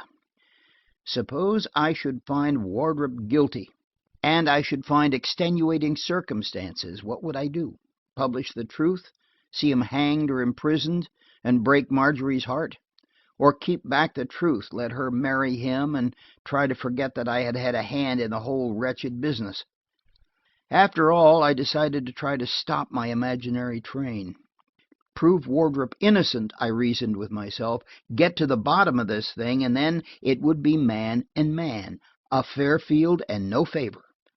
I suppose my proper attitude, romantically taken, was to consider Marjorie's engagement ring an indissoluble barrier. But this was not romance. I was fighting for my life happiness. And as to the ring, well, I'm of the opinion that if a man really loves a woman and thinks he can make her happy, he will tell her so if she is strung with engagement rings to the ends of her fingers. Dangerous doctrine? Well, this is not propaganda. Tuesday found us all more normal. Mrs. Butler had slept some, and very commendably allowed herself to be tea'd and toasted in bed. The boys were started to kindergarten again after 10 minutes of frenzied cap hunting. Marjorie went with me along the hall when I started for the office. "You have not learned anything?" she asked cautiously, glancing back to Edith at the telephone, calling the grocer frantically for the Monday morning supply of soap and starch. "Not much," I evaded. "Nothing definite, anyhow." "Marjorie, you're not going back to the Monmouth house again, are you?" "Not just yet. I don't think I could. I suppose later on it will have to be sold, but not at once. I shall go to Aunt Letitia's first." "Very well," I said. "Then you're going to take a walk with me this afternoon in the park. I won't take no. You need the exercise, and I need to talk to you," I finished lamely. When she had agreed, I went to the office. It was not much after 9, but to my surprise, Burton was already there. He had struck up an acquaintance with Miss Grant, the stenographer, and that usually frigid person had melted under the warmth of his red hair and his smile. She was telling him about her sister's baby having whooping cough when I went in. "I wish I'd studied law," he threw at me. "What shall it profit a man to become a lawyer and lose his own soul, as the psalmist says? I like this 10 to 4 business." When we had gone into the inner office and shut out Miss Grant and the whooping cough, he was serious instantly. "Well," he said, sitting on the radiator and dangling his foot, "I guess we've got Wardrop for theft, anyhow." "Theft?" I inquired. "Well, larceny, if you prefer legal terms. I found where he sold the pearls, in Plattsburgh, to a wholesale jeweler named, suggestively, Cash Dollar." "Then," I said conclusively, "if he took the pearls and sold them, as sure as I sit here, he took the money out of that Russia leather bag."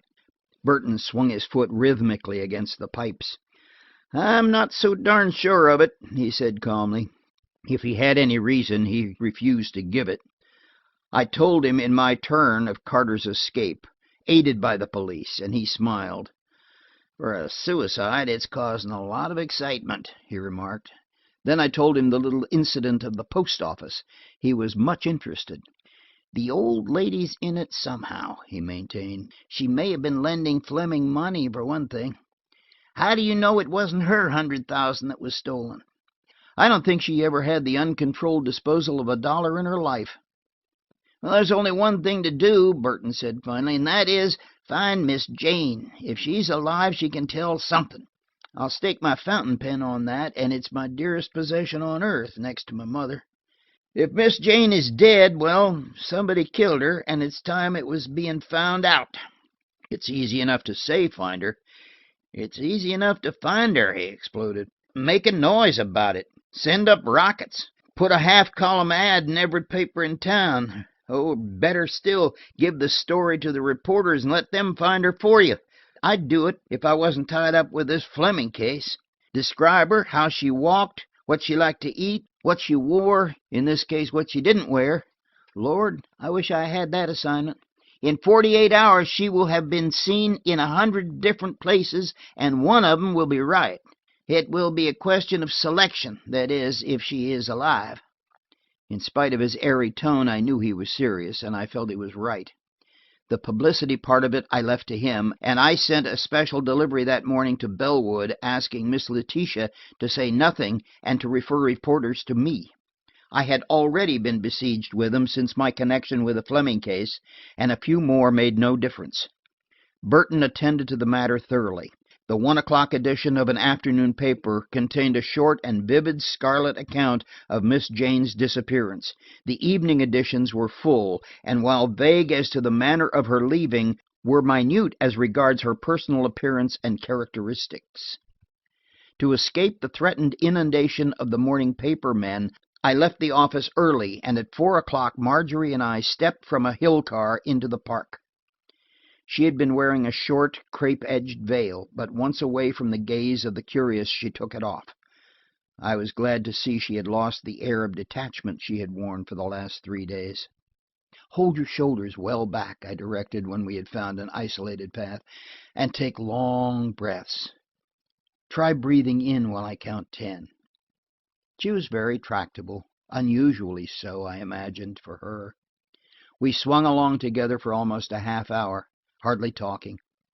I was content merely to be with her, and the sheer joy of the exercise after her enforced confinement kept her silent. When she began to flag a little, I found a bench, and we sat down together. The bench had been lately painted, and although it seemed dry enough, I spread my handkerchief for her to sit on, whereupon she called me Sir Walter, and at the familiar jest we laughed like a pair of children. I had made the stipulation that for this one time her father's death and her other troubles should be taboo, and we adhered to it religiously. A robin in the path was industriously digging out a worm. He had tackled a long one, and it was all he could manage. He took the available end in his beak and hopped back with the expression of one who sets his jaws and determines that this, which should be, is to be. The worm stretched into its pinkish and attenuated line, but it neither broke nor gave. "Horrid thing," Marjorie said. "That is a disgraceful, heartless exhibition." "The robin is a parent," I reminded her. "It is precisely the same as Fred, who twists, jerks, distorts, and attenuates the English language in his magazine work in order to have bread and ice cream and jelly cake for his 2 blooming youngsters." She had taken off her gloves, and sat with her hands loosely clasped in her lap. "I wish someone depended on me," she said pensively. "It's a terrible thing to feel that it doesn't matter to anyone, not vitally anyhow, whether one is around or not. To have all my responsibilities taken away at once, and just to drift around like this, it's dreadful." "You were going to be good," I reminded her. "I didn't promise to be cheerful," she returned. Besides my father, there was only one person in the world who cared about me, and I don't know where she is. Dear Aunt Jane." The sunlight caught the ring on her engagement finger, and she flushed suddenly as she saw me looking at it. We sat there for a while, saying nothing. The long May afternoon was coming to a close. The paths began to fill with long lines of hurrying home-seekers, their day in office or factory at an end. Marjorie got up at last and buttoned her coat. Then, impulsively, she held out her hand to me. "You have been more than kind to me," she said hurriedly. "You have taken me into your home and helped me through these dreadful days, and I will never forget it. Never." "I am not virtuous," I replied, looking down at her. "I couldn't help it. You walked into my life when you came to my office. Was it only last week? The evil days are coming, I suppose, but just now nothing matters at all, save that you are you and I am I." She dropped her veil quickly, and we went back to the car. The prosaic world wrapped us around again. There was a heavy odor of restaurant coffee in the air. People bumped and jolted past us. To me they were only shadows. The real world was a girl in black and myself, and the girl wore a betrothal ring which was not mine.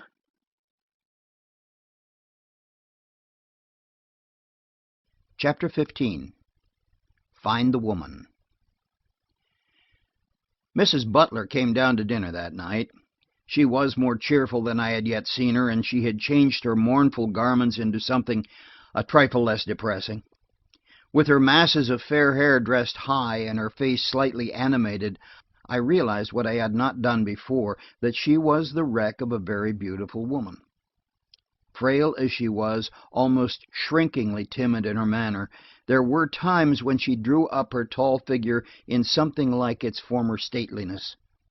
She had beautiful eyebrows, nearly black and perfectly penciled. They were almost incongruous in her colorless face. She was very weak. She used a cane when she walked, and after dinner in the library she was content to sit impassive, detached, propped with pillows, while Marjorie read to the boys in their night nursery and Edith embroidered. Fred had been fussing over a play for some time, and he had gone to read it to some manager or other. Edith was already spending the royalties.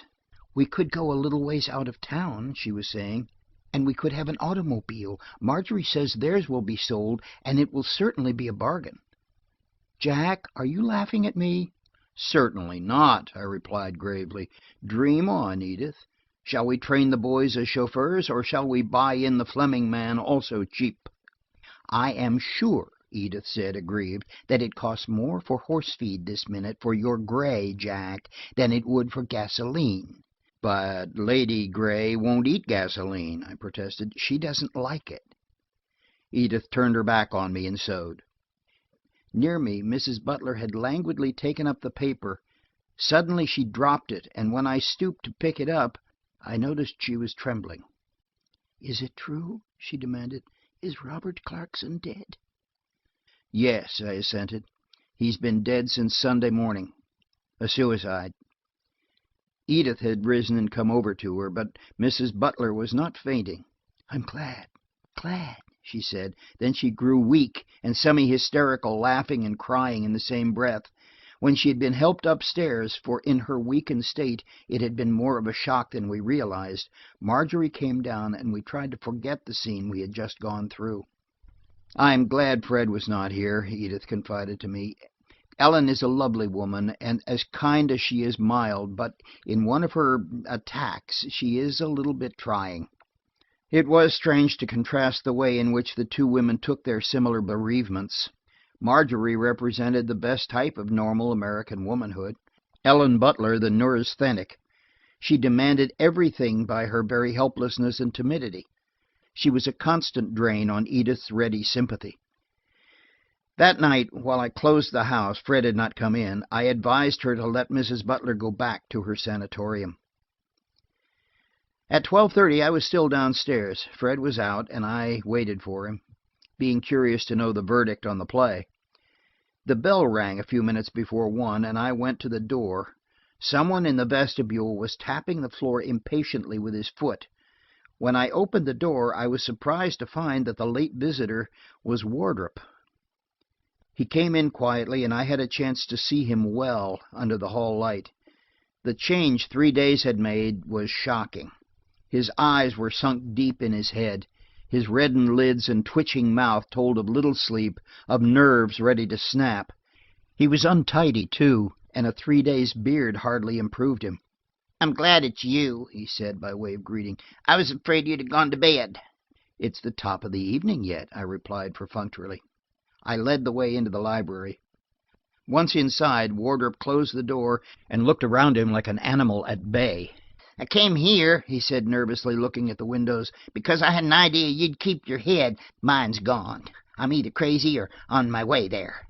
"Sit down, man." I pushed a chair to him. "You don't look as if you've been in bed for a couple of nights." He went to each of the windows and examined the closed shutters before he answered me. "I haven't. You wouldn't go to bed either if you thought you'd never wake up." Nonsense. Well, it's true enough. Knox, there are people following me wherever I go. They eat where I eat. If I doze in my chair, they come into my dreams." He stopped there. Then he laughed a little wildly. Yeah, that last isn't insane, but it's true. There's a man across the street now eating an apple under a lamppost. "Suppose you are under surveillance," I said. "It's annoying to have a detective following you around, but it's hardly serious. The police say that Mr. Fleming killed himself. That was your own contention." He leaned forward in his chair and, resting his hands on his knees, gazed at me somberly. "Suppose I say he didn't kill himself." Slowly. "Suppose I say he was murdered. Suppose, good God, suppose I killed him myself." I drew back in stupefaction, but he hurried on. "For the last 2 days I've been wondering if I did it. He hadn't any weapon. I had one, his. I hated him that day. I had tried to save him and couldn't. Oh, my God, Knox, I might have gone off my head and done it, and not remember it. There have been cases like that." His condition was pitiable. I looked around for some whiskey, but the best I could do was a little port on the sideboard. When I came back, he was sitting with bent head, his forehead on his palms. "I've thought it all out," he said painfully. "My mother had spells of emotional insanity. Perhaps I went for her without knowing it and killed him. I can see him in the night, when I daren't sleep, toppling over onto that table with a bullet wound in his head, and I'm in the room and I have his revolver in my pocket." "You give me your word you have no conscious recollection of hearing a shot fired?" "My word before heaven," he said fervently. "But I tell you, Knox, he had no weapon. No one came out of that room as I went in, and yet he was only swaying forward as if I had shot him one moment and caught him as he fell the next. I was dazed. I don't remember yet what I told the police." The expression of fear in his eyes was terrible to see. A gust of wind shook the shutters, and he jumped almost out of his chair. "You will have to be careful," I said. "There have been cases where men confessed murders they never committed, driven by heaven knows what method of undermining their mental resistance. You expose your imagination to third-degree torture of your own invention, and in 2 days more you will be able to add full details to the crime." "I knew you'd think me crazy," he put in a little less somberly. "But just try it once. Sit in a room by yourself all day and all night with detectives watching you. Sit there and puzzle over a murder of a man you are suspected of killing. You know you felt like killing him, and you have a revolver and he is shot. Wouldn't you begin to think as I do?" "Wardrop," I asked, trying to fix his wavering eye with mine, "do you own a .32 caliber revolver?" "Yes." I was startled beyond any necessity, under the circumstances. Many people have .32s. "That is, I had," he corrected himself. "It was in the leather bag that was stolen at Bellwood." "I can relieve your mind of one thing," I said. "If your revolver was stolen with a leather bag, you had nothing to do with the murder. Fleming was shot with a .32. He looked first incredulous, then relieved. "Now then," I pursued, "suppose Mr. Fleming had an enemy, a relentless one who would stoop to anything to compass his ruin. In his position he would be likely to have enemies. This person, let us say, knows what you carry in your grip and steals it, taking away the funds that would have helped to keep the lid on Fleming's mismanagement for a time. In the grip is your revolver. Would you know it again?" He nodded affirmatively. "This person, this enemy, finds the revolver, pockets it, and at the first opportunity, having ruined Fleming, proceeds humanely to put him out of his suffering. Is it far-fetched?" There were dozens, 100 people who had been glad to ruin him." His gaze wavered again suddenly. It was evident that I had renewed an old train of thought. "For instance," I suggested, but he was on guard again. "You forget one thing, Knox," he said after a moment. "There was nobody else who could have shot him. The room was empty." "Nonsense," I replied. "Don't forget the warehouse." "The warehouse?" "There's no doubt in my mind that he was shot from there. He was facing the open window, sitting directly under the light, writing." A shot fired through a broken pane of one of the warehouse windows would meet every requirement of the case. The empty room, the absence of powder marks, even the fact that no shot was heard. There was a report, of course, but the noise in the clubhouse and the thunderstorm outside covered it. "By George!" he exclaimed. "The warehouse, of course. I never thought of it." He was relieved for some reason. It's a question now of how many people knew he was at the club, and which of them hated him enough to kill him. "Clarkson knew it," Wardrop said, "but he didn't do it." Why? "'Cause it was he who came to the door of the room while the detectives and you and I were inside and called Fleming." I pulled out my pocketbook and took out the scrap of paper which Marjorie had found pinned to the pillow in her father's bedroom. "Do you know what that means?" I asked, watching Wardrop's face. "That was found in Mr. Fleming's room 2 days after he left home. A similar scrap was found in Miss Jane Maitland's room when she disappeared. When Fleming was murdered, he was writing a letter. He said, 'The figures have followed me here.' When we know what those figures mean, Wardrop, we know why he was killed and who did it." He shook his head hopelessly. "I do not know," he said, and I believed him. He had got up and taken his hat, but I stopped him inside the door. "You can help this thing in 2 ways," I told him. "I'm going to give you something to do. You will have less time to be morbid. Find out, if you can, all about Fleming's private life in the last dozen years, especially the last 3. See if there are any women mixed up in it, and try to find out something about this 1122. 1122, he repeated. But I had not missed his change of expression when I said women. "Also," I went on, "I want you to tell me who was with you the night you tried to break into the house at Bellwood." He was taken completely by surprise.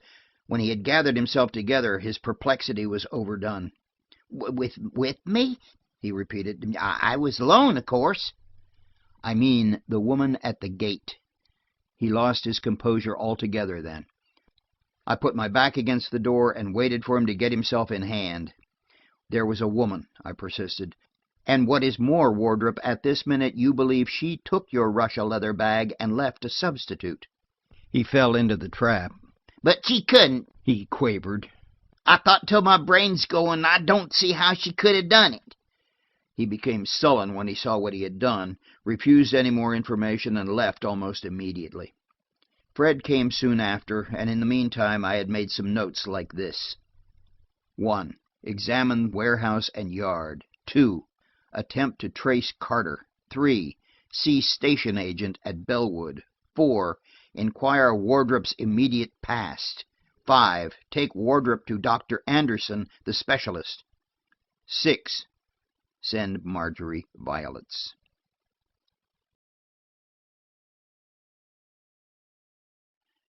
Chapter 16.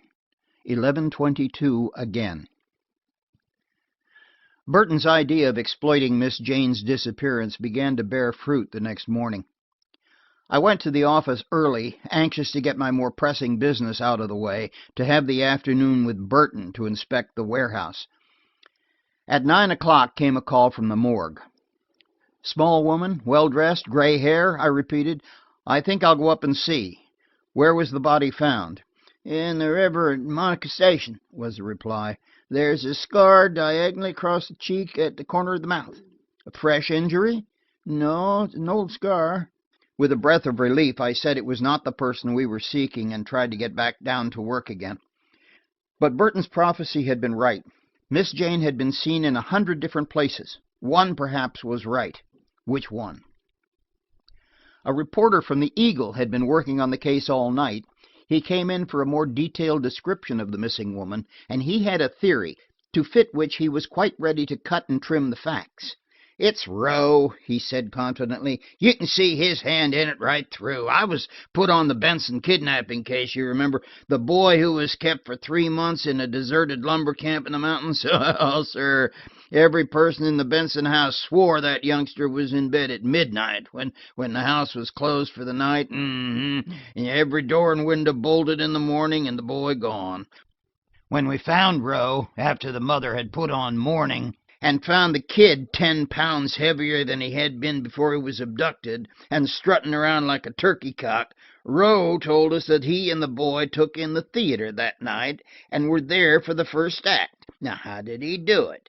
He offered to take the boy to the show if he would pretend to go to bed and then slide down a porch pillar and meet him.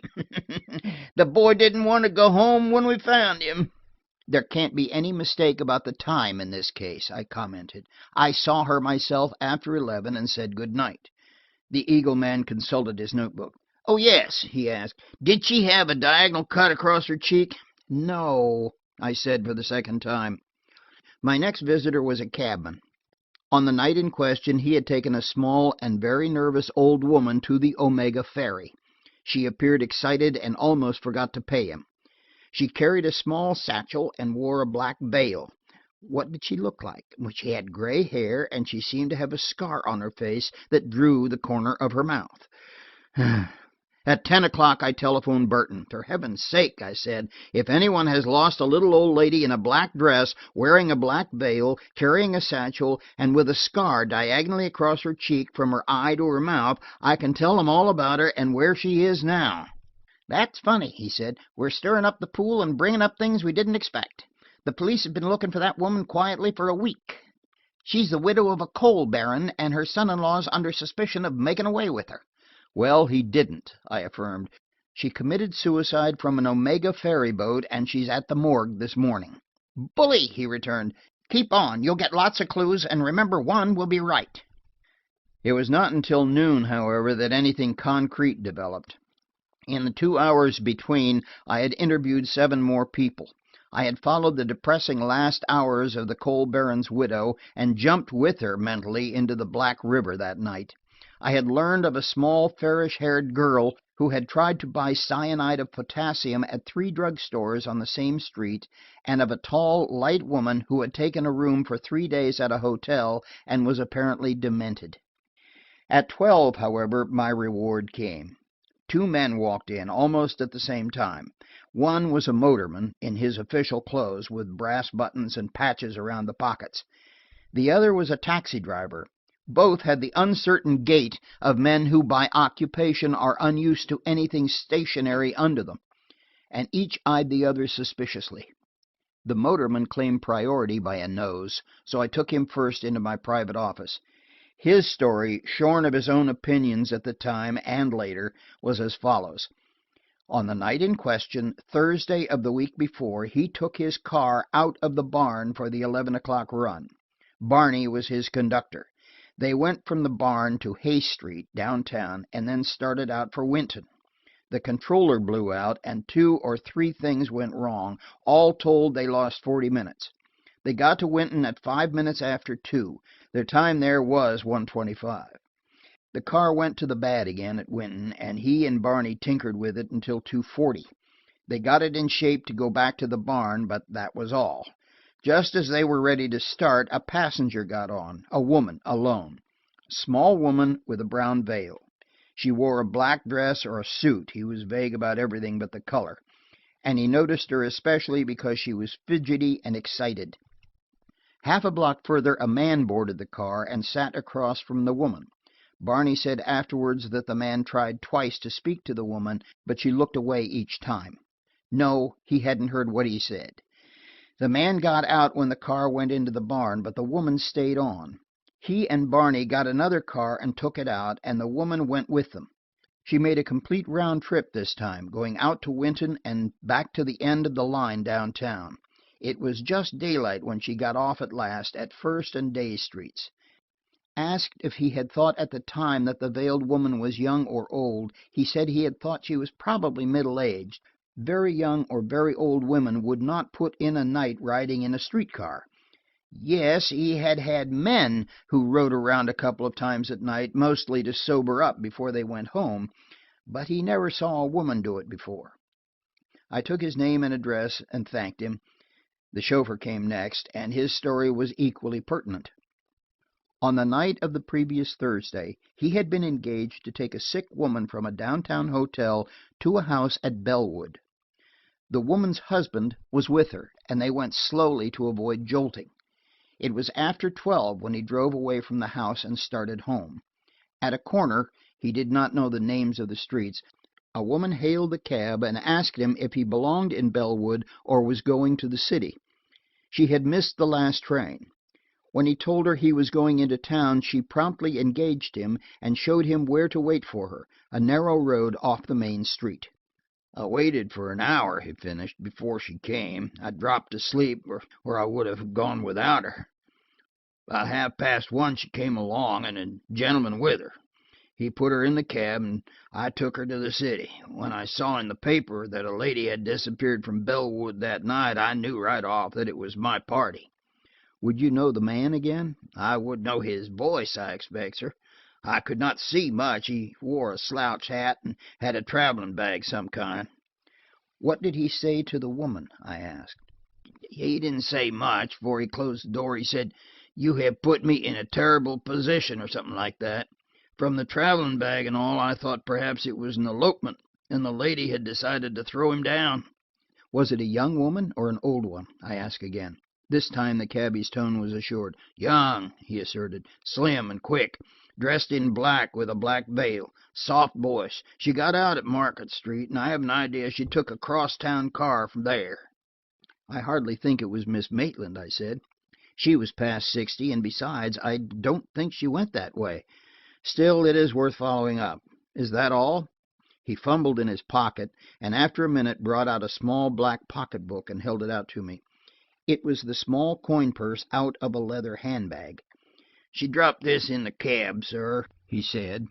"I took it home to the missus, not knowing what else to do with it. It had no money in it, only that bit of paper." I opened the purse and took out a small white card, without engraving. On it was written in a pencil the figures C 1122.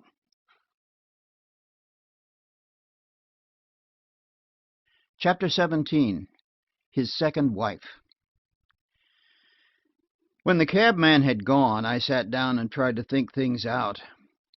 As I have said many times in the course of this narrative, I lack imagination.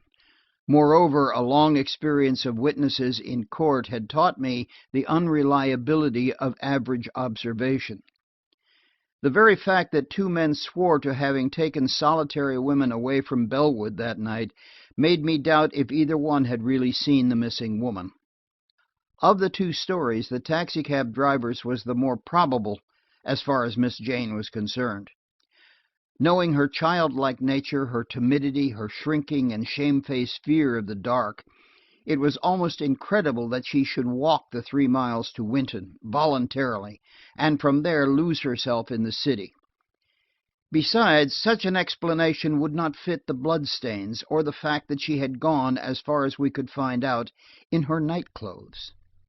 Still, she had left the village that night, either by cab or on foot.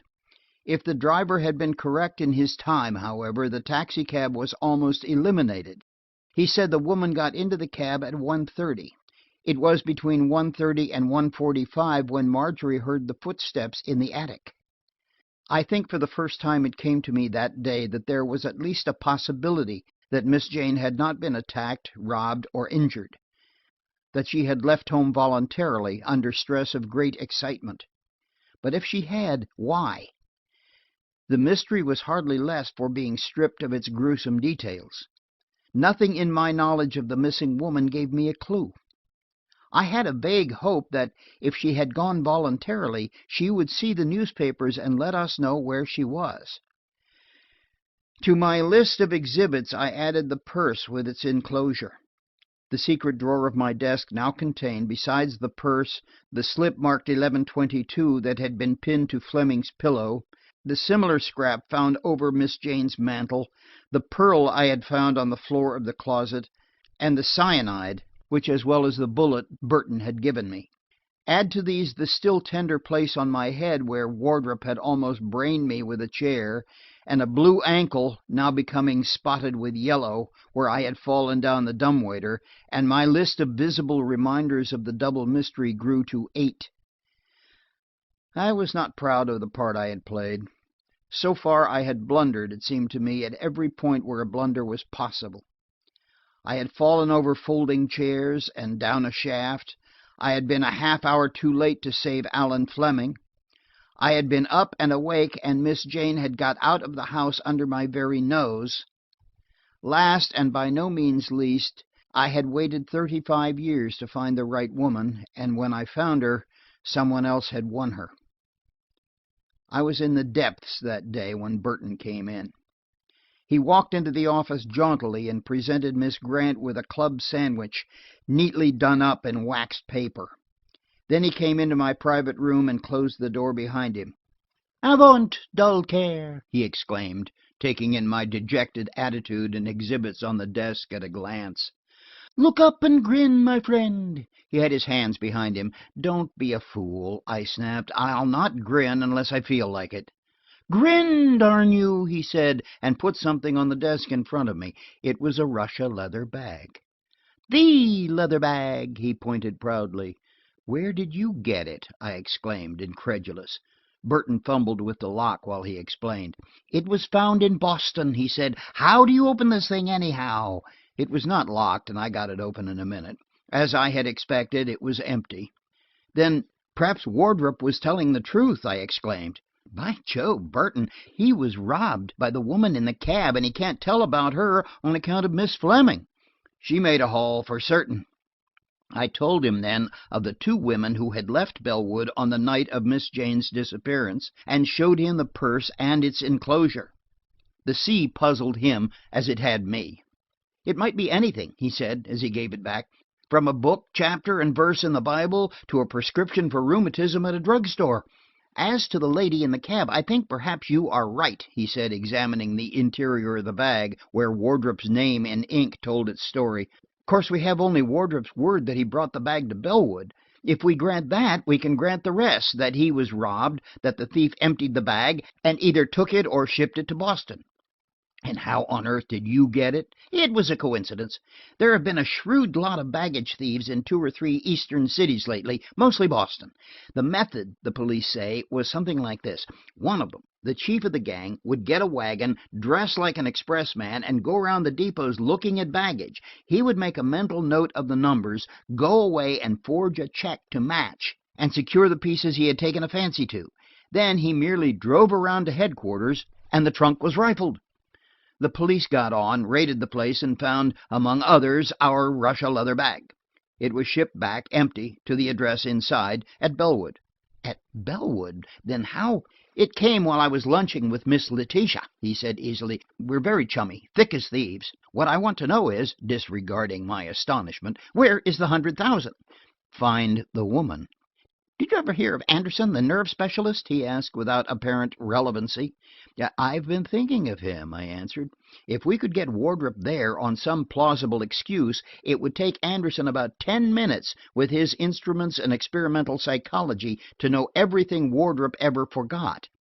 "I'll go on one condition," Burton said, preparing to leave. "I'll promise to get Wardrop and have him on the spot at 2 o'clock tomorrow, if you'll promise me one thing. If Anderson fixes me with his eye, and I begin to look dotty and tell about my past life, I want you to take me by the flap of my ear and lead me gently home." "I promise," I said, and Burton left. The recovery of the bag was only one of the many astonishing things that happened that day and the following night.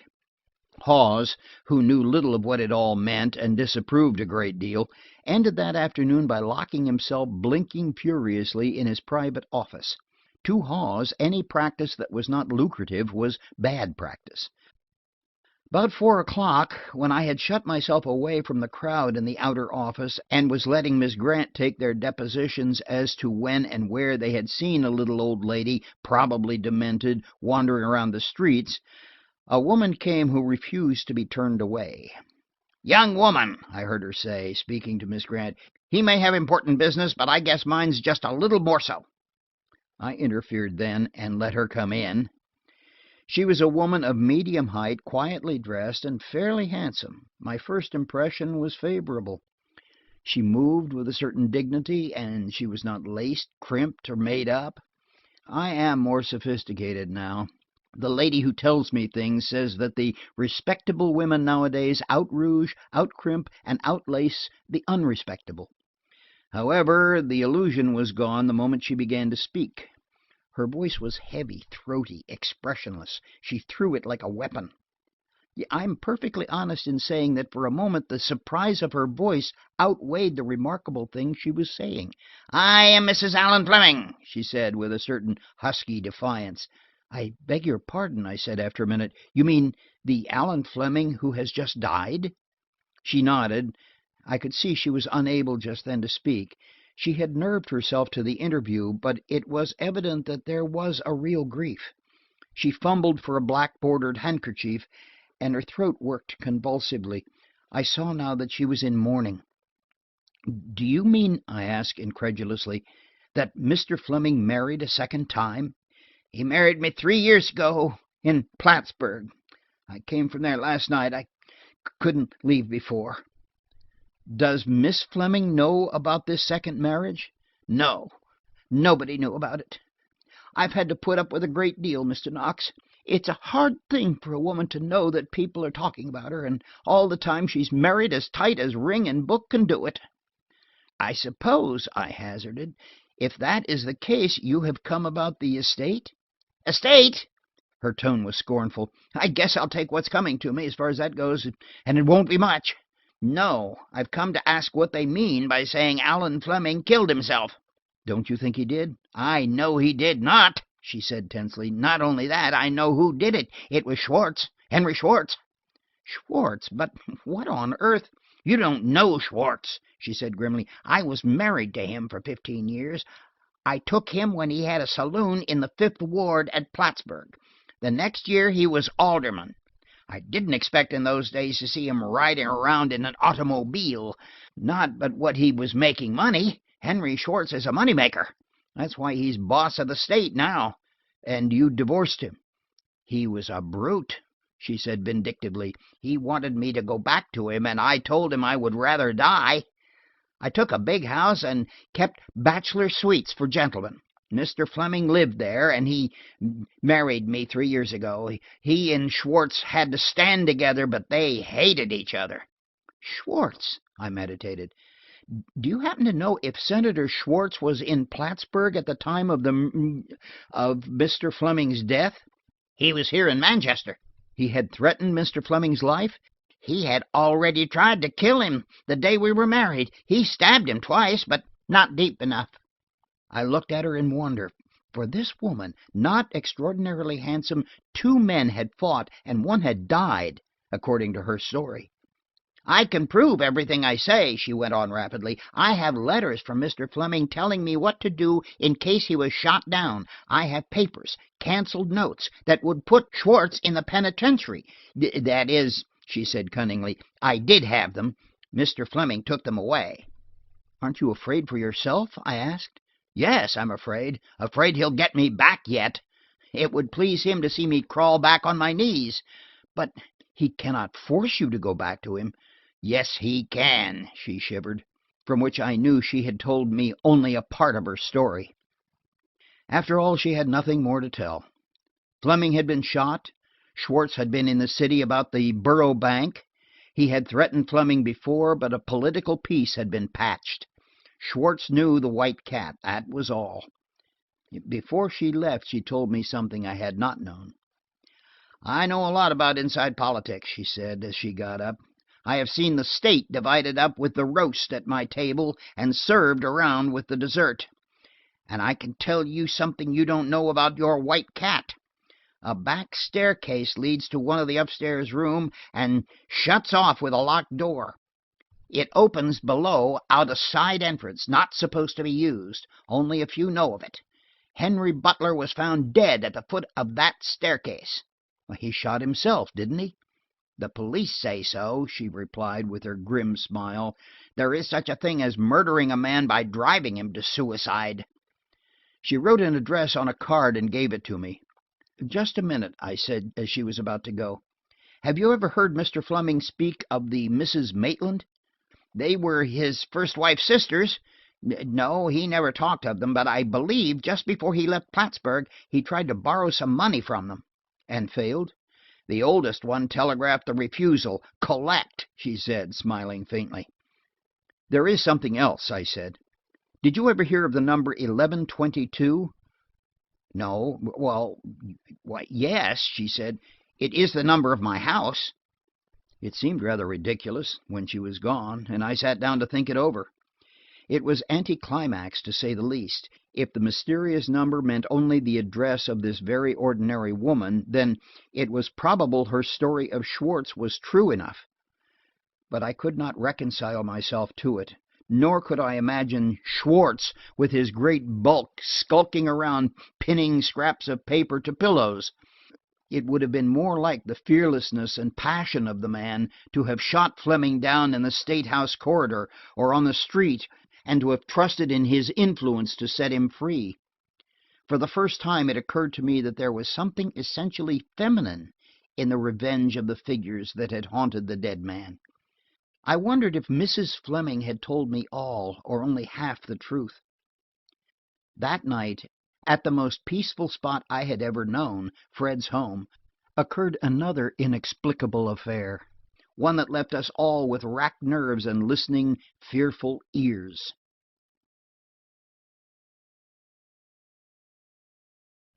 Chapter 18. Edith's Cousin. That was to be Marjorie's last evening at Fred's. Edith had kept her as long as she could, but the girl felt that her place was with Miss Letitia. Edith was desolate. "I don't know what I'm going to do without you," she said that night when we were all together in the library, with a wood fire for light and coziness more than heat. Marjorie was sitting before the fire, and while the others talked, she sat mostly silent, looking into the blaze. The May night was cold and rainy, and Fred had been reading us a poem he had just finished, receiving with indifference my comment on it, and basking in Edith's rapture. "Do you know yourself what it is about?" I inquired caustically. If it's about anything, it isn't poetry, he replied. Poetry appeals to the ear. It is primarily sensuous. If it is more than that, it ceases to be poetry and becomes verse. Edith yawned. "I'm afraid I'm getting old," she said. "I'm getting the nap habit after dinner. Fred, run up, will you, and see if Kate put blankets over the boys?" Fred stuffed his poem in his pocket and went resignedly upstairs. Edith yawned again and prepared to retire to the den for 40 winks. "If Ellen decides to come downstairs," she called back over her shoulder, "please come and wake me. She said she felt better and might come down." At the door she turned, behind Marjorie's back, and made me a sweeping and comprehensive signal. She finished it off with a double wink, Edith having never been able to wink with one eye alone, and crossing the hall, closed the door of the den with an obtrusive bang. Marjorie and I were alone. The girl looked at me, smiled a little, and drew a long breath. "It's queer about Edith," I said. "I never before knew her to get drowsy after dinner. If she were not beyond suspicion, I would think it a deep-laid scheme, and she and Fred sitting and holding hands in a corner somewhere." "But why a scheme?" She had folded her hands in her lap, and the eternal ring sparkled malignantly. "She might think I wanted to talk to you," I suggested. "To me?" "To you. The fact is, I do." Perhaps I was morbid about the ring. It seemed to me she lifted her hand and looked at it. "It's drafty in here, don't you think so?" she asked suddenly, looking back of her. Probably she had not meant it, but I got up and closed the door into the hall. When I came back, I took the chair next to her, and for a moment we said nothing. The log threw out tiny red devil sparks, and the clock chimed 8 very slowly. "Harry Wardrop was here last night," I said, poking down the log with my heel. "Here?" "Yes. I suppose I was wrong, but I did not say you were here." She turned and looked at me closely, out of the most beautiful eyes I ever saw. "I'm not afraid to see him," she said proudly, "and he should not be afraid to see me." "I want to tell you something before you see him. Last night, before he came, I thought that, well, that at least he knew something of the things we want to know." "Yes?" "In justice to him, and because I want to fight fair, I tell you tonight that I don't believe he knows anything about your father's death. and that I believe he was robbed that night at Bellwood." "What about the pearls he sold at Plattsburgh?" she asked suddenly. "I think when the proper time comes he will tell about that too, Marjorie." I did not notice my use of her name until too late. If she heard, she failed to resent it. After all, if you love him, hardly anything else matters, does it? How do we know but that he was in trouble, and that Aunt Jane herself gave them to him? She looked at me with a little perplexity. "You plead his case very well," she said. "Did he ask you to speak to me?" "I won't run a race with a man who is lame," I said quietly. "Ethically, I ought to go away and leave you to your dreams, but I'm not going to do it. If you love Wardrop as a woman ought to love the man she marries, then marry him, and I hope you will be happy. If you don't, no, let me finish. I have made up my mind to clear him if I can, to bring him to you with a clear slate. Then, I know it is audacious, but I'm going to come too, and I'm going to plead for myself then, unless you send me away." She sat with her head bent, her color coming and going nervously. Now she looked up at me with what was the ghost of a smile. "It sounds like a threat," she said in a low voice. "And I wonder if you always get what you want." Then, of course, Fred came in and fell over a hassock looking for matches. Edith opened the door of the den and called him to her irritably, but Fred declined to leave the wood fire and settled down in his easy chair. After a while Edith came over and joined us, but she snubbed Fred the entire evening, to his bewilderment. And when conversation lagged during the evening that followed, I tried to remember what I had said and knew I had done very badly. Only one thing cheered me. She had not been angry, and she had understood. Blessed be the woman that understands. We broke up for the night about 11. Mrs. Butler had come down for a while and even played a little, something from Tchaikovsky, a singing, plaintive theme that brought sadness back into Marjorie's face and made me think, for no reason, of a wet country road and a plodding, back-burdened peasant. Fred and I sat in the library for a while after the rest had gone, and I told him a little of what I had learned that afternoon. "A second wife," he said, "and a primitive type, huh? Well, did she shoot him or did Schwartz? The lady or the Democratic tiger?" "The tiger," I said firmly. "The lady," Fred, with equal assurance. Fred closed the house with his usual care. It required the combined efforts of the maids, followed up by Fred, to lock the windows, it being his confident assertion that in 7 years of keeping house he had never failed to find at least one unlocked window. On that night, I remember, he went around with his usual scrupulous care. Then we went up to bed, leaving a small light at the telephone in the lower hall, nothing else. The house was a double one, built around a square hall below, which served the purpose of a general sitting room. From the front door, a short, narrow hall led back to this, with a room on either side, and from it doors led into the rest of the lower floor. At one side the stairs took the ascent easily, with 2 stops for landings, and upstairs the bedrooms opened from a similar, slightly smaller square hall. The staircase to the 3rd floor went up from somewhere back in the nursery wing. My bedroom was over the library, and Mrs. Butler and Marjorie Fleming had connecting rooms across the hall. Fred and Edith slept in the nursery wing, so they would be near the children. In the square upper hall there was a big reading table, a lamp, and some comfortable chairs. Here, when they were alone, Fred read aloud the evening paper, or his latest short story, and Edith's sewing basket showed how she put in what women miscall their leisure. I did not go to sleep at once. Naturally, the rather vital step I had taken in the library insisted on being considered and almost regretted. I tried reading myself to sleep, and when that failed, I tried the soothing combination of a cigarette and a book. That worked like a charm. The last thing I remember is of holding the cigarette in a death grip as I lay with my pillows propped back of me, my head to the light, and a delightful languor creeping over me. I was awakened by the pungent, acrid smell of smoke, and I sat up and blinked my eyes open. The side of the bed was sending up a steady column of gray smoke, and there was a smart crackle of fire under me somewhere. I jumped out of bed and saw the trouble instantly. My cigarette had dropped from my hand, still lighted, and as is the way with cigarettes, determined to burn to the end. In doing so, it had fired my bed, the rug under the bed, and pretty nearly the man on the bed. It took some sharp work to get it all out without rousing the house. Then I stood among the wreckage and looked ruefully at Edith's pretty room.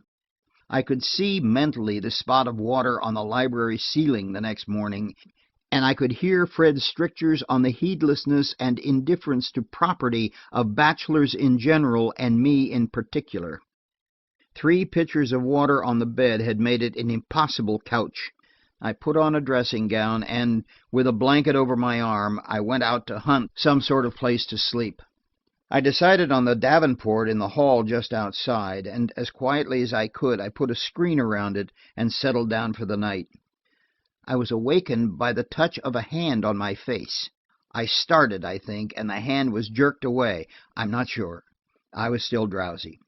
I lay very quiet, listening for footsteps, but none came. With the feeling that there was someone behind the screen, I jumped up. The hall was dark and quiet. When I found no one, I concluded it had only been a vivid dream, and I sat down on the edge of the davenport and yawned. I heard Edith moving back in the nursery. She has an uncomfortable habit of wandering around in the night, covering the children, closing windows, and sniffing for fire. I was afraid some of the smoke from my conflagration had reached her suspicious nose, but she did not come into the front hall. I was wide awake by that time, and it was then, I think, that I noticed a heavy, sweetish odor in the air. At first I thought one of the children might be ill, and that Edith was dosing him with one of the choice concoctions that she kept in the bathroom medicine closet. When she closed her door, however, and went back to bed, I knew I had been mistaken. The sweetish smell was almost nauseating.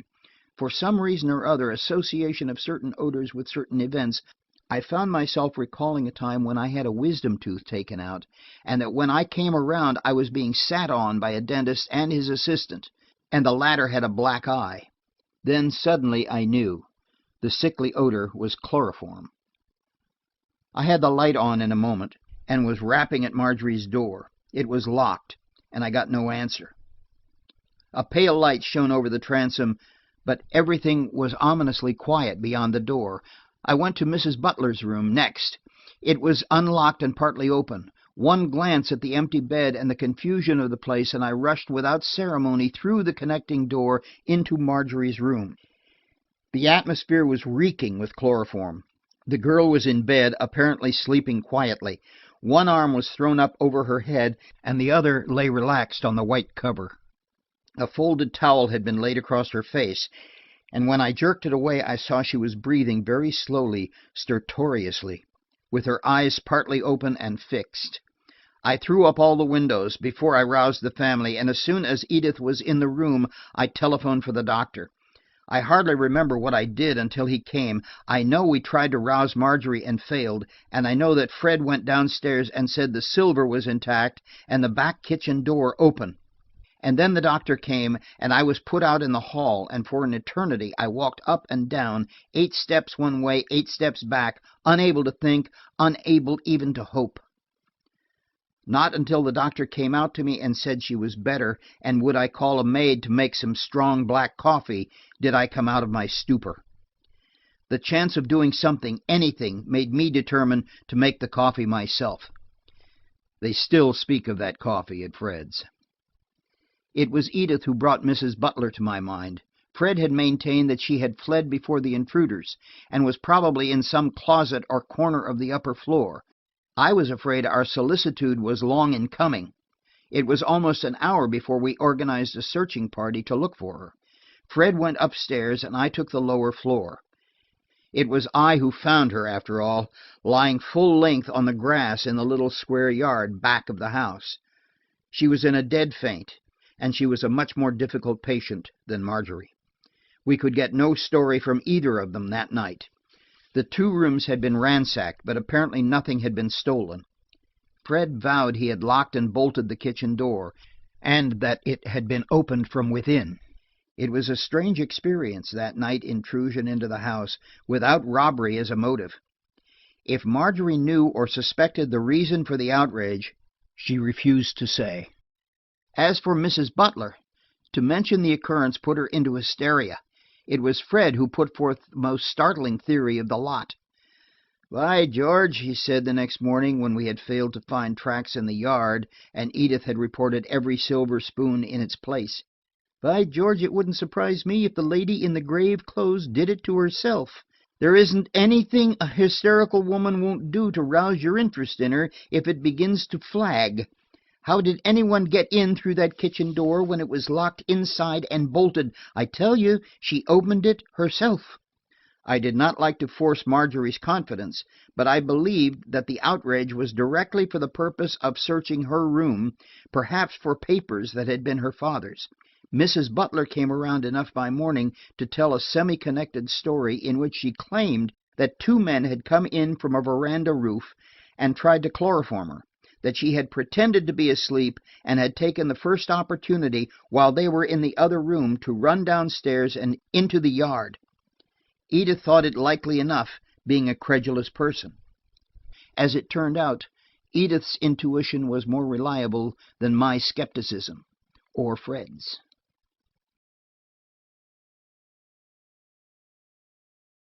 Chapter 19. Back to Bellwood. The inability of Marjorie Fleming to tell who had chloroformed her, and Mrs. Butler's white face and brooding eyes, made a very respectable mystery out of the affair. Only Fred, Edith, and I came down to breakfast that morning. Fred's expression was half amused, half puzzled. Edith fluttered uneasily over the coffee machine, her cheeks as red as the bow of ribbon at her throat. I was preoccupied, and like Fred, I propped the morning paper in front of me and proceeded to think in its shelter. "Did you find anything, Fred?" Edith asked. Fred did not reply, so she repeated the question with some emphasis. What?" Fred inquired, peering around the corner of the paper. "Did you find any clue?" "Yes, dear. That is, no, nothing to amount to anything. 'Pon my soul, Jack, if I wrote the editorials of this paper, I'd say something." He subsided into inarticulate growls behind the paper, and everything was quiet. Then I heard a sniffle distinctly.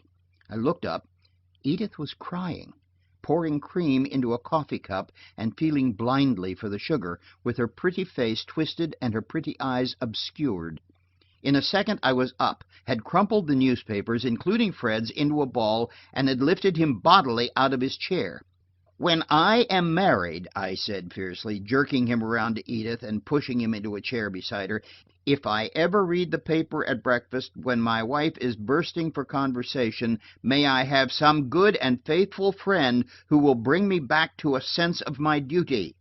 I drew a chair to Edith's other side. "Now, let's talk," I said.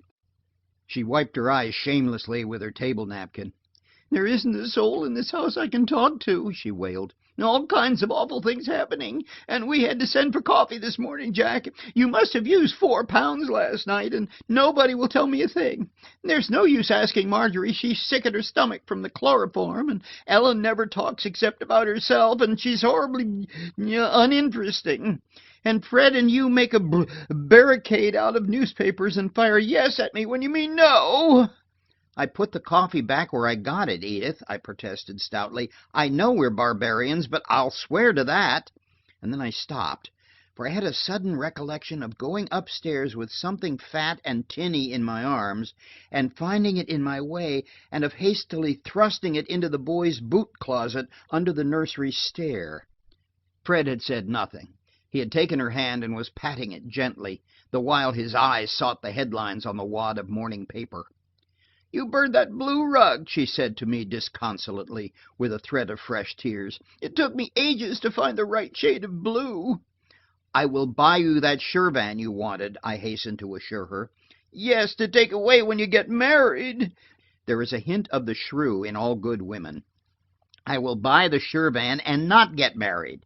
Here, I regret to say, Edith suddenly laughed. She threw her head back and jeered at me. "You! You, she chortled and pointed one slim finger at me mockingly. You who are so mad about one girl that you love all women for her sake. You who go white instead of red when she comes into the room. You who have let your practice go to the dogs to be near her and then never speak to her when she's around, but sit with your mouth open like a puppy begging for candy, ready to snap up every word she throws at you and wiggle with joy. I was terrified. Honestly, Edith. Do I do that? I gasped. But she did not answer. She only leaned over and kissed Fred.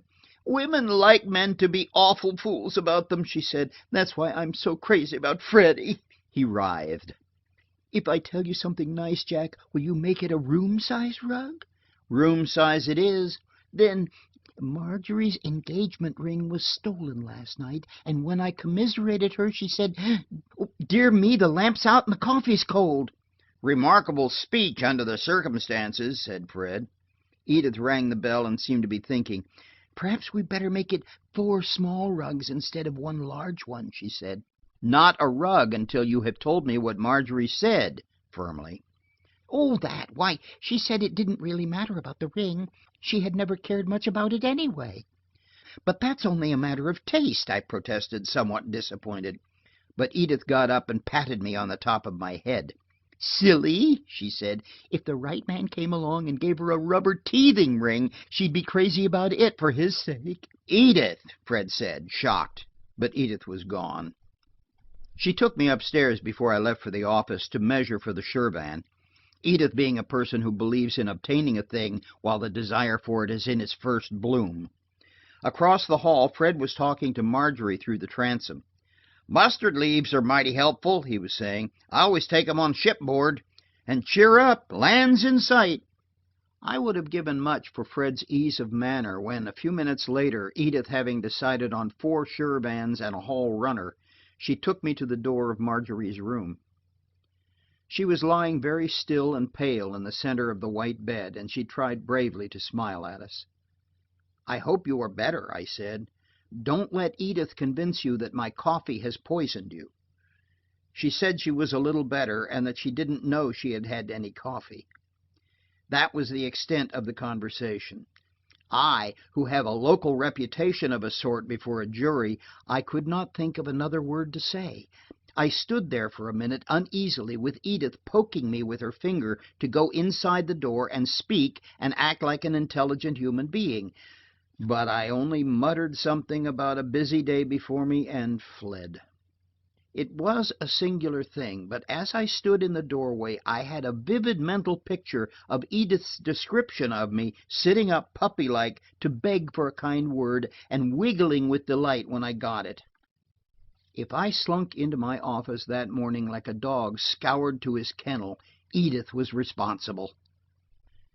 At the office I found a note from Miss Letitia, and after a glance at it I looked for the first train in my railroad schedule. The note was brief. Unlike the similar epistle I had received from Miss Jane the day she disappeared, this one was very formal. Mr. John Knox, Dear Sir, kindly oblige me by coming to see me as soon as you get this. Some things have happened. Not that I think they are worth a row of pins, but Hepzibah is an old fool, and she says she did not put the note in the milk bottle. Yours very respectfully, Letitia Ann Maitland. I had an appointment with Burton for the afternoon to take Wardrop, if we could get him on some pretext, to Dr. Anderson. That day also I had 2 cases on the trial list. I got Humphreys across the hall to take them over, and evading Hawes' resentful blink, I went on my way to Bellwood. It was 9 days since Miss Jane had disappeared. On my way out in the train, I jotted down the things that had happened in that time. Alan Fleming had died and been buried. The Borough Bank had failed. Someone had got into the Fleming house and gone through the papers there. Clarkson had killed himself. We had found that Wardrop had sold the pearls. The leather bag had been returned. Fleming's second wife had appeared, and someone had broken into my own house and, intentionally or not, had almost sent Marjorie Fleming over the borderland. It seemed to me that everything pointed in one direction, to a malignity against Fleming that extended itself to the daughter. I thought of what the woman who claimed to be the dead man's second wife had said the day before. If the staircase she had spoken of opened into the room where Fleming was shot, and if Schwartz was in town at the time, then in view of her story that he had already tried once to kill him, the likelihood was that Schwartz was at least implicated. If Wardrop knew that, why had he not denounced him? Was I to believe that after all the mystery, the number 1122 was to resolve itself into the number of a house? Would it be typical of the Schwartz I knew to pin bits of paper to a man's pillow?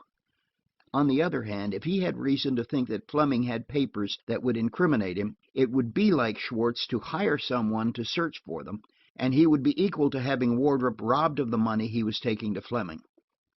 Granting that Schwartz had killed Fleming, then who was the woman with Wardrop the night he was robbed? Why did he take the pearls and sell them? How did the number 1122 come into Aunt Jane's possession?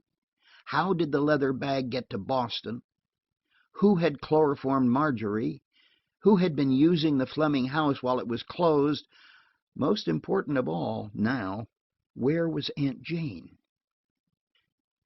The house at Bellwood looked almost cheerful in the May sunshine as I went up the walk. Nothing ever changed the straight folds of the old-fashioned lace curtains. No dog ever tracked the porch or buried sacrilegious and odorous bones on the level lawn.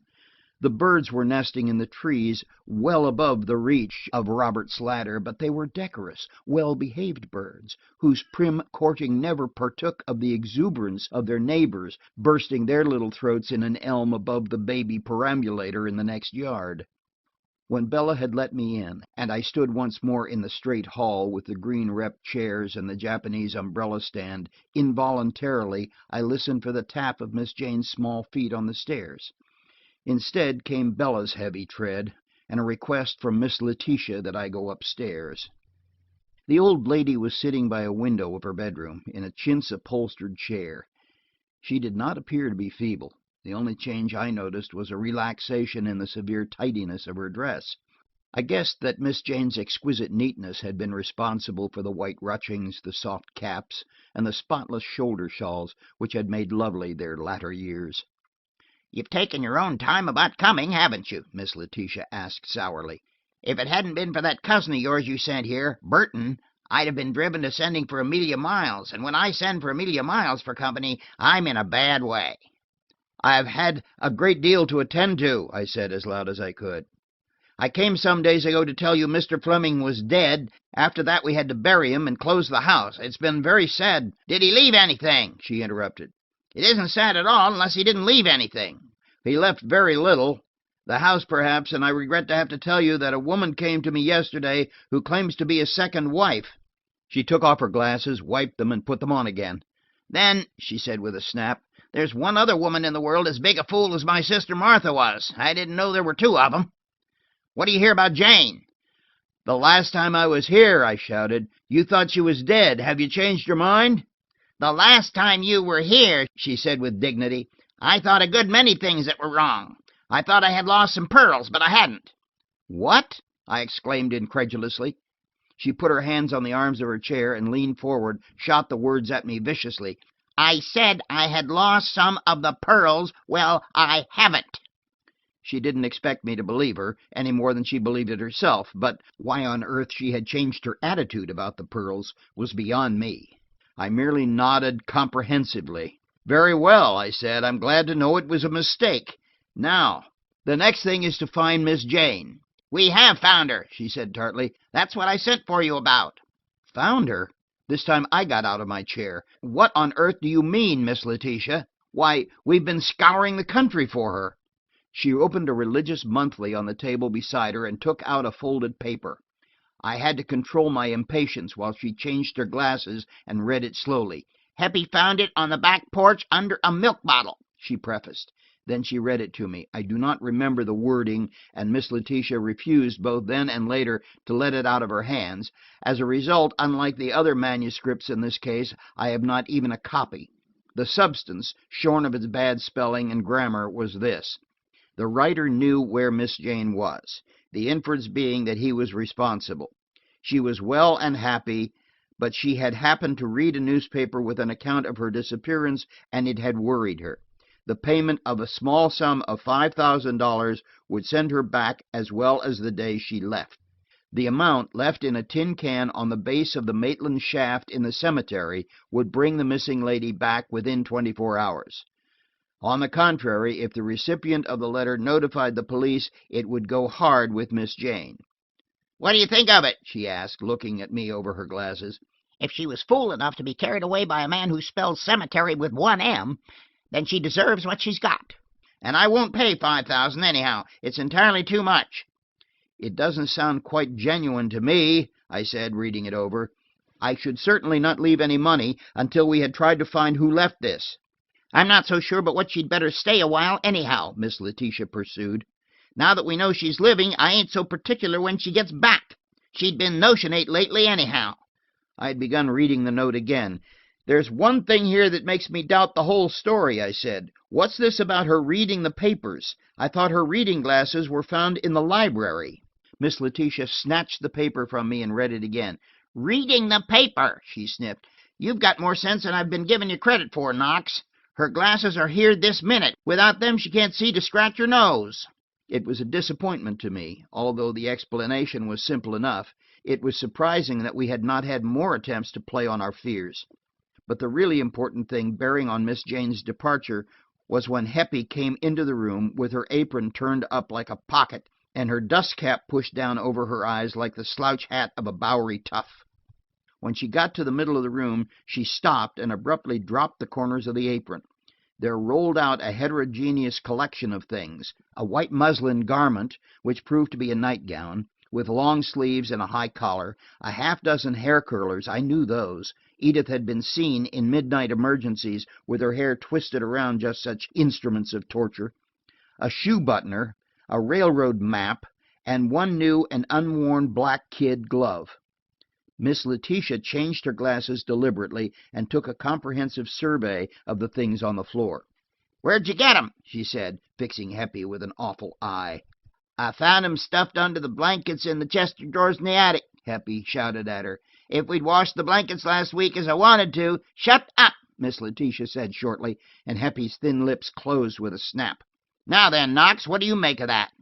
If that's the nightgown she was wearing the night she disappeared, I think it shows one thing very clearly, Miss Maitland. She was not abducted, and she knew perfectly well what she was about. None of her clothes is missing, and that threw us off the track. But look at this new glove. She may have had new things to put on and left the old. The map, well, she was going somewhere with a definite purpose. When we find out what took her away, we will find her. "Humph!" She didn't go unexpectedly. That is, she was prepared for whatever it was. "I don't believe a word of it," the old lady burst out. "She didn't have a secret. She was the kind that couldn't keep a secret. She wasn't responsible, I tell ya. She was extravagant. Look at that glove. And she had 3 pairs half worn in her bureau." Miss Maitland, I asked suddenly, did you ever hear of 1122? 1122 what? Just the number, 1122, I repeated. Does it mean anything to you? Has it any significance? "I should say it has," she retorted. "In the last 10 years, the Colored Orphans' Home has cared for, fed, clothed, and pampered exactly 1,122 colored children, of every condition of shape and misshape, brains and no brains." It has no other connection? 1122? Twice 11's 22, if that's any help. No, I can't think of anything. I loaned Alan Fleming $1,000 once. I guess my mind was failing. It would be about 1122 by this time. Neither of which explanations sufficed for the little scrap found in Jane's room. What connection, if any, had it with her flight? Where was she now? What was 1122, and why did Miss Letitia deny that she had lost the pearls when I already knew that 9 of the 10 had been sold, who had bought them, and approximately how much he had paid?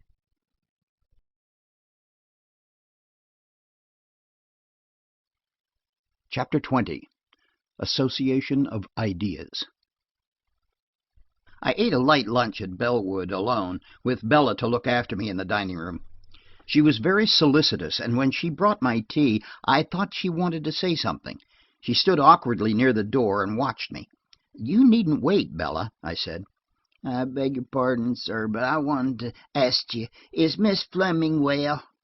Well, she was not very well this morning, but I don't think it is serious, Bella, I replied. She turned to go, but I fancied she hesitated. Oh, Bella, I called as she was going out, I want to ask you something. The night at the Fleming house, when you and I watched the house, did you hear some person running along the hall outside your door? About 2 o'clock, I think. She looked at me stolidly. No, sir, I slept all night. That's strange. And you didn't hear me when I fell down the dumbwaiter shaft? Holy saints, she ejaculated. Was that where you fell? She stopped herself abruptly.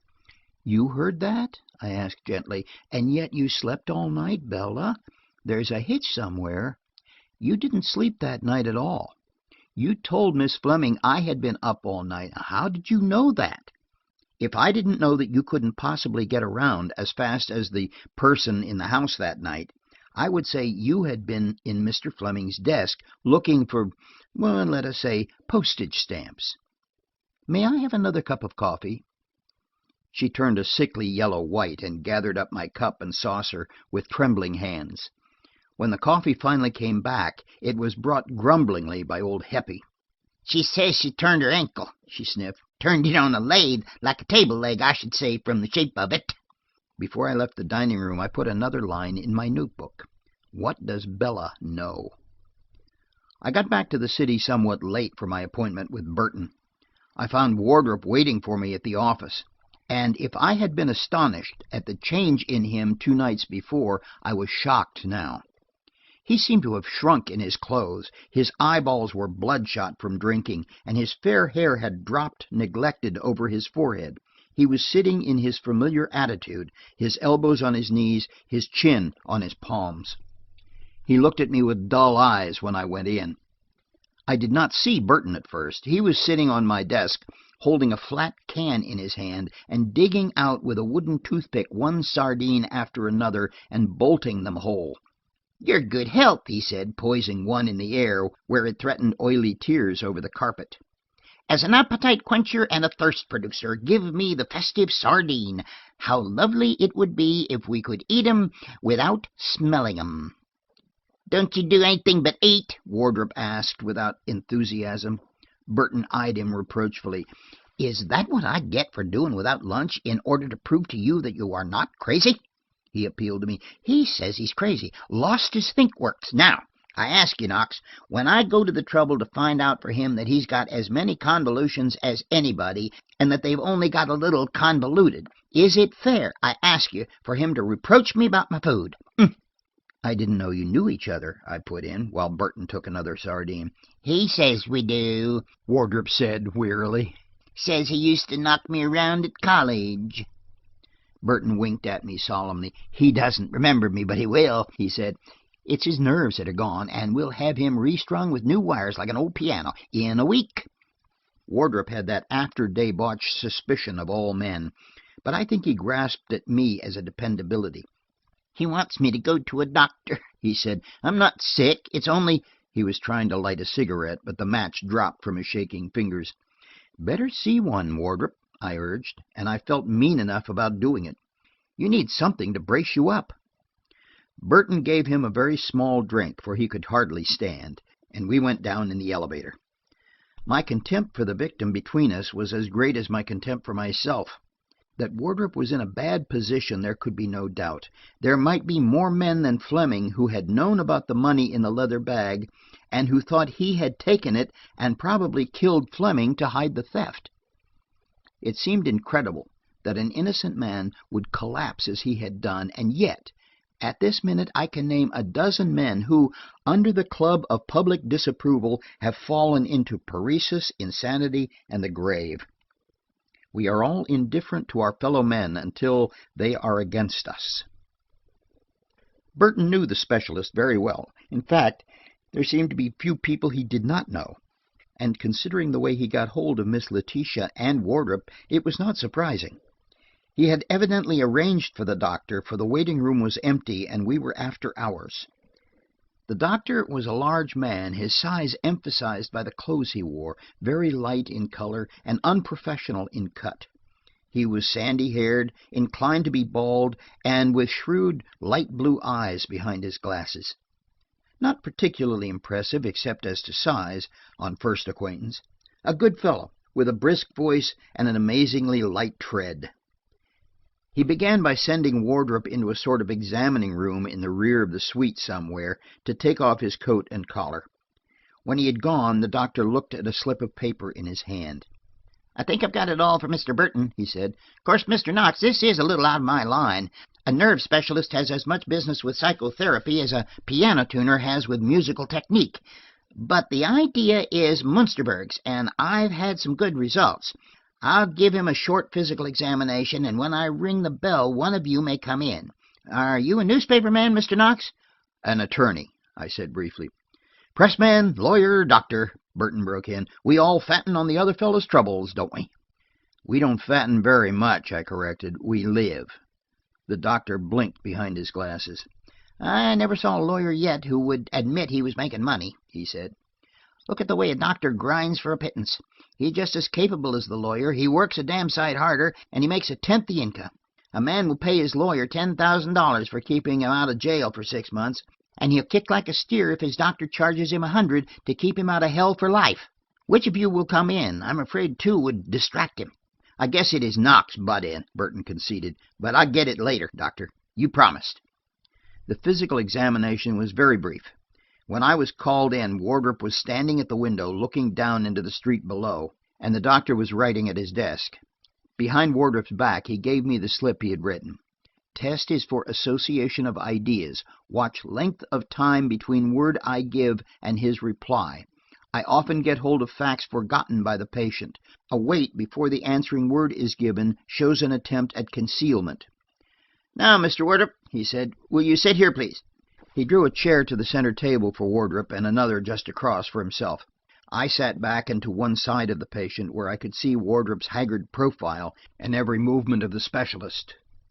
On the table was an electric instrument like a small clock, and the doctor's first action was to attach to it 2 wires with small black rubber mouthpieces. "Now, Mr. Wardrop," he said, "we will go on with the test. Your other condition is fair, as far as I told you. I think you can dismiss your idea of insanity without a second thought. But there is something more than brain and body to be considered. In other words, you have been through a storm, and some of your nerve wires are down. Put the mouthpiece between your lips, please. See, I do the same with mine. And when I give you a word, speak as quickly as possible the association it brings to your mind. For instance, if I say noise, your first association might be street. Band, drum, almost anything associated with the word. As quickly as possible, please." The first few words went simply enough. Wardrop's replies came almost instantly. To light, he replied lamp. Touch brought the response hand. Eat brought Burton. And both the doctor and I smiled. Wardrop was intensely serious. Then taxicab, said the doctor, and after almost imperceptible pause, road, came the association. All at once I began to see the possibilities. Desk, pen, pipe, smoke, head. After a perceptible pause, the answer came uncertainly, hair. But the association of ideas would not be denied. For an answer to the next word, which was ice, he gave blood, evidently following up the previous word head. I found myself gripping the arms of my chair. The dial on the doctor's clock-like instrument was measuring the interval. I could see that now. The doctor took a record of every word and its response. Wardrop's eyes were shifting nervously. Hot, cold, white, black, whiskey, glass, all in less than a second. Pearls, a little hesitation, then box. Taxicab again. Night. Silly, wise. Shot, after a pause, revolver. Night. Dark. Blood. Head. Water. Drink. Traveling bag. He brought out the word train after an evident struggle, but in answer to the next word, lost, instead of the obvious found, he said woman. He had not had sufficient mental ability to get away from the association with bag. The woman belonged there. Murder brought dead, but shot following immediately after brought staircase. I think Wardrop was on his guard by this time, but the conscious effort to hide truths that might be damaging made the intervals longer from that time on. Already I felt sure that Alan Fleming's widow had been right. He had been shot from the locked back staircase. But by whom? Blow brought chair. Gone, bag, came in a flash. In quick succession, without pause, came the words bank, note, door, bolt, money, letters, without any apparent connection. Wardrop was going to the bad. When to the next word staircase again, he said scar. His demoralization was almost complete. As for me, the scene in Wardrop's mind was already in mine. Schwartz, with the scar across his ugly forehead and the bolted door to the staircase open. On again with the test. Flour, after perhaps 2 seconds from the preceding shock, brought bread, trees, leaves, night, dark, gate. He stopped here so long I thought he was not going to answer at all. Presently, with an effort, he said wood. But as before, the association idea came out in the next word. For electric light he gave letters. Attic brought trunks at once. Closet. After perhaps a second and a half came dust, showing what closet was in his mind, and immediately after, to match, he gave pen. A long list of words followed which told nothing to my mind, although the doctor's eyes were snapping with excitement. Then traveling bag again, and instead of his previous association, woman, this time he gave yellow. But to the next word, house, he gave guest. It came to me that in his mental process I was the guest. The substitute bag was in his mind as being in my possession. Quick as a flash, the doctor followed up. Guest, and Wardrop fell. Letters, he said. To a great many words, as I said before, I could attach no significance. Here and there I got a ray. Elderly brought black. Warehouse, yard, for no apparent reason. 1122, C was the answer, given without a second's hesitation. 1122, C. He gave no evidence of having noticed any peculiarity in what he said. I doubt if he realized his answer. To me, he gave the impression of repeating something he had apparently forgotten, as if a number and its association had been subconscious and brought to the surface by the psychologist. As if, for instance, someone prompted A, B, and the corollary C came without summoning. The psychologist took the small mouthpiece from his lips and motioned Wardrop to do the same. The test was over.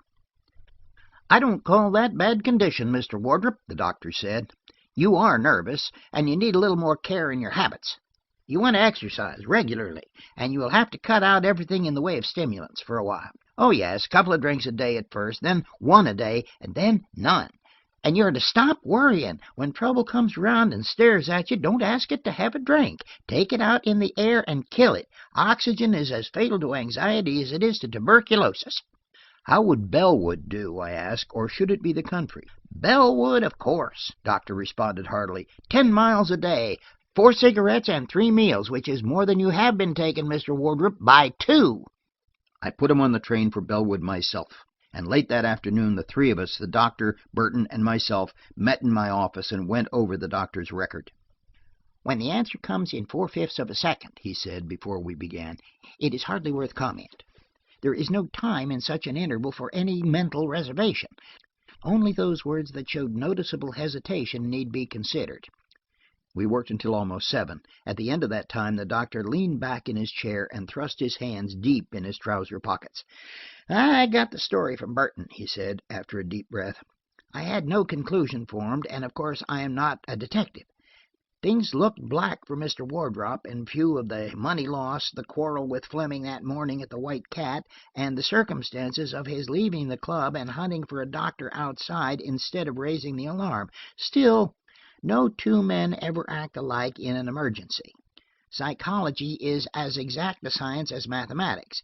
It gets information from the source, and a man cannot lie in 4/5 of a second. Head, you notice, brought hair in 1 3/4, and the next word, ice, brought the blood that he had held back before. That doesn't show anything. He tried to avoid what was horrible to him. But I gave him traveling bag. After a pause, he responded with train. The next word, lost, showed what was in his mind. Instead of found, he said woman. Now then, I believe he was either robbed by a woman or thinks he was. After all, we can only get what he believes himself. Money, letters, another slip. Shot, staircase. Where are the stairs at the White Cat? I learned yesterday of a back staircase that leads into one of the upper rooms, I said. It opens on a side entrance and is used in emergency. The doctor smiled confidently. We looked there for our criminal, he said.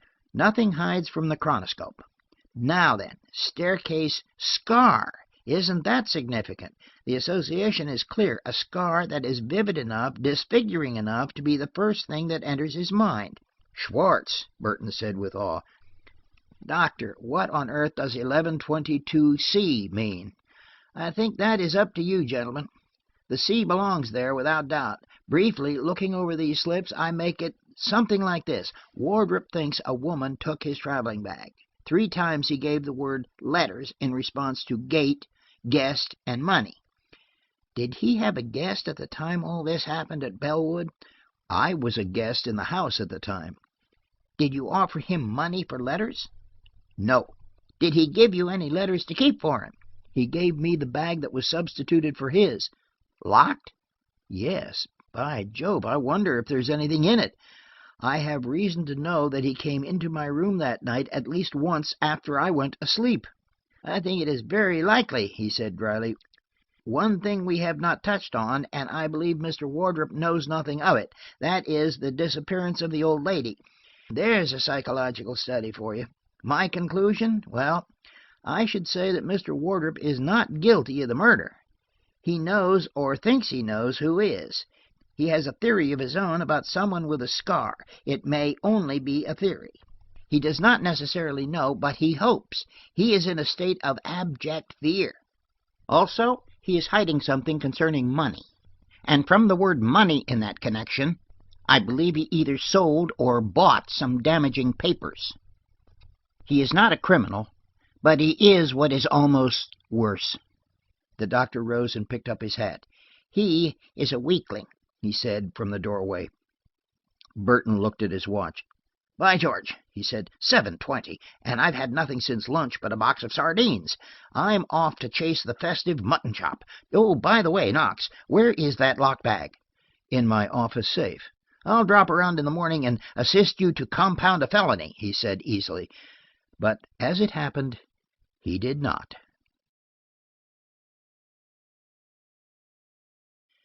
Chapter 21.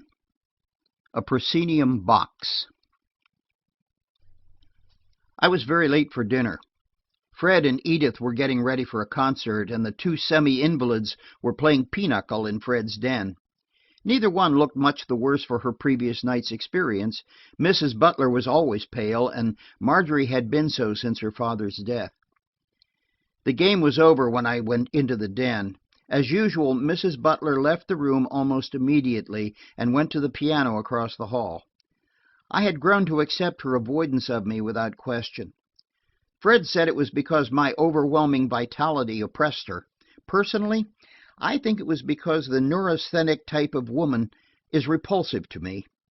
No doubt Mrs. Butler deserved sympathy, but her open demand for it found me cold and unresponsive. I told Marjorie briefly of my visit to Bellwood that morning, and she was as puzzled as I about the things Heppie had found in the chest. She was relieved, too. I am just as sure now that she is living as I was a week ago that she was dead, she said, leaning back in her big chair. But what terrible thing took her away? Unless what? She has loaned my father a great deal of money, Marjorie said with heightened color. She had not dared to tell Aunt Letitia, and the money was to be returned before she found it out. Then things went wrong with the Borough Bank, and the money did not come back. If you know Aunt Jane, and how afraid she is of Aunt Letitia, you will understand how terrible it was for her. I have wondered if she would go to Plattsburgh and try to find my father there. The Eagle Man is working on that theory now, I replied. Marjorie, if there was a letter C added to 1122, would you know what it meant? She shook her head in the negative. Will you answer 2 more questions? I asked. Yes, if I can. Do you know why you were chloroformed last night and who did it?"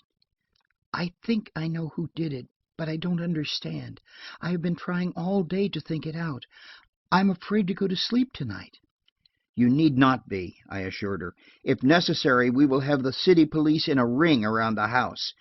If you know and don't tell, Marjorie, you are running a risk, and more than that, you're protecting a person who ought to be in jail." "I'm not sure," she persisted. "Don't ask me about it, please." "What does Mrs. Butler say?" "Just what she said this morning, and she says valuable papers were taken from under her pillow. She was very ill, hysterical all afternoon." The gloom and smoldering fire of the Sonata Appassionata came to us from across the hall. I leaned over and took Marjorie's small hand between my two big ones. "Why don't you tell me?" I urged. "Or you needn't tell me. I know what you think. "But there isn't any motive that I can see, and why would she chloroform you?" "I don't know," Marjorie shuddered. "Sometimes I wonder, do you think she is altogether sane?" The music ended with a crash of a minor chord. Fred and Edith came down the stairs, and the next moment we were all together, and the chance for a quiet conversation was gone. At the door, Fred turned and came back. "Watch the house," he said. "And by the way, I guess," he lowered his voice, "the lady's story was probably straight. I looked around again this afternoon, and there are fresh scratches on the porch roof under her window. It looks queer, doesn't it?" It was a relief to know that, after all, Mrs. Butler was an enemy and a dangerous person to nobody but herself. She retired to her room almost as soon as Fred and Edith had gone. I was wondering whether or not to tell Marjorie about the experiment that afternoon, debating how to ask her what letter she had got from the postmaster at Bellwood, addressed to Miss Jane, and what she knew of Bella. At the same time, bear with me, O masculine reader, the gentle reader will, for she cares a great deal more for the love story than for all the crime and mystery put together. Bear with me, I say, if I hold back the account of the terrible events that came that night, to tell how beautiful Marjorie looked as the lamplight fell on her brown hair and pure profile, and how the impulse came over me to kiss her as she sat there, and how I didn't, after all. Poor gentle reader, and only stooped over and kissed the pink palm of her hand. She didn't mind it. Speaking as nearly as possible from an impersonal standpoint, I doubt if she was even surprised. You see, the ring was gone, and it had only been an engagement ring anyhow, and everybody knows how binding they are. And then an angel with a burning sword came and scoured me out of my Eden, and the angel was Burton, and the sword was a dripping umbrella. "I hate to take you out," he said. "The bottom's dropped out of the sky, but I want you to make a little experiment with me." He caught sight of Marjorie through the portieres, and the imp of mischief in him prompted his next speech. "She said she must see you," he said very distinctly, and leered at me. "Don't be an ass," I said angrily. "I don't know that I care to go out tonight." He changed his manner then. "Let's go and take a look at the staircase you fellows have been talking about," he said. "I don't believe there is a staircase there, except the main one. I have hounded every politician in the city into and out of that joint, and I have never heard of it." I felt some hesitation about leaving the house, and Marjorie, after the events of the previous night. But Marjorie had caught enough of the conversation to be anxious to have me to go, and when I went in to consult her, she laughed at my fears. "Lightning never strikes twice in the same place," she said bravely. "I will ask Katie to come down with me if I am nervous, and I shall wait up for the family." I went without enthusiasm. Marjorie's departure had been delayed for a day only, and I had counted on the evening with her. In fact, I had sent the concert tickets to Edith with an eye single to that idea. But Burton's plan was right. It was, in view of what we knew, to go over the ground at the White Cat again, and Saturday night, with the place full of men, would be a good time to look around, unnoticed. "I don't hang much to this staircase idea," Burton said, "and I have a good reason for it. I think we will find it is the warehouse yet." "You can depend on it, Burton," I maintained, "that the staircase is the place to look." If you had seen Wardrop's face today and his agony of mind when he knew he had associated staircase with shot, you would think just as I do. A man like Schwartz, who knew the ropes, could go quietly up the stairs, unbolt the door into the room, shoot Fleming, and get out. Wardrop suspects Schwartz, and he's afraid of him. If he opened the door just in time to see Schwartz, we will say, backing out the door and going down the stairs, or to see the door closing and suspect who had just gone, we would have the whole situation as I see it, including the two motives of deadly hate and jealousy. Suppose the stairs opened into the back of the room. He was sitting facing the window. Do you think Schwartz would go in, walk around the table, and shoot him from in front? Pooh, fudge! He had a neck, I retorted. I suppose he might have turned his head to look around. We'd been walking through the rain. The White Cat, as far off as the polls socially, was only a half-dozen blocks, actually, from the best residence portion of the city. At the corner of the warehouse, Burton stopped and looked up at it.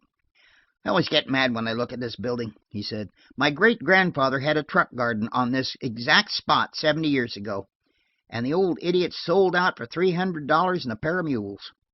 How do you get in? What are you going in for? I asked. I was wondering if I had a grudge, I have, for that matter, against the mayor, and I wanted to shoot him, how would I go about it? I think I should find a point of vantage, like an overlooking window in an empty building like this, and I would wait for a muggy night, also like this, when the windows were up and the lights going. I could pot him with a .38 at a dozen yards with my eyes crossed. We had stopped near the arched gate where I had stood and waited for Hunter a week before. Suddenly Burton darted away from me and tried the gate. It opened easily, and I heard him splashing through a puddle in the gloomy yard. "Come in," he called softly. "The water is fine." The gate swung to behind me, and I could not see 6 inches from my nose. Burton caught my elbow and steered me by touching the fence toward the building. "If it isn't locked too tight," he was saying, "we can get in, perhaps through a window, and get upstairs. From there we ought to be able to see down into the club. What the devil's that?" It was a rat, I think, and it scampered away among the loose boards in a frenzy of excitement. Burton struck a match. It burned faintly in the dampness, and in a moment went out, having shown us only the approximate direction of the heavy arched double doors. A second match showed us a bar and a rusty padlock. There was no entrance to be gained in that way. The windows were of the 8-pane variety and in better repair than the ones on the upper floors. By good luck we found one unlocked and not entirely closed. It shrieked hideously as we pried it up, but an opportune clap of thunder covered the sound. By this time I was ready for anything that came. I was wet to my knees, muddy, disreputable. While Burton held the window, I crawled into the warehouse and turned to perform the same service for him. At first I couldn't see him outside. Then I heard his voice, a whisper, from beyond the sill. "Duck," he said. "Cop." I dropped below the window, and above the rain I could hear the squash of the watchman's boots in the mud.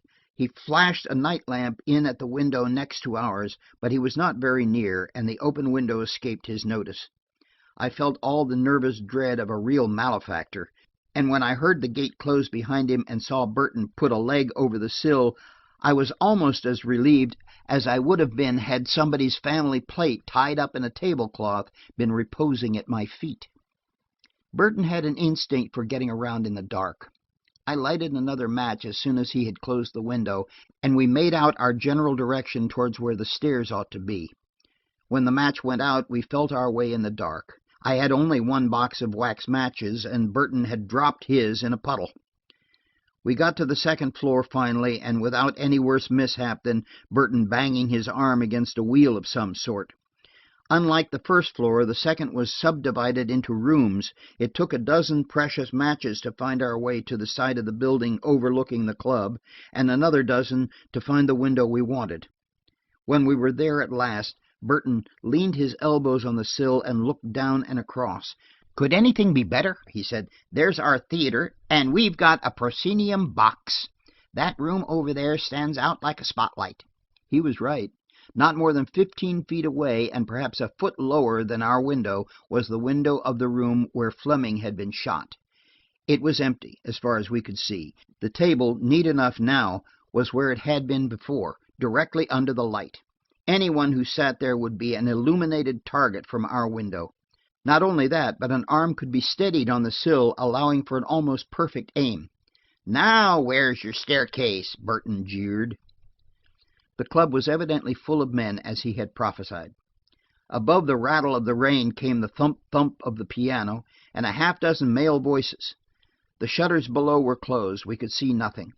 I think it was then that Burton had his inspiration.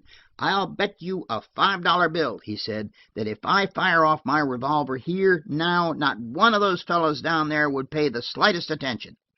"I'll take that bet," I returned. "I'll wager that every time anybody drops a poker since Fleming was shot, the entire club turns out to investigate." In reply, Burton got out his revolver and examined it by holding it against the light from across the way. "I'll tell you what I'll do," he said. "Everybody down there knows me. I'll drop in for a bottle of beer, and you fire a shot into the floor here, or into somebody across if you happen to see anyone you don't care for. I suggest that you stay and fire the shot, because if you went, my friend, and nobody heard it, you would accuse me of shooting from the back of the building somewhere." He gave me the revolver and left me with a final injunction. "Wait for 10 minutes," he said. "It will take 5 for me to get out of here, and 5 more to get into the clubhouse. Perhaps you better make it 15. Chapter 22. In the Room Over the Way.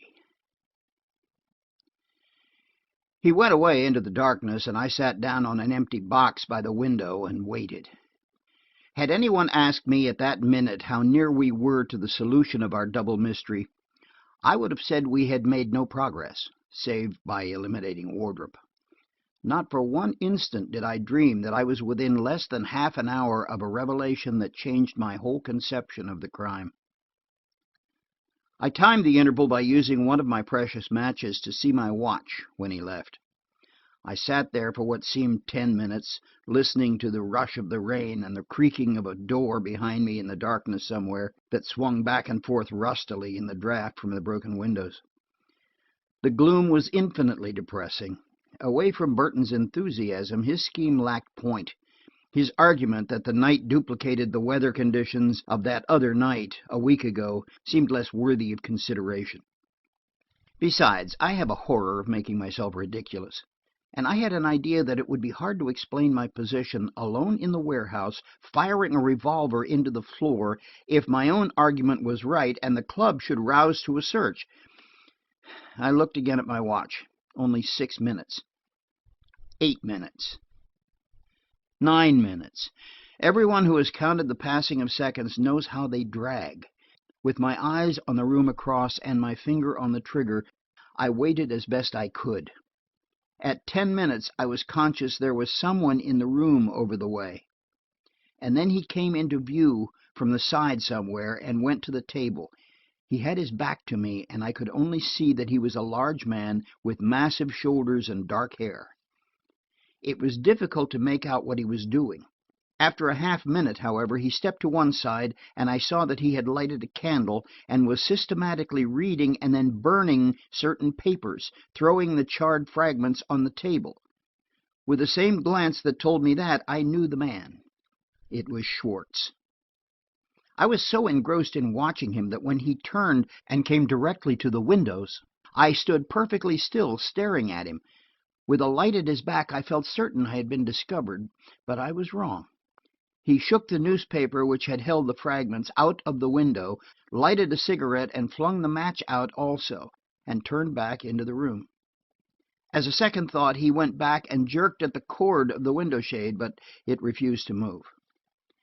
He was not alone, for from the window he turned and addressed someone in the room behind. "You sure you got them all?" he said. The other occupant of the room came within range of vision. It was Davidson. "All there were, Mr. Schwartz," he replied. "We were nearly finished before the woman made a bolt." He was fumbling in his pockets. I think I expected him to produce an apple and a penknife, but he held out a small object on the palm of his hand. "I would rather have done it alone, Mr. Schwartz," he said. "I found this ring in Briggs' pocket this morning. It belongs to the girl." Schwartz swore, and picked up the ring. He held it to the light. Then he made an angry motion to throw it out of the window. But his German cupidity got the better of him. He slid it into his vest pocket instead. "You're damn poor stuff, Davidson," he said with a snarl. "If she hasn't got them, then Wardrop has. You'll bungle this job and there'll be hell to pay. Tell McFeely I want to see him." Davidson left, for I heard the door close. Schwartz took the ring out and held it to the light. I looked at my watch. The time was almost up. A fresh burst of noise came from below. I leaned out cautiously and looked down at the lower windows. They were still closed and shuttered. When I raised my eyes again to the level of the room across, I was amazed to see a second figure in the room, a woman at that. Schwartz had not seen her. He stood with his back to her, looking at the ring in his hand. The woman had thrown her veil back, but I could see nothing of her face as she stood. She looked small beside Schwartz's towering height, and she wore black. She must have said something just then, very quietly, for Schwartz suddenly lifted his head and wheeled on her. I had a clear view of him, and if ever guilt, rage, and white-lipped fear showed on a man's face, it showed on his. He replied a half-dozen words in a low tone and made a motion to offer a chair, but she paid no attention. I have no idea how long a time they talked. The fresh outburst of noise below made it impossible to hear what they said, and there was always the maddening fact that I could not see her face. I thought of Mrs. Fleming, but this woman seemed younger and more slender. Schwartz was arguing, I imagined, but she stood immobile, scornful, watching him. She seemed to have made a request, and the man's evasions moved her no whit. It may have been only 2 or 3 minutes, but it seemed longer. Schwartz had given up the argument, whatever it was, and by pointing out the window, I suppose he was telling her he had thrown what she wanted out there. Even then she did not turn towards me. I could not see even her profile. What happened next was so unexpected that it remains little more than a picture in my mind. The man threw out his hands as if to show he could not or would not accede to her request. He was flushed with rage, and even at that distance the ugly scar on his forehead stood out like a welt. The next moment I saw the woman raise her right hand with something in it. I yelled to Schwartz to warn him, but he had already seen the revolver. As he struck her hand aside, the explosion came. I saw her stagger, clutch at a chair, and fall backwards beyond my range of vision.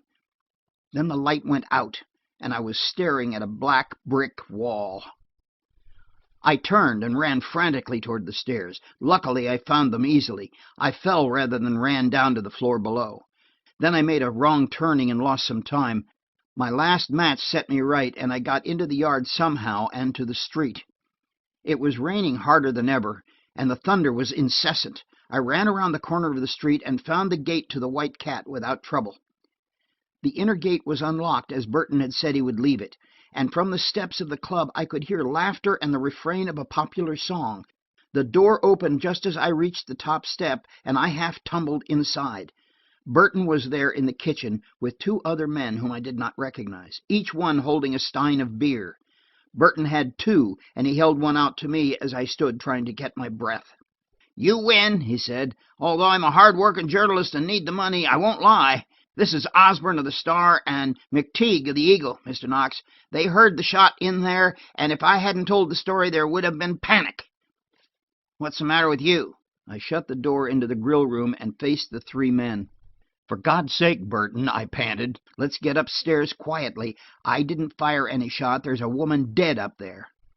With characteristic poise, the 3 reporters took the situation quietly. We filed through the grill room as casually as we could. With the door closed, however, we threw caution aside. I led the way up the stairs to the room where I had found Fleming's body and where I expected to find another. On the landing at the top of the stairs, I came face to face with Davidson, the detective, and behind him, Judge McFeely. Davidson was trying to open the door of the room where Fleming had been shot with a skeleton key, but it was bolted inside. There was only one thing to do. I climbed on the shoulders of one of the men, a tall fellow whose face to this day I don't remember, and by careful maneuvering and the assistance of Davidson's long arms, I got through the transom and dropped into the room. I hardly know what I expected. I was in total darkness. I know that when I got the door open at last, when the cheerful light from the hall streamed in, and I had not felt Schwartz's heavy hand at my throat, I drew a long breath of relief. Burton found the electric light switch and turned it on, and then I could hardly believe my senses. The room was empty. One of the men laughed a little. "Stung," he said lightly. "What sort of story have you and your friend framed up, Burton?" But I stopped at that minute and picked up a small nickel-plated revolver from the floor. I held it out on my palm, and the others eyed it respectfully. Burton, after all, was the quickest-witted of the lot. He threw open one of the two doors in the room, revealing a shallow closet with papered walls and a row of hooks. The other door stuck tight. One of the men pointed to the floor. A bit of black cloth had wedged it from the other side. Our combined efforts got it open at last, and we crowded in the doorway, looking down a flight of stairs. Huddled just below us, her head at our feet, was the body of the missing woman. "My God," said Burton hoarsely. "Who is it?"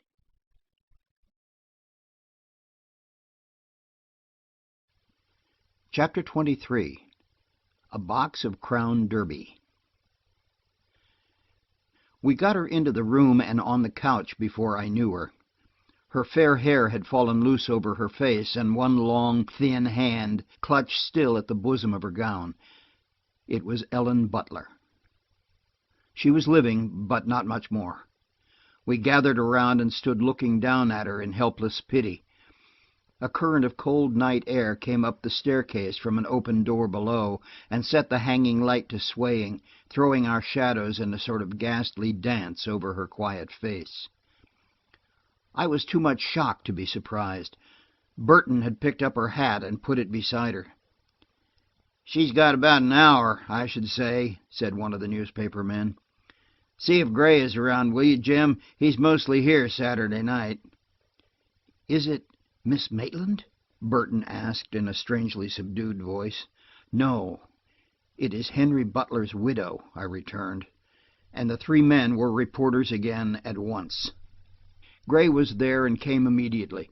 Whatever surprise he may have felt at seeing a woman there and dying, he made no comment. He said she might live 6 hours, but the end was certain. We got a hospital ambulance, and with the clang of its bell as it turned the corner and hurried away, the white cat drops out of this story so far as action is concerned. 3 detectives and as many reporters hunted Schwartz all of that night and the next day to get his story, but he remained in hiding. He had a start of over an hour from the time he switched off the light and escaped down the built-in staircase. Even in her agony, Ellen Butler's hate had carried her through the doorway after him to collapse on the stairs. I got home just as the cab with Fred and Edith stopped at the door. I did not let them get out, and a half-dozen words without comment or explanation, and they were driving madly to the hospital. Katie let me in, and I gave her some money to stay up and watch the place while we were away. Then, not finding a cab, I took a car and rode to the hospital. The building was appallingly quiet. The elevator cage, without a light, crept spectrally up and down. My footsteps on the tiled floor echoed and re-echoed above my head. A night watchman in felt shoes admitted me and took me upstairs.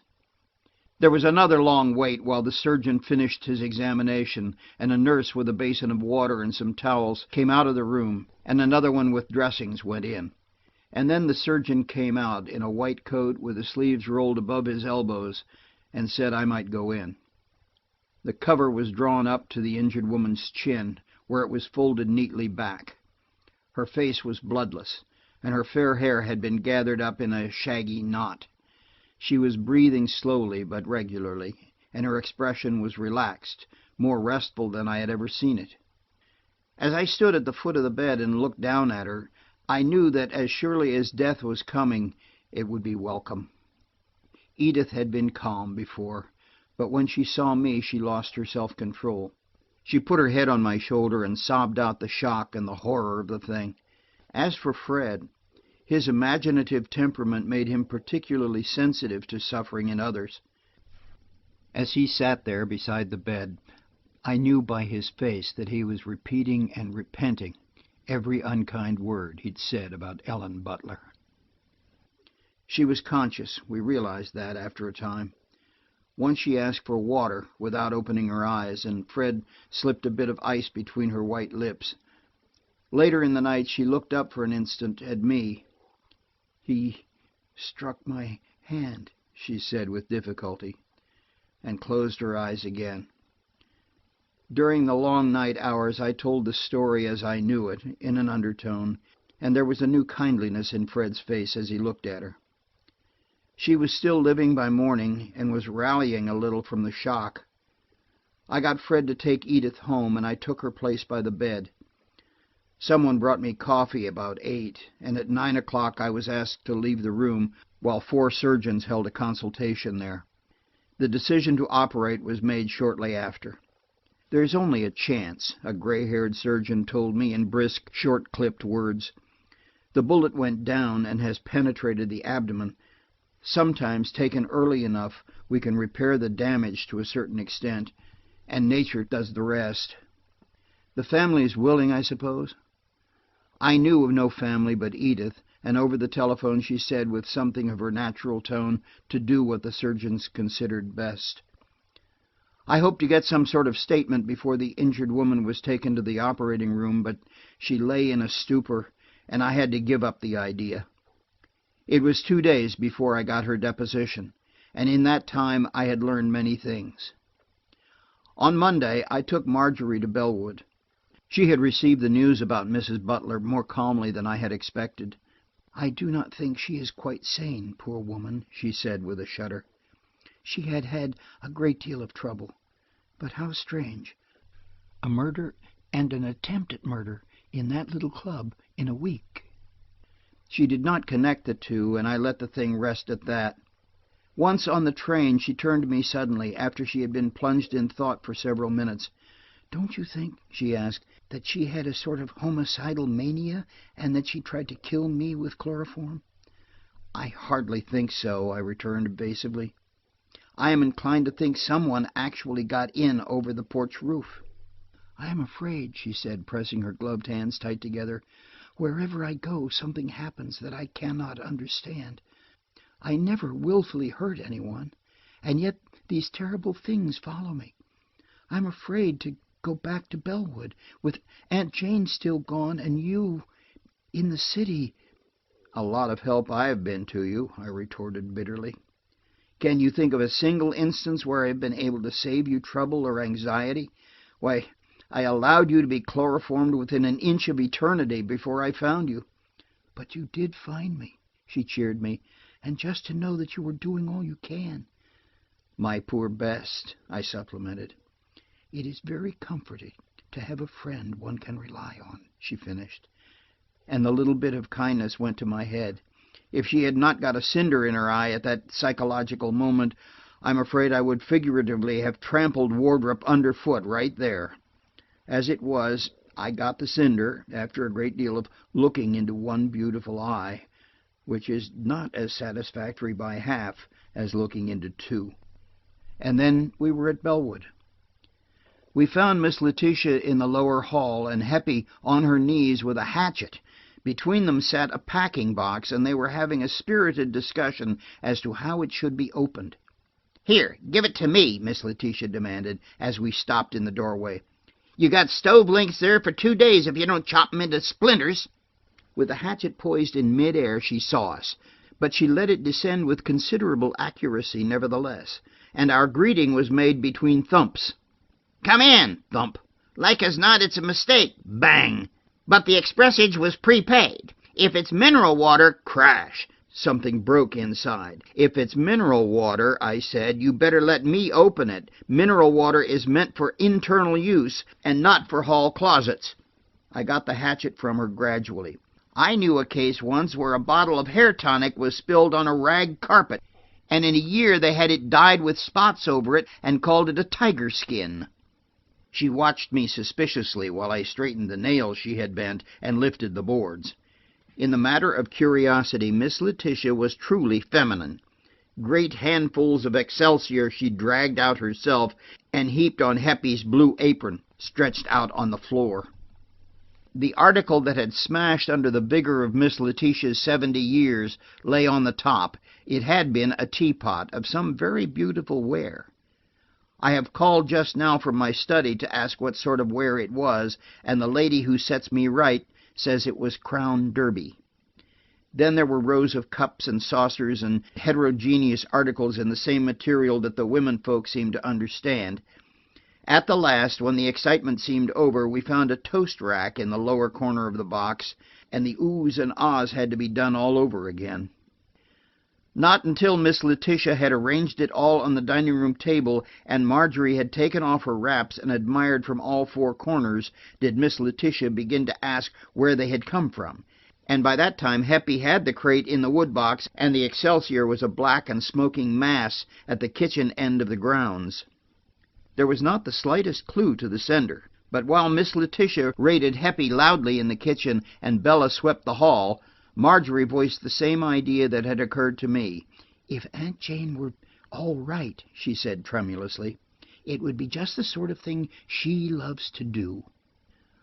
I had intended to go back to the city at once, but Miss Letitia's box had put her in an almost cheerful humor, and she insisted that I go with her to Miss Jane's room and see how it was prepared for its owner's return. "I'm not pretending to know what took Jane Maitland away from this house in the middle of the night," she said. "She was a good bit of a fool, Jane was. She never grew up. But if I know Jane Maitland, she will come back and be buried with her people, if it's only to put Mary's husband out at the end of the lot. And another thing, Knox," she went on, as I saw her old hands were shaking, "I told you the last time you were here that I hadn't been robbed of any of the pearls after all. Half of those pearls were Jane's, and she had a perfect right to take 49 of them if she wanted. She told me she was going to take some, and it slipped my mind." I believe it was the first lie she had ever told in her hard, conscientious old life. Was she right? I wondered. Had Miss Jane taken the pearls, and if she had, why? Wardrop had been taking a long walk. He got back about 5, and as Miss Letitia was in the middle of a diatribe against white undergarments for colored children, Marjorie and he had a half-hour alone together. I had known, of course, that it must come, but under the circumstances, with my whole future existence at stake, I was vague as to whether it was colored undergarments for white orphans or the other way around. When I got away at last, I found Bella waiting for me in the hall. Her eyes were red with crying, and she had a crumpled newspaper in her hand. She broke down when she tried to speak, but I got the newspaper from her, and she pointed with one work-hardened finger to a column on the first page. It was the announcement of Mrs. Butler's tragic accident and the mystery that surrounded it. There was no mention of Schwartz. Is she dead?" Bella choked out at last. "Not yet, but there is very little hope." Amid fresh tears and shakings of her heavy shoulders as she sat in her favorite place on the stairs, Bella told me briefly that she had lived with Mrs. Butler since she was 16 and had only left when the husband's suicide had broken up the home. I could get nothing else out of her, but gradually Bella's share in the mystery was coming to light. Slowly, too, it was a new business for me. I was forming a theory of my own. It was a strange one, but it seemed to fit the facts as I knew them. With the story Wardrop told that afternoon came my first glimmer of light. He was looking better than he had when I saw him before, but the news of Mrs. Butler's approaching death and the manner of her injury affected him strangely. He had seen the paper, like Bella, and he turned on me almost fiercely when I entered the library. Marjorie was in her old position at the window, looking out, and I knew the despondent droop of her shoulders. "Is she conscious?" Wardrop asked eagerly, indicating the article in the paper. "No, not now. At least, it is not likely." He looked relieved at that, but only for a moment. Then he began to pace the room nervously, evidently debating some move. His next action showed the development of a resolution, for he pushed forward 2 chairs for Marjorie and myself. "Sit down, both of you," he directed. "I got a lot to say, and I want you both to listen. When Marjorie's heard the whole story, she'll probably despise me for the rest of her life. I can't help it. I got to tell all I know, and it isn't so much after all. You didn't fool me yesterday, Knox. I knew what that doctor was after, but he couldn't make me tell who killed Mr. Fleming because, before God, I didn't know.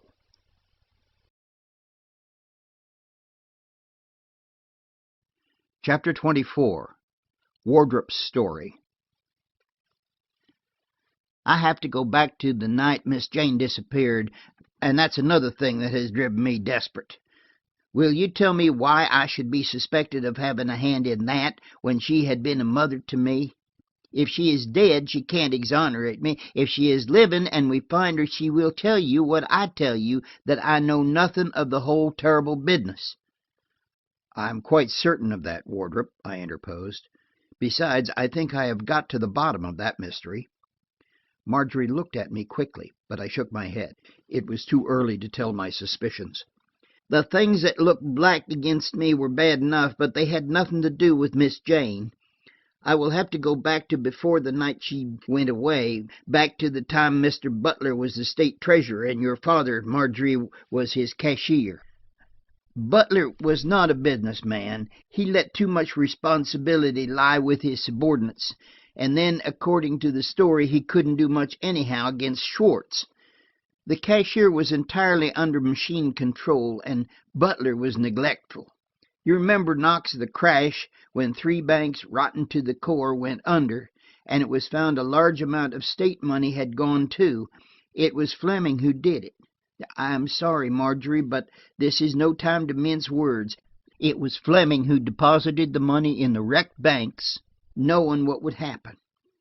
When the crash came, Butler's sureties, to save themselves, confiscated every dollar he had in the world.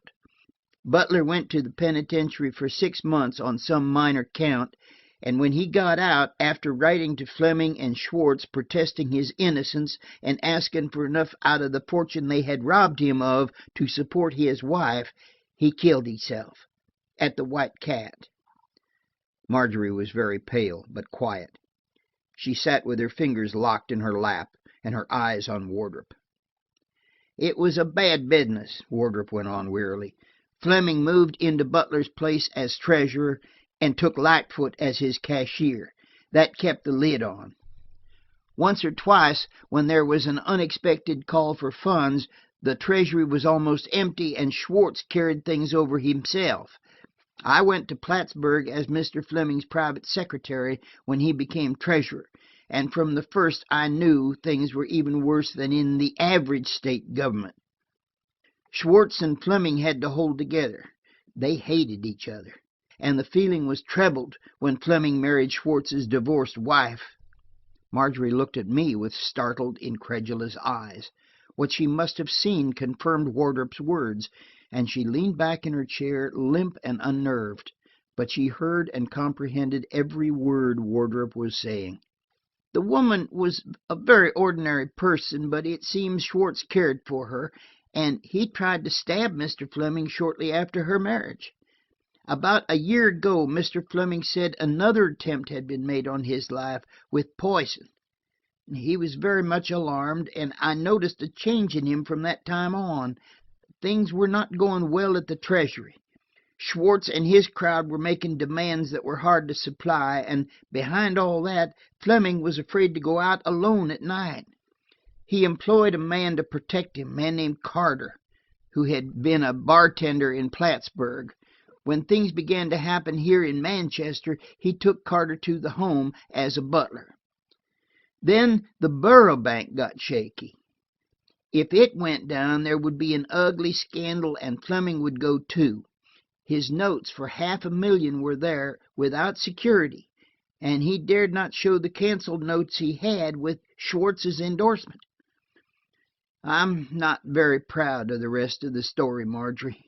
He stopped his nervous pacing and stood looking down at her. "I was engaged to marry a girl who was everything on earth to me, and I was private secretary to the state treasurer, with the princely salary of such a position. Mr. Fleming came back here when the Borough Bank threatened failure, and tried to get money enough to tide over the trouble. $500,000 would have done it, but he couldn't get it. He was in Butler's position exactly, only he was guilty and Butler was innocent. He raised a little money here, and I went to Plattsburgh with securities and letters. It isn't necessary to go over the things I suffered there. I brought back $110,000 in a package in my Russia leather bag, and I had something else." He wavered for the first time in his recital. He went on more rapidly and without looking at either of us. "I carried, not in the valise, a bundle of letters, 5 in all, which had been written by Henry Butler to Mr. Fleming, letters that showed what a dupe Butler had been, that he had been negligent but not criminal, accusing Fleming of having ruined him, and demanding certain notes that would have proved it. If Butler could have produced the letters at the time of his trial, things would have been different." "Were you going to sell the letters?" Marjorie demanded with quick scorn. "I intended to, but I didn't. It was a little bit too dirty after all. I met Mrs. Butler for the second time in my life at the gate down there, as I came up from the train the night I got here from Plattsburgh. She had offered to buy the letters, and I had brought them to sell to her. And then, at the last minute, I lied. I said I couldn't get them, that they were locked in the Monmouth Avenue house. I put her in a taxicab that she had waiting, and she went back to town. I felt like a cad. She wanted to clear her husband's memory, and well, Mr. Fleming was your father, Marjorie, and I couldn't hurt you like that." "Do you think Mrs. Butler took your leather bag?" I asked. "I do not think so. It seemed to be the only explanation, but I did not let it out of my hand one moment while we were talking. My hand was cramped from holding it when she gave up in despair at last and went back to the city." "What did you do with the letters she wanted?" "I kept them with me that night, and the next morning hid them in the secret closet. That was when I dropped my fountain pen." "And the pearls?" Marjorie asked suddenly. "When did you get them, Harry?" To my surprise, his face did not change. He appeared to be thinking. 2 days before I left," he said. "We were using every method to get money, and your father said to sacrifice them if necessary." "My father?" He wheeled on both of us. "Did you think I stole them?" he demanded, and I confess that I was ashamed to say I had thought precisely that. "Your father gave me 9 unmounted pearls to sale," he reiterated. "I got about $1,000 for them, 1,100 and something, I believe." Marjorie looked at me. I think she was fairly stunned to learn that her father had married again, that he had been the keystone in an arch of villainy that, with him gone, was now about to fall, and to associate him with so small and mean a thing as the theft of a handful of pearls. She was fairly stunned. "Then," I said, to bring Wardrop back to his story, "you found you had been robbed of the money, and you went in to tell Mr. Fleming. You had some words, didn't you?" "He thought what you all thought," Wardrop said bitterly. "He accused me of stealing the money. I felt worse than a thief. He was desperate, and I took his revolver from him." Marjorie put her hands over her eyes. It was a terrible strain on her. But when I suggested that she wait for the rest of the story, she refused vehemently. "I came back here to Bellwood, and the first thing I learned was about Miss Jane. When I saw the blood print on the stair rail, I thought she was murdered, and I had more than I could stand. I took the letters out of the secret closet before I could show it to you and Hunter, and later I put them in the leather bag I gave you and locked it. You have it, haven't you, Knox?" I nodded. "As for that night at the club, I told the truth then, but not all the truth. I suppose I am a coward, but I was afraid to. If you knew Schwartz, you would understand." With the memory of his huge figure and the heavy, undershot face that I had seen the night before, I could understand very well, knowing Wardrop. "I went to that room at the White Cat that night because I was afraid not to go. Fleming might kill himself or someone else. I went up the stairs slowly, and I heard no shot. At the door I hesitated, then opened it quietly. The door into the built-in staircase was just closing. It must have taken me only an instant to realize what had happened. Fleming was swaying forward as I caught him. I jumped to the staircase and looked down, but I was too late. The door below had closed. I knew in another minute who had been there and escaped. It was raining, you remember, and Schwartz had forgotten to take his umbrella with his name on the handle. Schwartz. Now you understand why I was being followed? He demanded. I have been under surveillance every minute since that night. There's probably someone hanging around the gate now. Anyhow, I was frantic. I saw how it looked for me, and if I brought Schwartz into it, I would have been knifed in 48 hours. I hardly remember what I did. I know I ran for a doctor, and I took the umbrella with me and left it in the vestibule of the first house I saw with a doctor sign. I rang the bell like a crazy man, and then Hunter came along and said to go back. Dr. Gray was at the club. That is all I know. I'm not proud of it, Marjorie, but it might have been worse, and it's the truth. It clears up something, but not all. It doesn't tell where Aunt Jane is or who has the 100,000, but it does show who killed your father. And if you know what is good for you, Knox, you will let it go at that. You can't fight the police and the courts single-handed.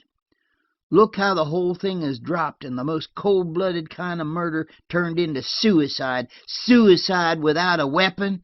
Bah! I'm not so sure about Schwartz, I said thoughtfully. We haven't yet learned about 1122C.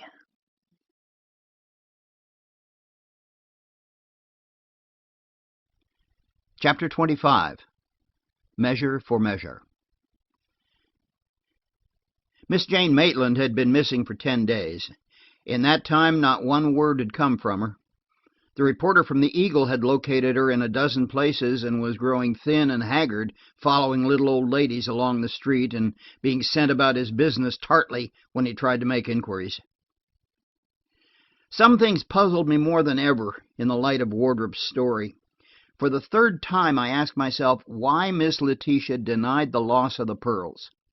There was nothing in what we had learned either to tell why Miss Jane had gone away, to ascribe a motive.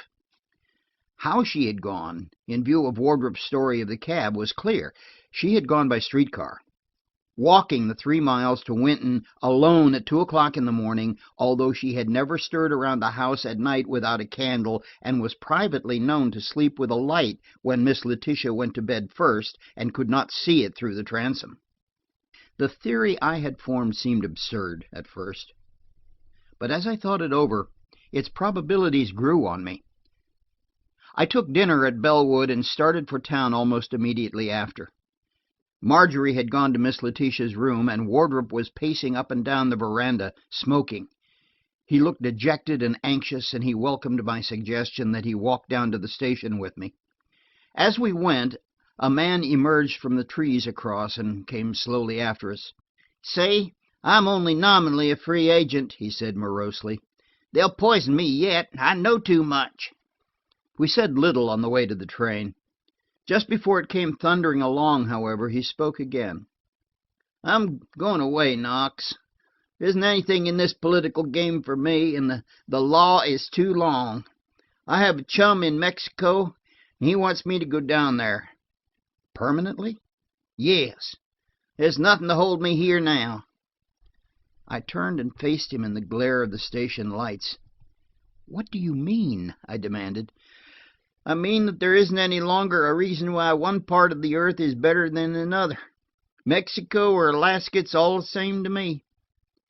He turned on his heel and left me. I watched him swing up the path with his head down. I saw the shadowy figure of the other man fall into line behind him. Then I caught the platform of the last car as it passed, and that short ride into town was a triumphal procession with the wheels beating time and singing, "It's all the same to me, to me." I called Burton by telephone and was lucky enough to find him at the office. He said he had just got in, and as usual he wanted something to eat. We arranged to meet at a little Chinese restaurant, where at that hour, 9 o'clock, we would be almost alone. Later on, after the theater, I knew the place would be full of people and conversation impossible. Burton knew the place well, as he did every restaurant in the city. "Hello, Mike," he said to the unctuous Chinaman who admitted us, and Mike smiled a slant-eyed welcome. The room was empty. It was an unpretentious affair with lace curtains at the windows and small, very clean tables. At one corner a cable and slide communicated through a hole in the ceiling with the floor above, and through the aperture Burton's order for chicken and rice and the inevitable tea was barked. Burton listened attentively to Wardrop's story as I repeated it.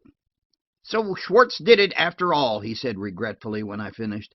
"It's a tame ending. It had all the elements of the unusual, and it resolves itself into an ordinary, everyday, man-to-man feud. I'm disappointed. We can't touch Schwartz." "I thought the Times-Post was hot after him."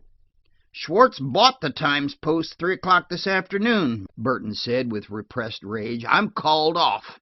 Tomorrow we run a photograph of Schwartzwald, his place at Plattsburgh, and the next day we eulogize the administration. And I'm going down the river on an excursion boat to write up the pig-killing contest at the Union Butchers' Picnic." "How is Mrs. Butler?" I asked, as his rage subsided to mere rumbling in his throat. "Delirious," shortly. "She's going to croak. Wardrop's going to Mexico. Schwartz will be next governor, and Miss Maitland's body will be found in a cistern. Whole thing is petered out. What's the use of finding the murderer if he's coated with asbestos and lined with money? Mike, I want some more tea to drown my troubles." We called up the hospital about 10:30 and learned that Mrs. Butler was sinking. Fred was there, and without much hope of getting anything, we went over. I took Burton in as a nephew of the dying woman, and I was glad I had done it. She was quite conscious, but very weak. She told the story to Fred and myself, and in a corner Burton took it down shorthand. We got her to sign it about daylight sometime, and she died very quietly shortly after Edith arrived at 8. To give her story as she gave it would be impossible. The ramblings of a sick mind, the terrible pathos of it all, is impossible to repeat. She lay there, her long, thin body practically dead, fighting the death rattle in her throat. There were pauses when for 5 minutes she would lie in a stupor, only to rouse and go forward from the very word where she had stopped. She began with her married life, and to understand the beauty of it is to understand the things that came after. She was perfectly, ideally, illogically happy. Then one day Henry Butler accepted the nomination for state treasurer, and with that things changed. During his term in office he altered greatly. His wife could only guess that things were wrong, for he refused to talk. The crash came, after all, with terrible suddenness. There had been an all-night conference at the Butler home, and Mr. Butler, in a frenzy at finding himself a dupe, had called the butler from bed and forcibly ejected Fleming and Schwartz from the house.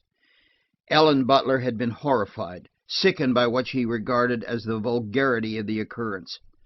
But her loyalty to her husband never wavered. Butler was one honest man against a complete organization of unscrupulous ones. His disgrace, imprisonment, and suicide at the White Cat had followed in rapid succession. With his death, all that was worthwhile in his wife died. Her health was destroyed. She became one of the wretched army of neurasthenics, with only one idea: to retaliate, to pay back in measure full and running over her wretched life, her dead husband, her grief, and her shame. She laid her plans with the caution and absolute recklessness of a diseased mentality. Normally a shrinking, nervous woman, she became cold, passionless, deliberate in her revenge. To disgrace Schwartz and Fleming was her original intention, but she could not get the papers. She resorted to hounding Fleming, meaning to drive him to suicide, and she chose a method that had more nearly driven him to madness. Wherever he turned he found the figures 1122C, sometimes just the number without the letter. It had been Henry Butler's cell number during his imprisonment, and if they were graven on his wife's soul, they burned themselves in lines of fire on Fleming's brain. For over a year she pursued this course, sometimes through the mail, at other times in the most unexpected places, wherever she could bribe a messenger to carry the paper. Sane?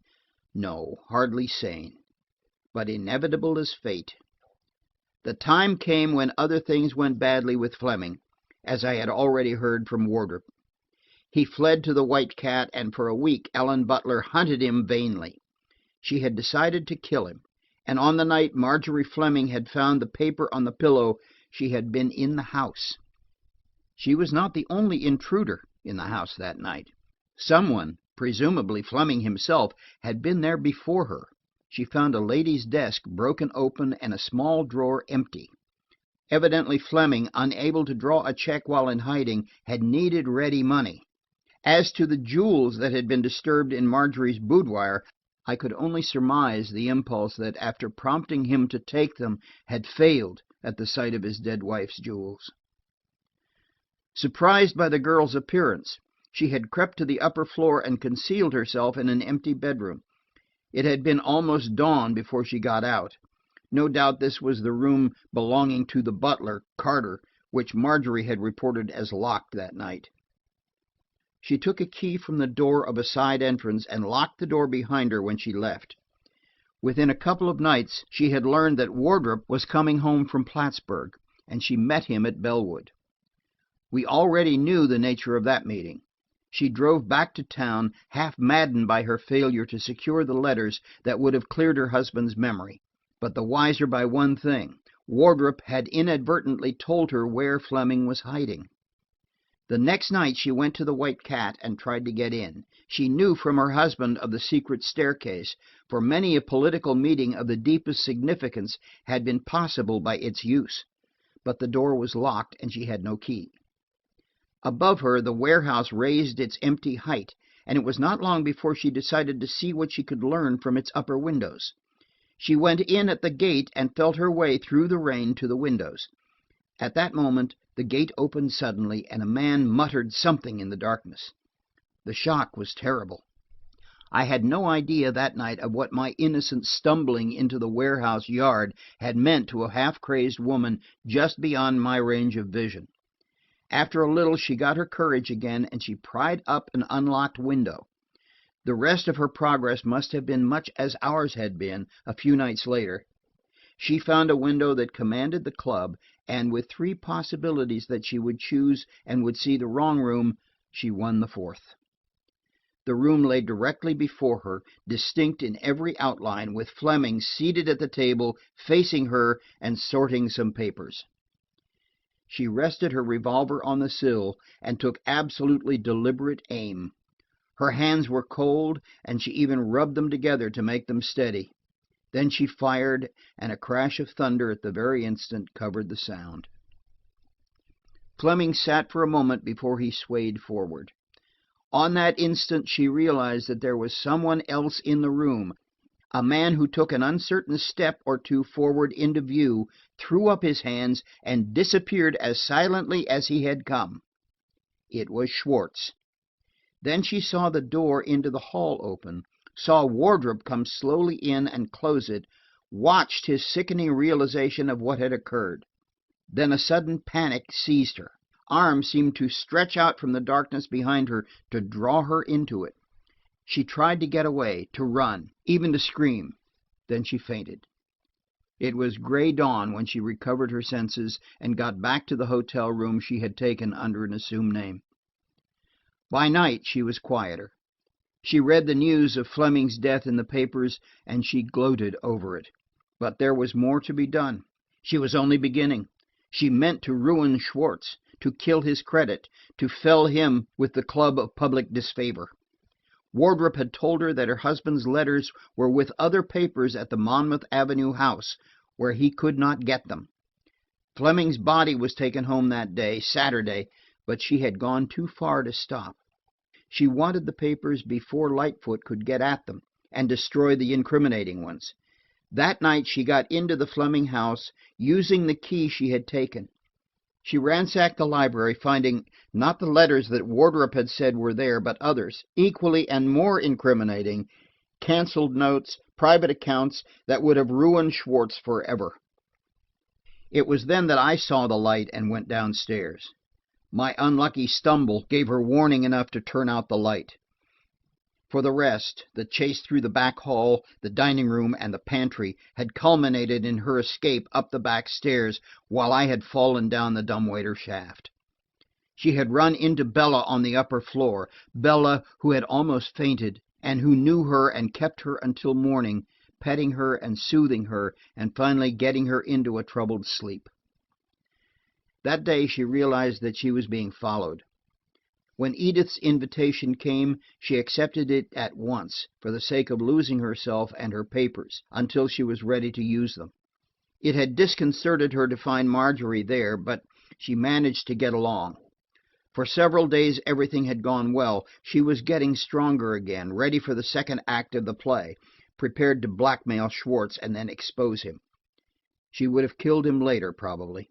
She wanted her measure full and running over, and so she would disgrace him first. Then Schwartz must have learned of the loss of the papers from the Fleming house, and guessed the rest. She felt sure he had known from the first who had killed Fleming. However that might be, he had had her room entered, Marjorie chloroformed in the connecting room, and her papers were taken from under her pillow while she was pretending anesthesia. She had followed the two men through the house and out the kitchen door, where she had fainted on the grass. The next night, when she had retired early, leaving Marjorie and me downstairs, it had been an excuse to slip out of the house. How she found that Schwartz was at the White Cat, how she got through the side entrance, we never knew. He had burned the papers before she got there, and when she tried to kill him, he had struck her hand aside. When we were out in the cheerful light of day again, Burton turned his shrewd blue eyes on me. "Awful sorry, isn't it?" he said. "Those are primitive emotions, if you like. Do you know, Knox, there's only one explanation we haven't worked on for the rest of this mystery. I believe in my soul you carried off the old lady and the Russia leather bag yourself."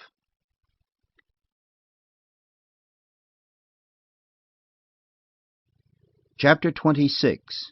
Lovers and a Letter. The last chapter. At noon that day I telephoned to Marjorie. "Come up," I said, "and bring the keys to the Monmouth Avenue house. I have some things to tell you, and some things to ask you." I met her at the station with Lady Grey and the trap. My plans for that afternoon were comprehensive. They included what I hoped to be the solution of the Aunt Jane mystery. Also, they included a little drive through the park and well, I shall tell about that, all I am going to tell, at the proper time. To play propriety, Edith met us at the house. It was still closed, and even in the short time that had elapsed, it smelled close and musty. At the door into the drawing-room, I stopped them. "Now, this is going to be a sort of game," I explained. "It's a sort of button, who's got the button, without the button.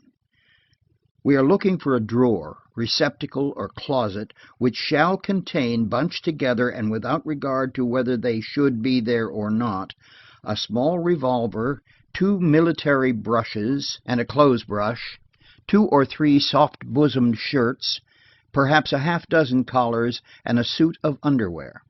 Also a small flat package about 8 inches long and 3 wide. "What on earth are you talking about?" Edith asked. "I am not talking, I am theorizing," I explained. "I have a theory, and according to it, the things should be there. If they are not, it is my misfortune, not my fault." I think Marjorie caught my idea at once, and as Edith was ready for anything, we commenced the search. Edith took the top floor, being accustomed, she said, to finding unexpected things in the servants' quarters. Marjorie took the lower floor, and for certain reasons, I took the second.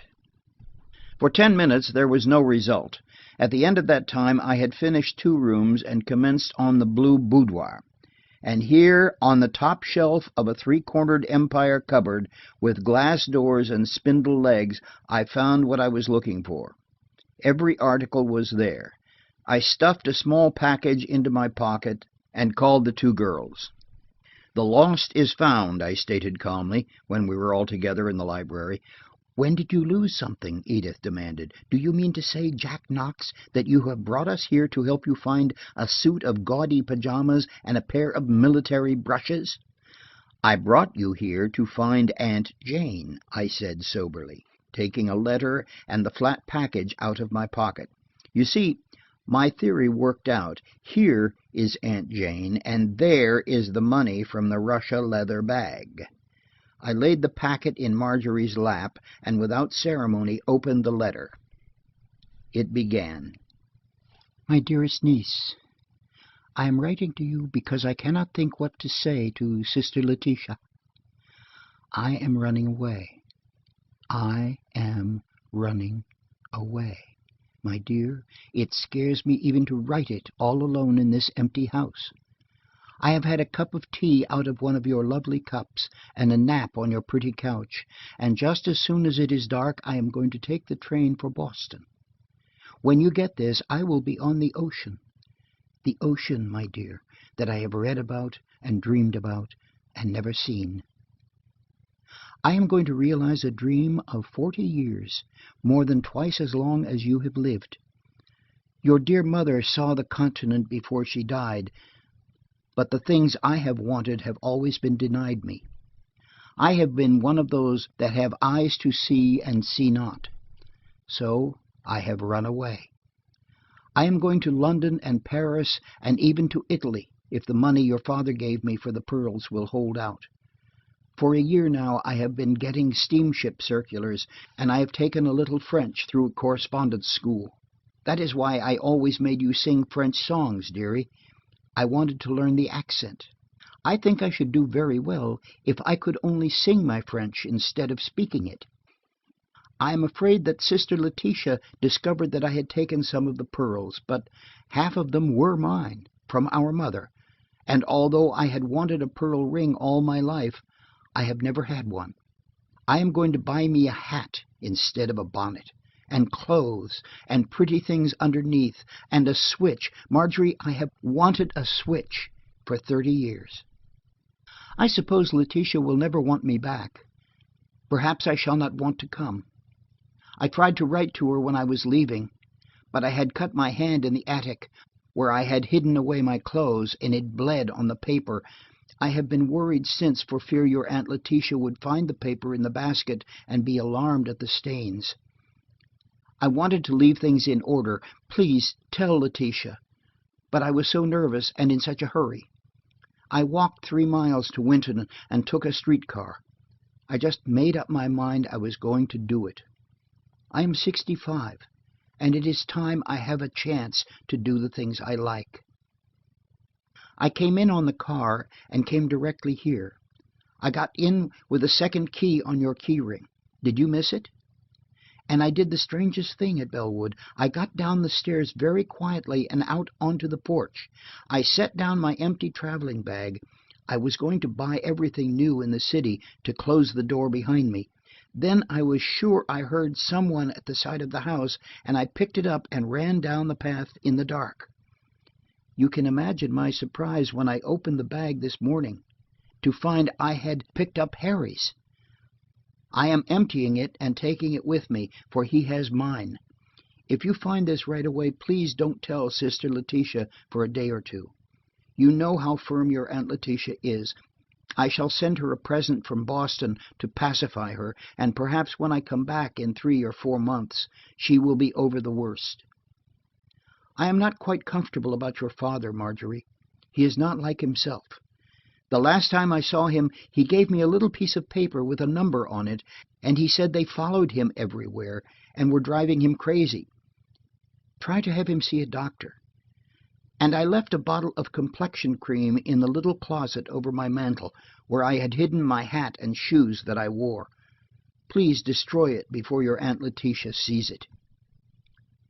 Goodbye, my dear niece. I suppose I am growing frivolous in my old age, but I am going to have silk linings in my clothes before I die.